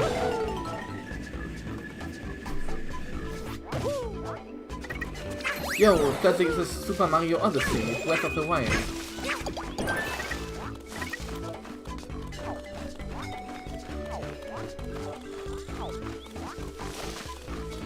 Was ist das hier? Ist das das Stempel? Nein, das ist nicht.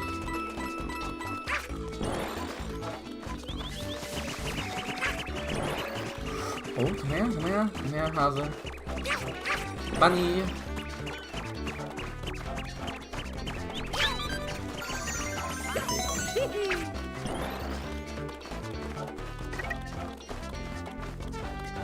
Episch. Oh, da war so ein unsichtbarer. So, ja.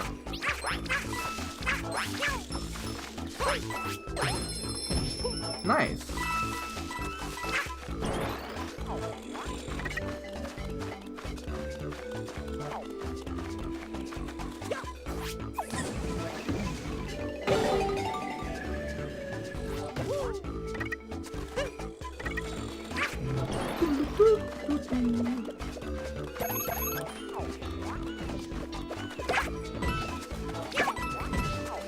Ist hier noch irgendwas? Da hinten ist ein...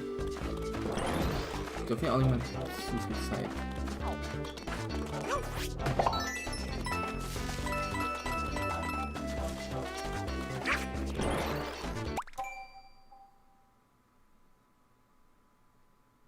Okay, das war der Soundtrack. Ich dachte schon draußen ist es stürmisch.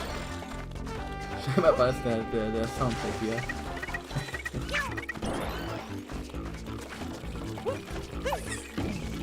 Oh. Ja. Geht ihm auf den Senkel.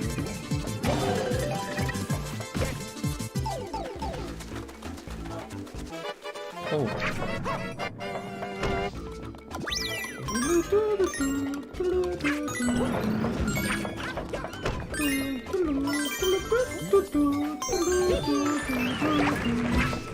Den Level Life eh nochmal machen, weil ich den Sticker finden möchte. Stempel. Sticker ist es ja nicht, aber ein Stempel.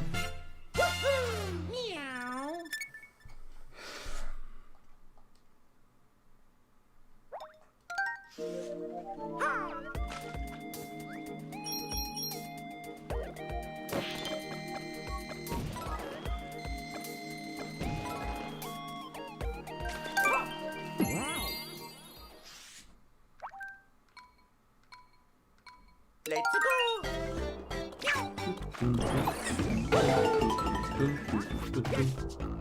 Okay, wir haben noch genug.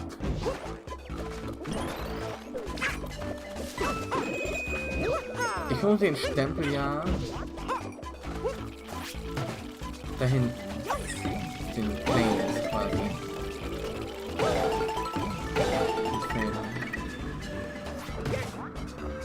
Also, warte, ich nehme nochmal Lisa. Glaubst du nicht, dass es die Lösung ist?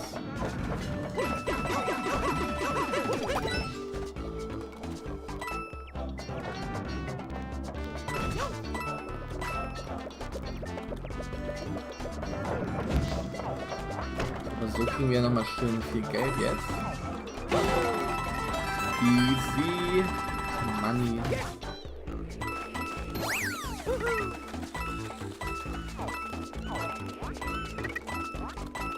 Ah, lol. Du hast doch bestimmt einen Stempel, du. Fettes Kanickel. Nee, hä? Achso.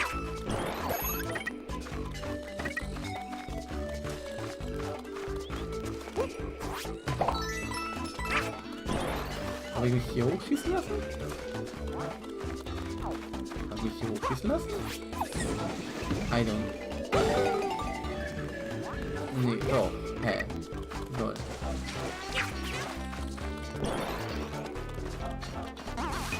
Okay.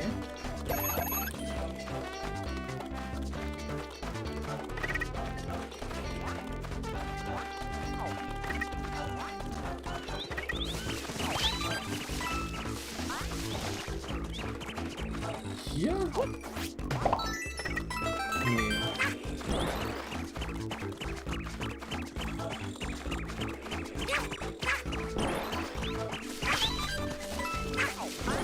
Und der letzte hier? Der grüne hat ja den Stern. Das ist ja...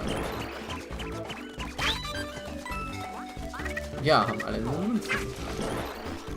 Okay. Kannst du mir noch was anzeigen? Ziel. Da oben ist der Luigi. Aber nee, kein Stempel. Hä? Hier drin, oder was?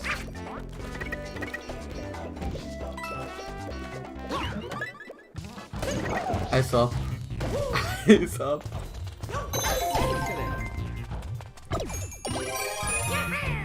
Oh Mann.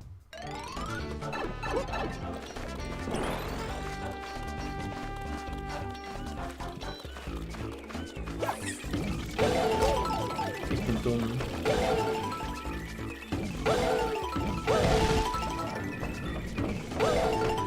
Das war's ja. Hä? Als ob wir keine Blöcke mehr haben. Naja. Ist nicht so wichtig, wir haben es auch so geschafft.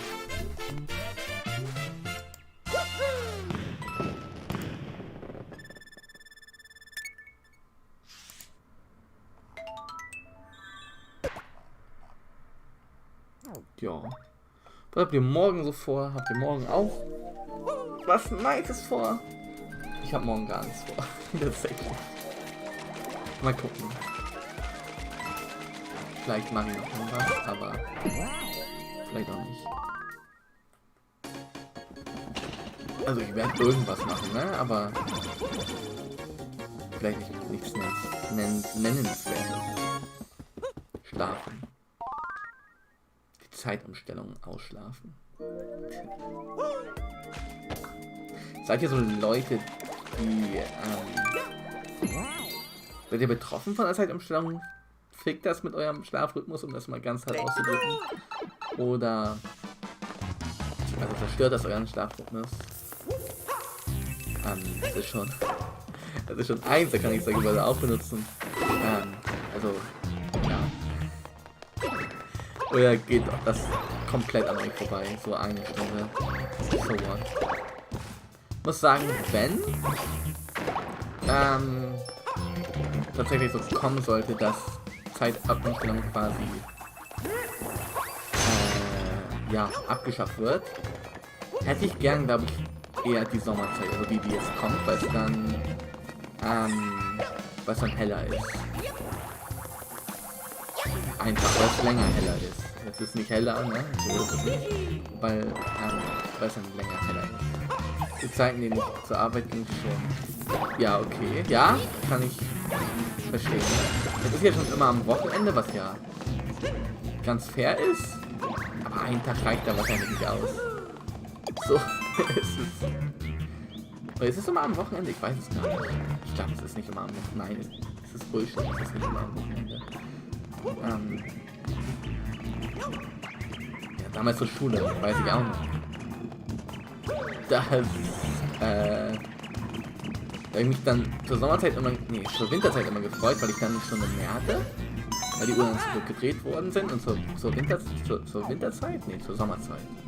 Zur Sommerzeit war ich dann immer sad, weil ich eine Stunde weniger Schlaf hatte. Das ist jetzt nicht so, dass ich mich, glaube ich, irgendwie arg gefühlt habe oder so. Aber ja, in der Schule war es nochmal anders. Von daher schön, dass es heute... Ist es immer auf dem Wochenende? Ich weiß es nicht. Vielleicht ist es doch immer auf dem Wochenende.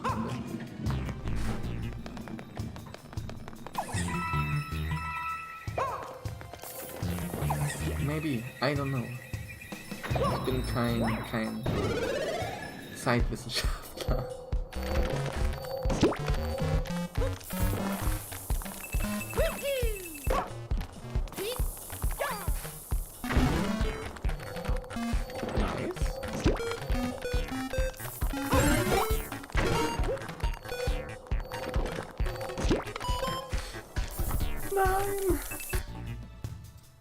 Okay.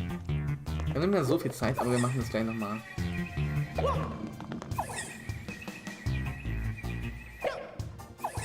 Ihr könnt es nicht nochmal machen. Never mind.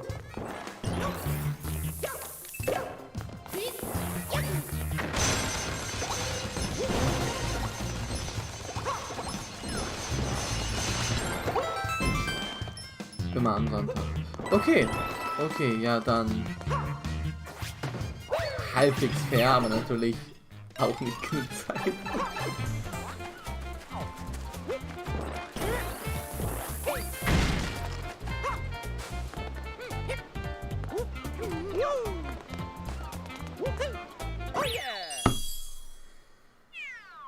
Ja.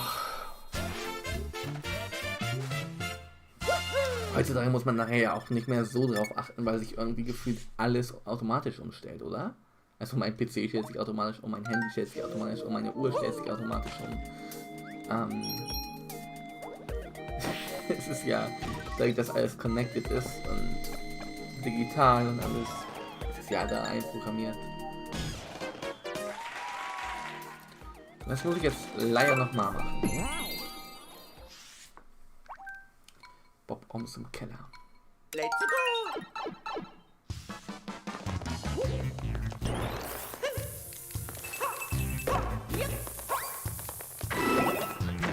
Nice.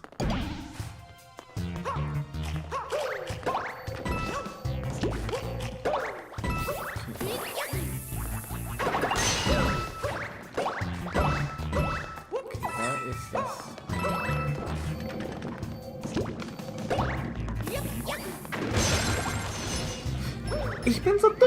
Ich bin so dumm! Nein! Ah!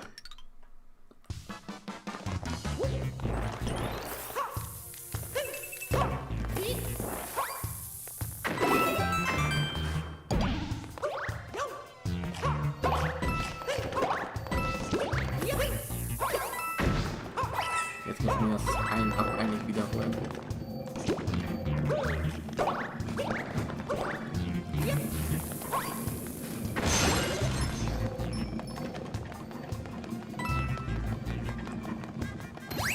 Zack. Easy. So, du interessierst mich. Du juckst mich. Okay.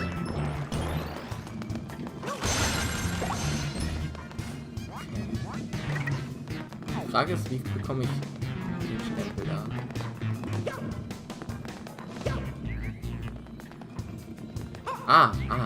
Ich sehe es.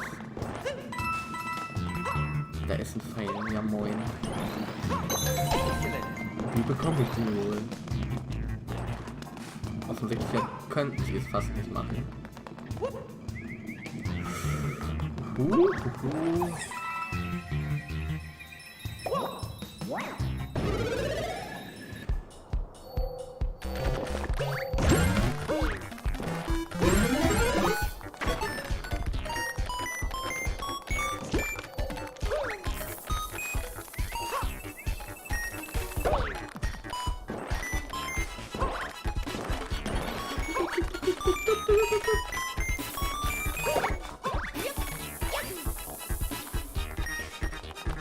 Okay, wir haben es gleich, Epic.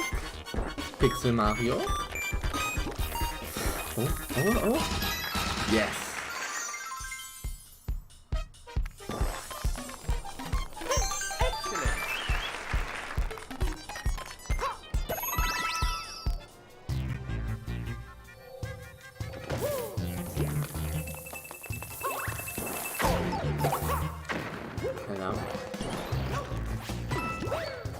Give me item?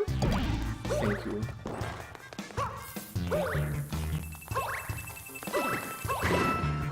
Okay, you don't give me item, but that's okay.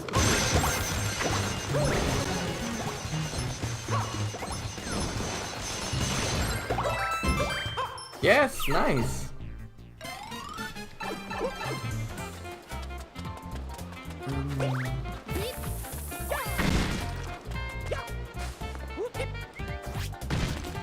Alter, naja, egal. Egal, wir haben's schon. 100%, Leute, 100%.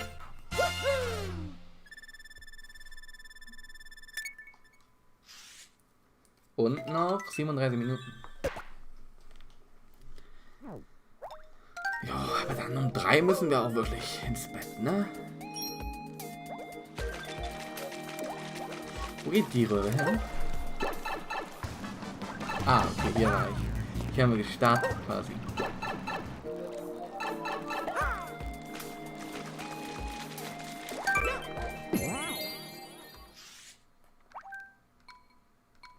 Hüpfparcours des Schlemmerland. Oh yeah. Ist das Schlemmerland nicht eine eigenständige Welt in Super Mario Odyssey? Ich glaube schon. Lol.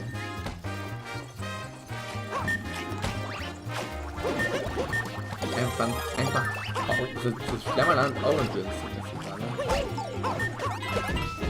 Was denn?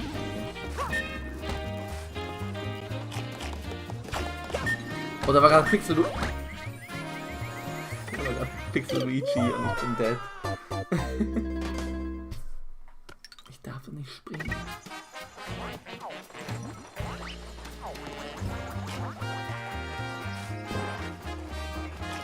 So, zack.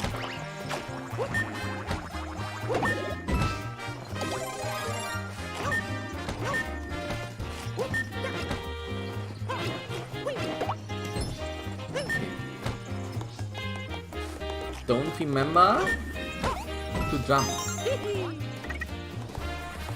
Well, remember not to jump.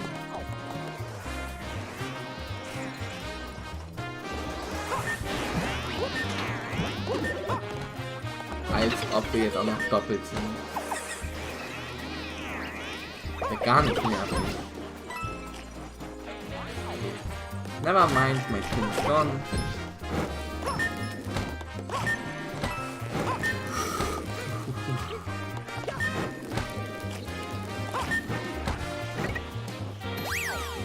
Hier war doch bestimmt irgendwas, oder? Nein, ich will einfach nur...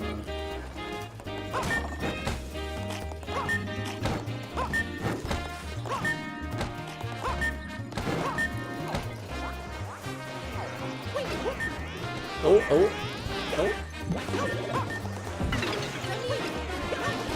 It's me.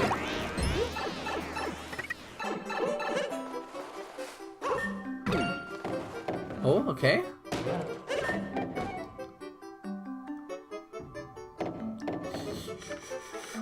Nein! Ah, fuck, ey. Ah, okay, wir hätten ihn rüberschrauben müssen. Können wir das nochmal probieren?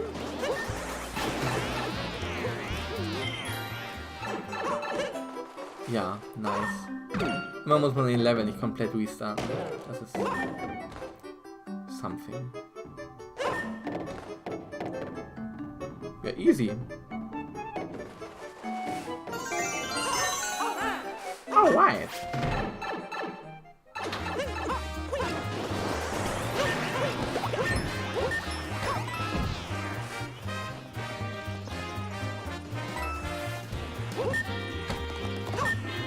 Oh. Wahui. Nein! Nein, aha!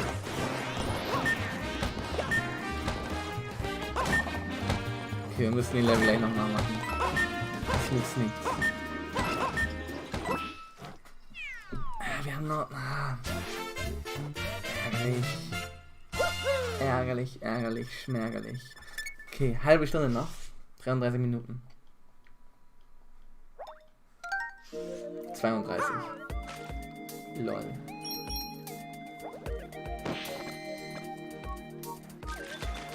Noch diesen Level und den Bowser-Level hier.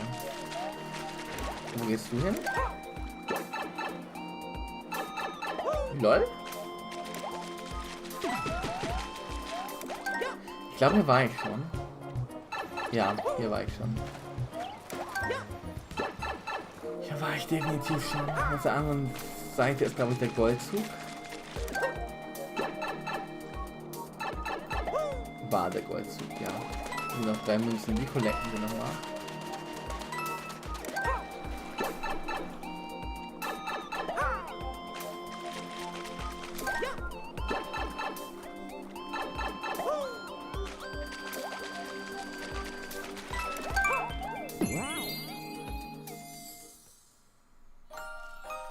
Ah, nice.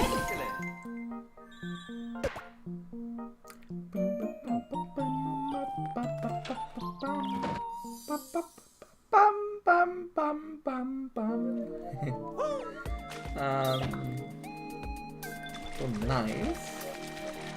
It's very nice. Very nice. Ich hasse diese Doppellevel. Ich sag's wie es ist. Ich hasse diese Level, wo man diesen doppelten Mango spielt. Die sind so fummelig zu steuern. Ich weiß nicht.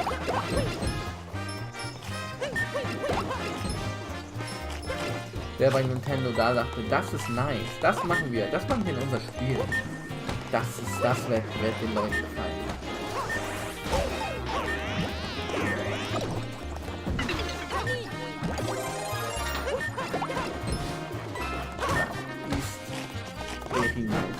Die sind super. Echt? Findest du? Ich finde die nervig.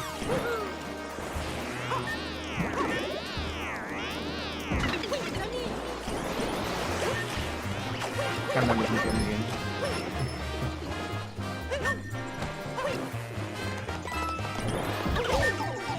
Ja, moin.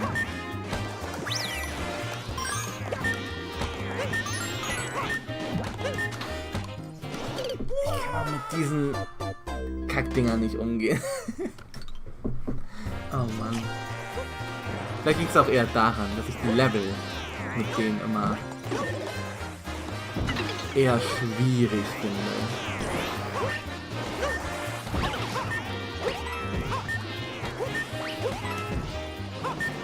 Mann, guck dir das an! Was ist das?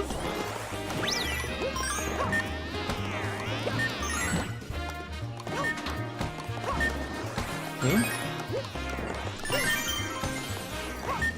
Easy. Weißt du was? Wir sterben nochmal.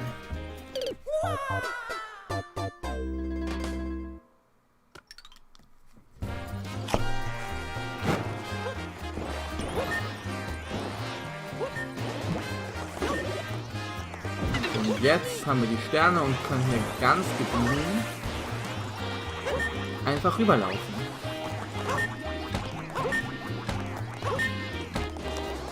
Mit unseren 2 Marios, die wir sind. It Takes Two. Ist das nicht auch neulich irgendwie erschienen, dieses Spiel? It Takes Two. So, auf und Kopfspiel. So ein Kopfspiel, ja, mit Polizisten. Genau, so ein Game ist das.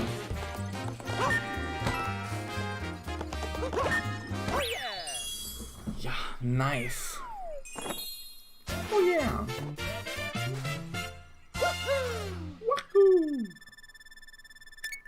Mario geht immer. So, 1:32 Uhr.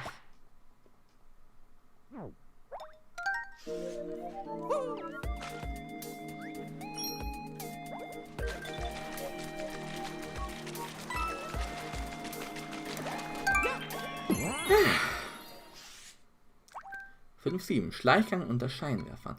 Als ob das so ein Level ist. Oh no. Oh.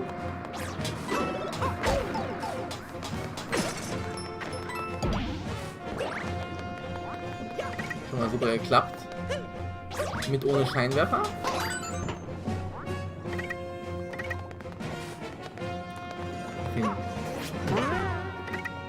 Okay, da hinten ist der erste Stern.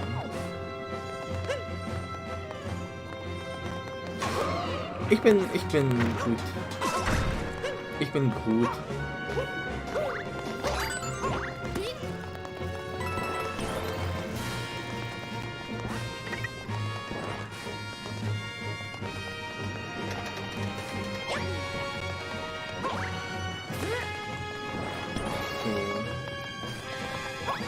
Zack.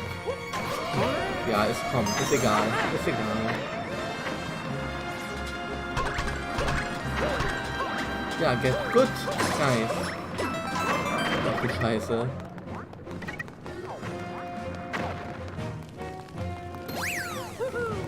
Ersten Teil geschafft.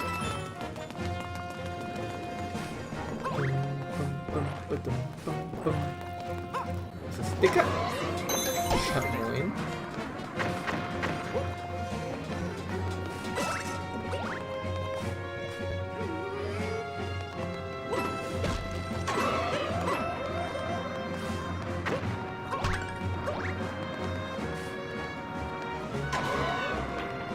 Ich bin schlecht. Merke ich gerade.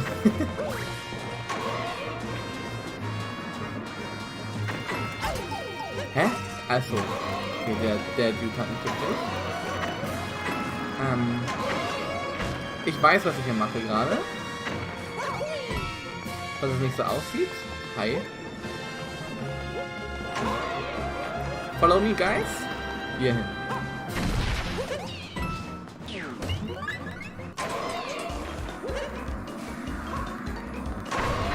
Nein!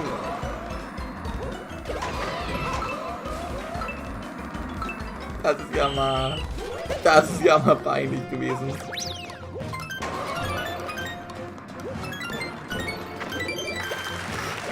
Okay. Are you sure about that? Ich glaube, nein. Ich revidiere mein zuvor getroffenes Statement. Jetzt weiß ich. Aha, okay.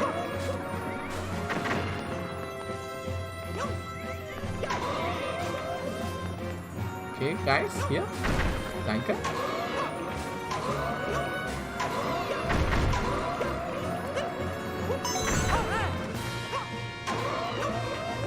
Okay. Kein Stress in Budapest. Okay, wir haben nur den einen. Das ist nice.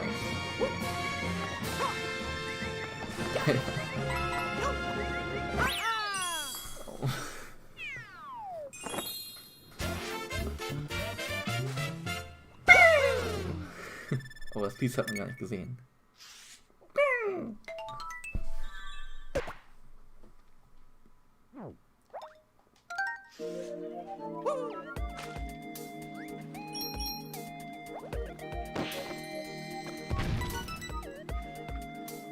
Okay, den Einstein müssen wir noch holen, es tut mir leid, also wie es ist. Let's go!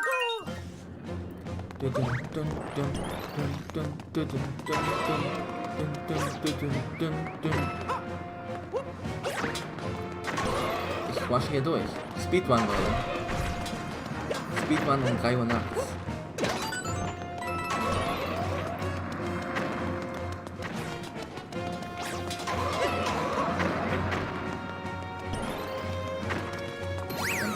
Nummer 2. Wir haben einfach die Uhrzeit 2 geskippt.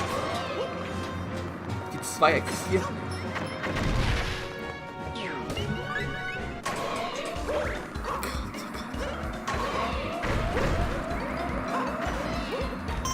So funktioniert das hier. Ich hatte kurz Panik, weil ich dachte, es außer als ob ich da runtergefallen wäre. Hallo.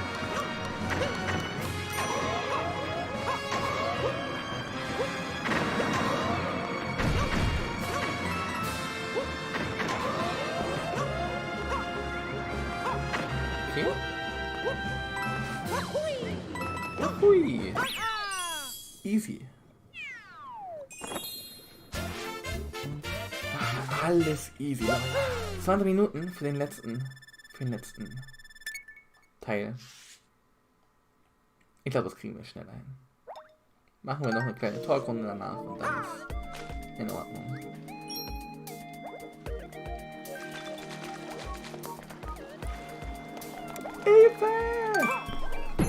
Helfen wir ja. Welt 5. Ich weiß nicht, wie viele Welten das Spiel hatte. 8 oder 9? Ich weiß, dass es noch so eine ultra schwere Bonuswelt gab, wo ich den letzten Level nie geschafft habe. Wenn ich zu diesem letzten Level durchdringen sollte, ist das, denke ich mal, auch nochmal was wir on Stream machen könnten, diesen letzten Level zu probieren. Wir spielen den härtesten Level auf Super Mario Odyssey. 3D World.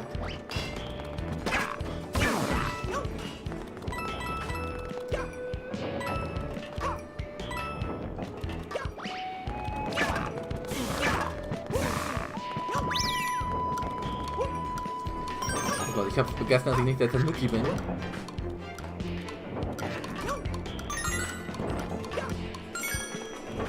Ach, fuck. Das müssen wir gleich auch nochmal machen.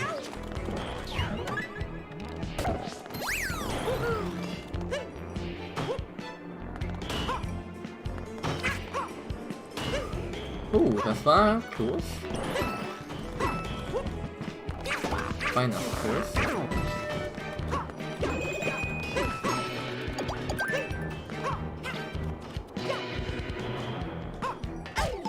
Ey. Oh! Das war meiner.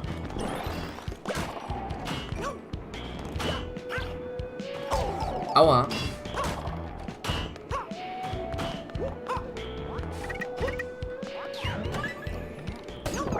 Ach, als ob wir hier jetzt schon sind. Okay, Level müssen wir dann gleich auf jeden Fall nochmal machen. Ich erinnere mich. Vielleicht sterben wir ja jetzt auch.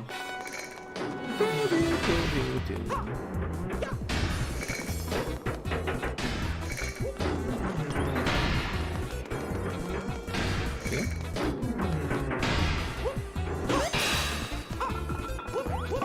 Easy.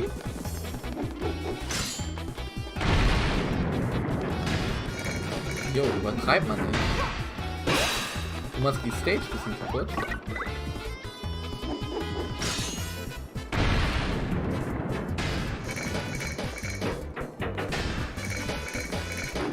Oh.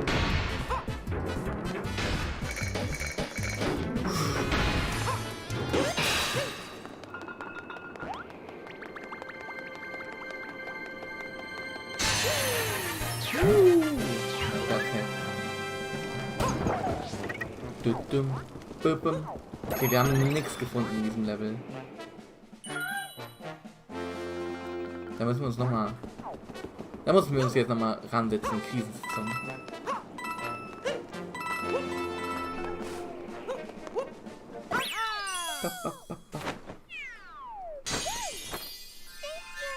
Bitte.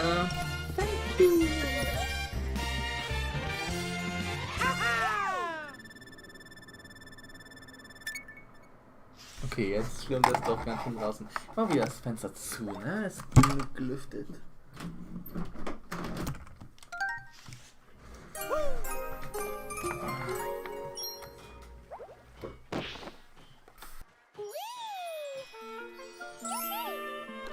So, ich habe kurz genießt. Ich hoffe, das hat man nicht gehört. Aber ich müsste eigentlich gemutet haben. Hallo!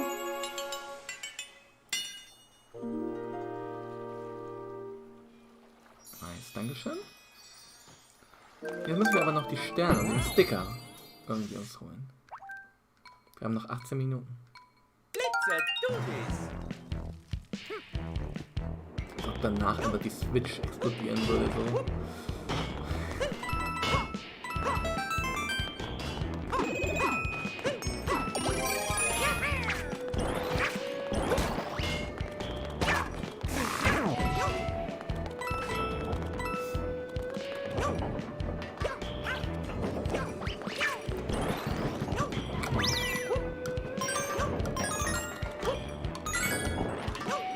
Ich habe die letzten Münze unten vergessen, aber kriegen wir noch? Easy.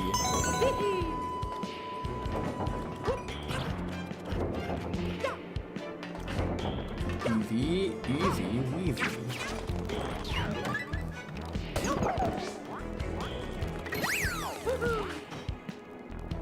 Ach, da hinten.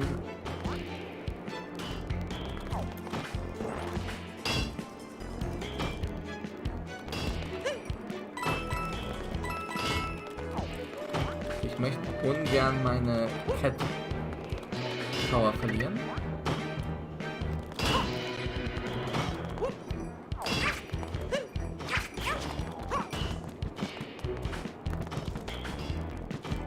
Komm ran. So.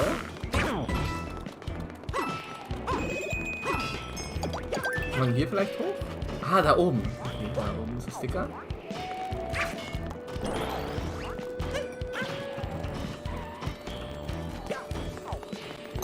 Easy.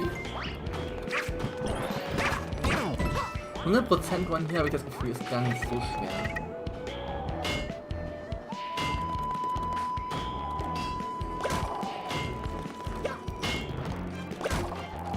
Also zumindest so von der... vom Ding her, die Sterne und alles zu finden. Das geht immer relativ schnell.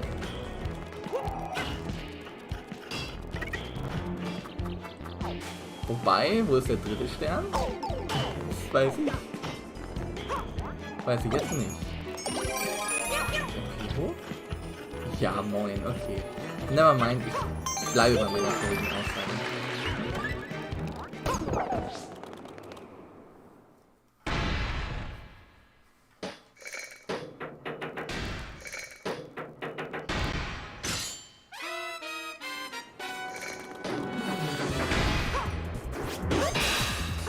Ich muss, glaube ich, gar nicht die Stampfattacke machen.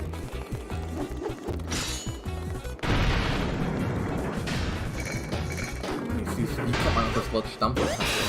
Gab es damals schon im Krieg so irgendwelche Soldaten, die einfach so eine Attacke gemacht haben? So einfach?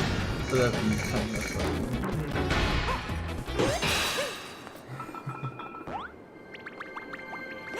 Das ist ja auch nicht richtig stampfen, das ist ja eher mit dem Po auf den Boden knallen, Attacke, Arschbombenattacke. Und dafür Nintendo nennt das eine Arschbombenattacke.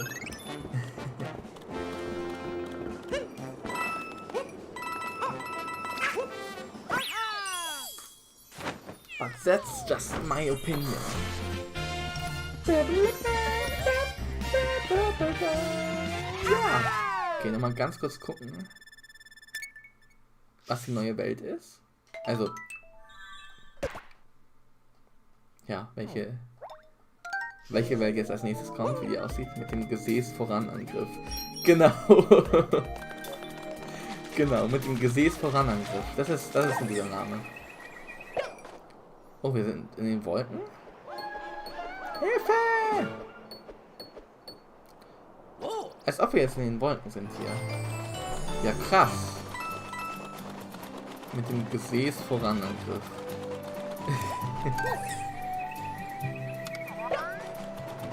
Das ist es. Oh Mann. Ja, okay. Ich glaube, hier jetzt was zu starten würde sich nicht mal lohnen. Deswegen speichern wir. Speichern. Zack. Yes. Und dann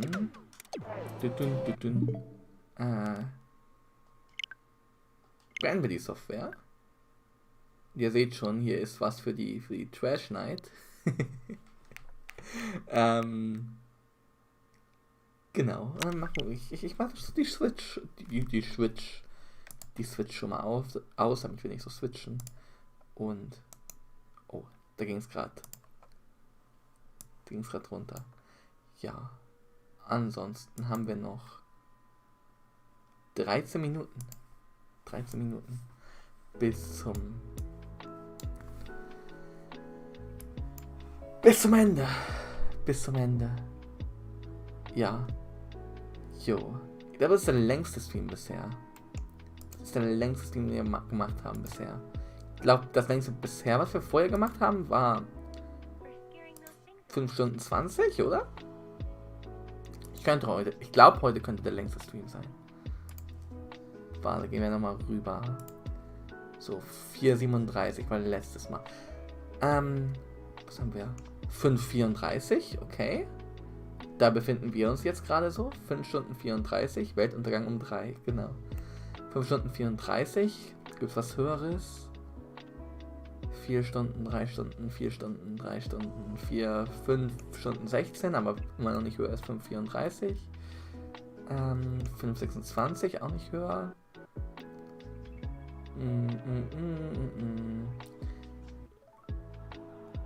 Wenn, müsste es ein Ace Attorney Part gewesen sein eigentlich. 4:44, auch sehr lange. 4:17, 43, 5:44. Okay. 5:44 gilt es zu schlagen. Schaffen wir das? Jetzt noch 9 Minuten. Nee, schaffen wir nicht. Actually. Lol. Nach 5,5 wirst du müde. Ja, nach 5,5 werde ich müde, genau. Ja, aber ich weiß nicht, 2 Uhr kann man auch langsam mal aufhören mit dem Stream, ne? Hier auch wieder 5,5. Oder ist das längste? Die 6 haben wir noch nie geknackt.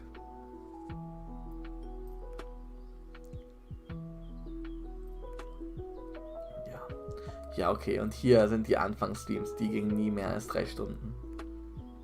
Obwohl doch hier, das war der längste Stream damals, 4 Stunden 15, Monster Hunter World. Hier waren die noch deutlich kürzer. Auch gar nicht so schlecht eigentlich, dass sie da kürzer waren. Hier auch nur 1,49, 1 Stunde, 3 Stunden 15, okay. 2 Stunden 50, 1,48, 1,49, 2,19. Ja. Okay. 5,44, das war der längste bisher. Ah, vielleicht kommen wir knapp drüber. Vielleicht kommen wir ganz knapp drüber. Auf jeden Fall werde ich müde. Ich sehe ja schon müde aus, oder? Mir wurde neulich auch gesagt, oh, du siehst voll müde aus. Weil ich auch viel schlafe im Moment. Ich habe heute von Viertel vor 2.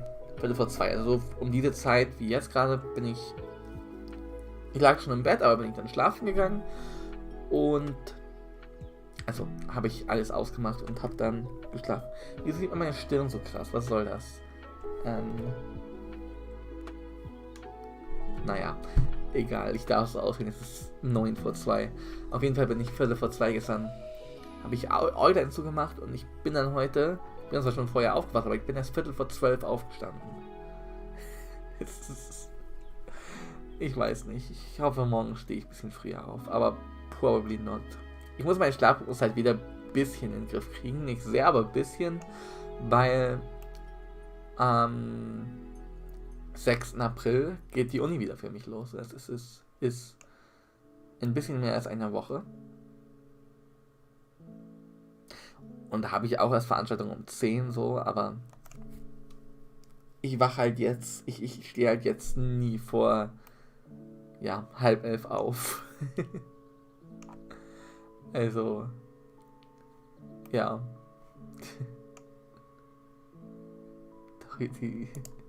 Ach, du siehst, dass du jederzeit umwerfen aus wie dein Vater. Gebe ich weiter? Auf jeden Fall auch an meinen Vater. Und danke schön für das Kompliment. Aber du auch, Wilhelm. Du auch. Also, kann man nicht anders sagen. Hattest du schon einen Friseurtermin? Ich hatte ja einen am 1. April eigentlich, aber der wurde umverlegt jetzt kurzfristig, als diese neue Lockdown-Regel kam, quasi. Also das das Dings am 1. April quasi Ruhetag ist. Und dann hatte mich meine Friseurin halt angerufen, jo, können wir das verschieben? Dann meinte ich, klar doch. Und ja, jetzt habe ich am 7. April ein. Mal gucken, ob der stattfindet. Ist auch noch ein bisschen hin. Free was?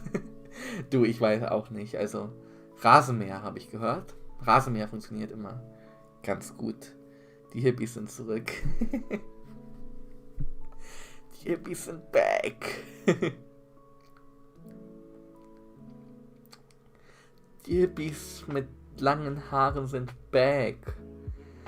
Wir haben viel Swag. Yeah.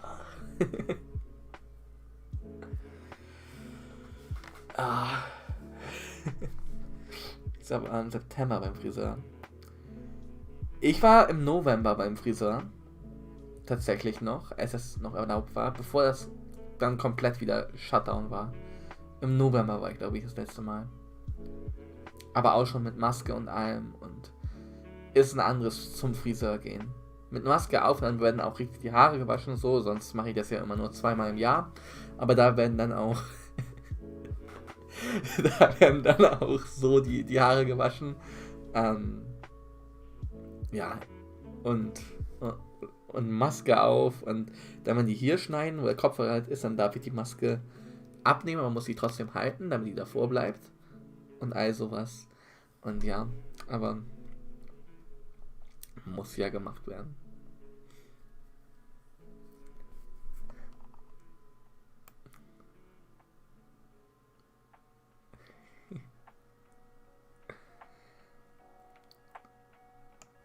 Oh Mann, ich habe diese Playlist hier, ne? Also das ist keine Playlist, sondern ein Video hier. Chill Lo-Fi Hip-Hop Beats Free, Lo-Fi Hip-Hop Chill Hop Music Mix. Da kann ich mal ein Like geben. Die habe ich jetzt im Moment immer hier im Hintergrund laufen. Und ich finde die ziemlich nice. Auch, ich kriege halt davon wirklich kein Copyright-Claim. Was scheißegal ist, weil ich kriege ja eh kein Geld für. Das heißt, es kann nicht demonetarisiert werden. Ich kriege hierfür kein Copyright-Claim, also es ist wirklich free. Und ich finde, das ist auch eine nice Musik zum Talken im Hintergrund. Oder zum irgendwas spielen. Also wenn ich Minecraft spiele oder so, wo man Musik im Hintergrund haben kann, ist es auch ganz nice. Die habe ich in einem Stream gesehen. Einmal bei Benny G, einem Twitch-Streamer. Und dachte ich, probiere ich mal aus. Die Kommentare hier sind keiner cringe, ne? Hello person reading this, if this reaches anyone. I just wish everything was back to normal.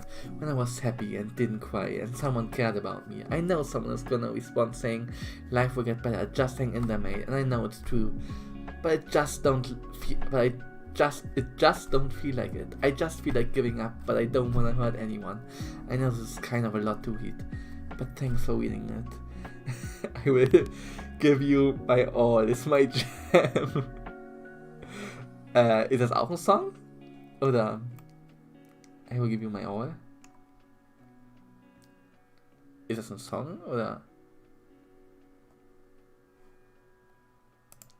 I don't know. Ja. I will give you my all. Vielleicht soll ich es nicht hier machen, sondern hier. Give you my all. Okay.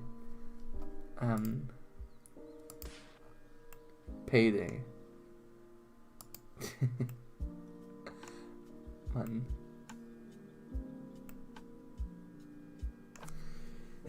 Ja.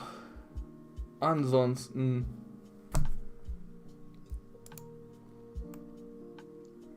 4 Minuten noch, Leute.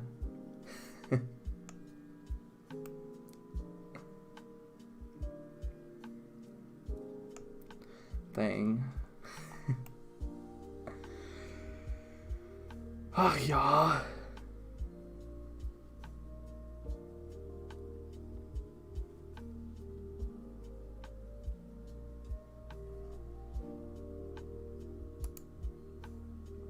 Meinst du, der Blutdruck steigt? Sollst mal zum Arzt gehen damit?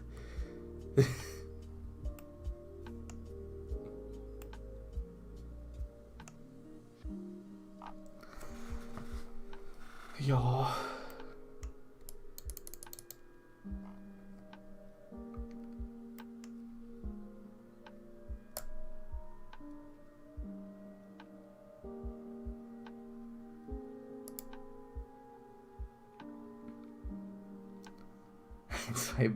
Ein, zwei Bar mehr schaden nicht. Auf Dauer schon. Auf Dauer schon, denke ich mal.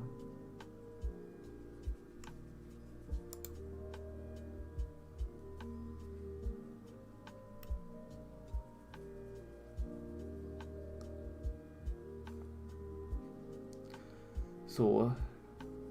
2 Minuten noch, Leute. Dann ist Streamende.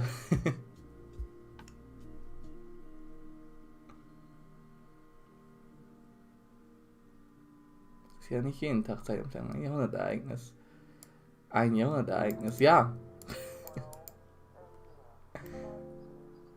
Deine Meinung? Hab ich nie gesagt, aber...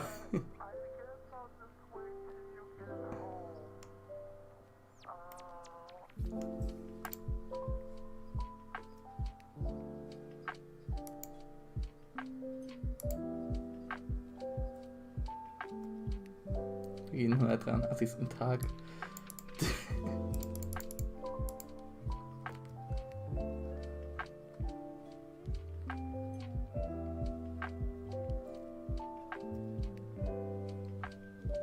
Das ist am Tag der Zeitumstellung 21. Vergessen. Ja! Wie jeden Tag stimme ich Wilhelm zu. Oh Mann.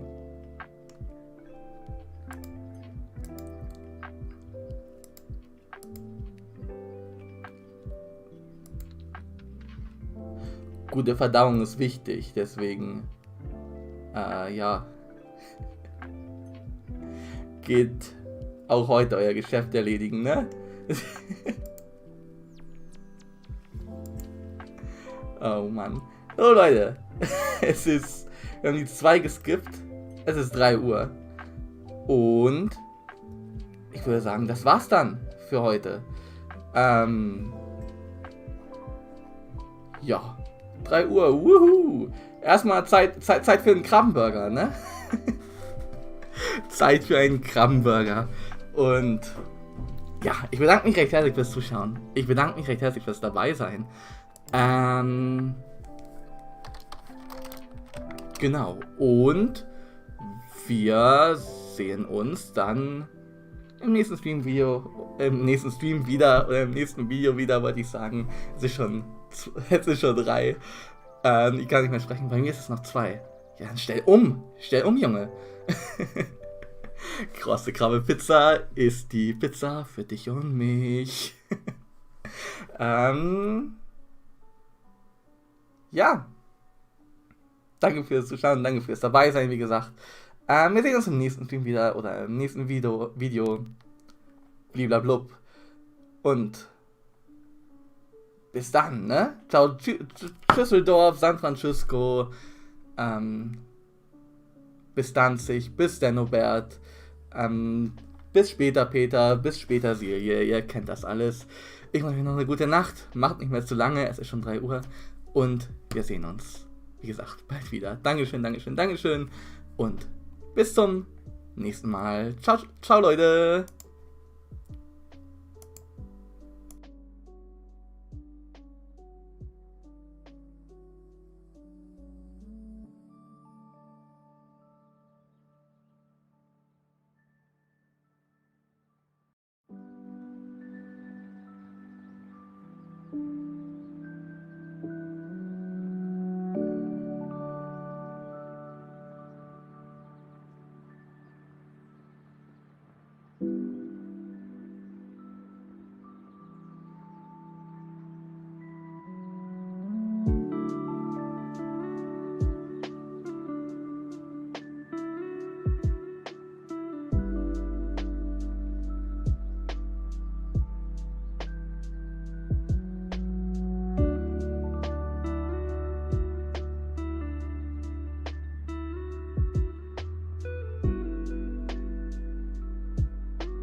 Das war aber ein weirder Übergang, was die Musik angeht. Zwar trotzdem kein Metal, aber fair enough. Gut, ich mach den Stream jetzt aus, Leute. Bis dann. Gute Nacht, Gunnar, treu war sie und Schlagu. Und bis zum nächsten Mal. Ciao, ciao. Jetzt könnt ihr den Stream ausmachen. Ihr könnt schlafen gehen. Bis dann. Oh, da ist der Knopf. So, Stream beenden? Ich glaube schon. War lang genug.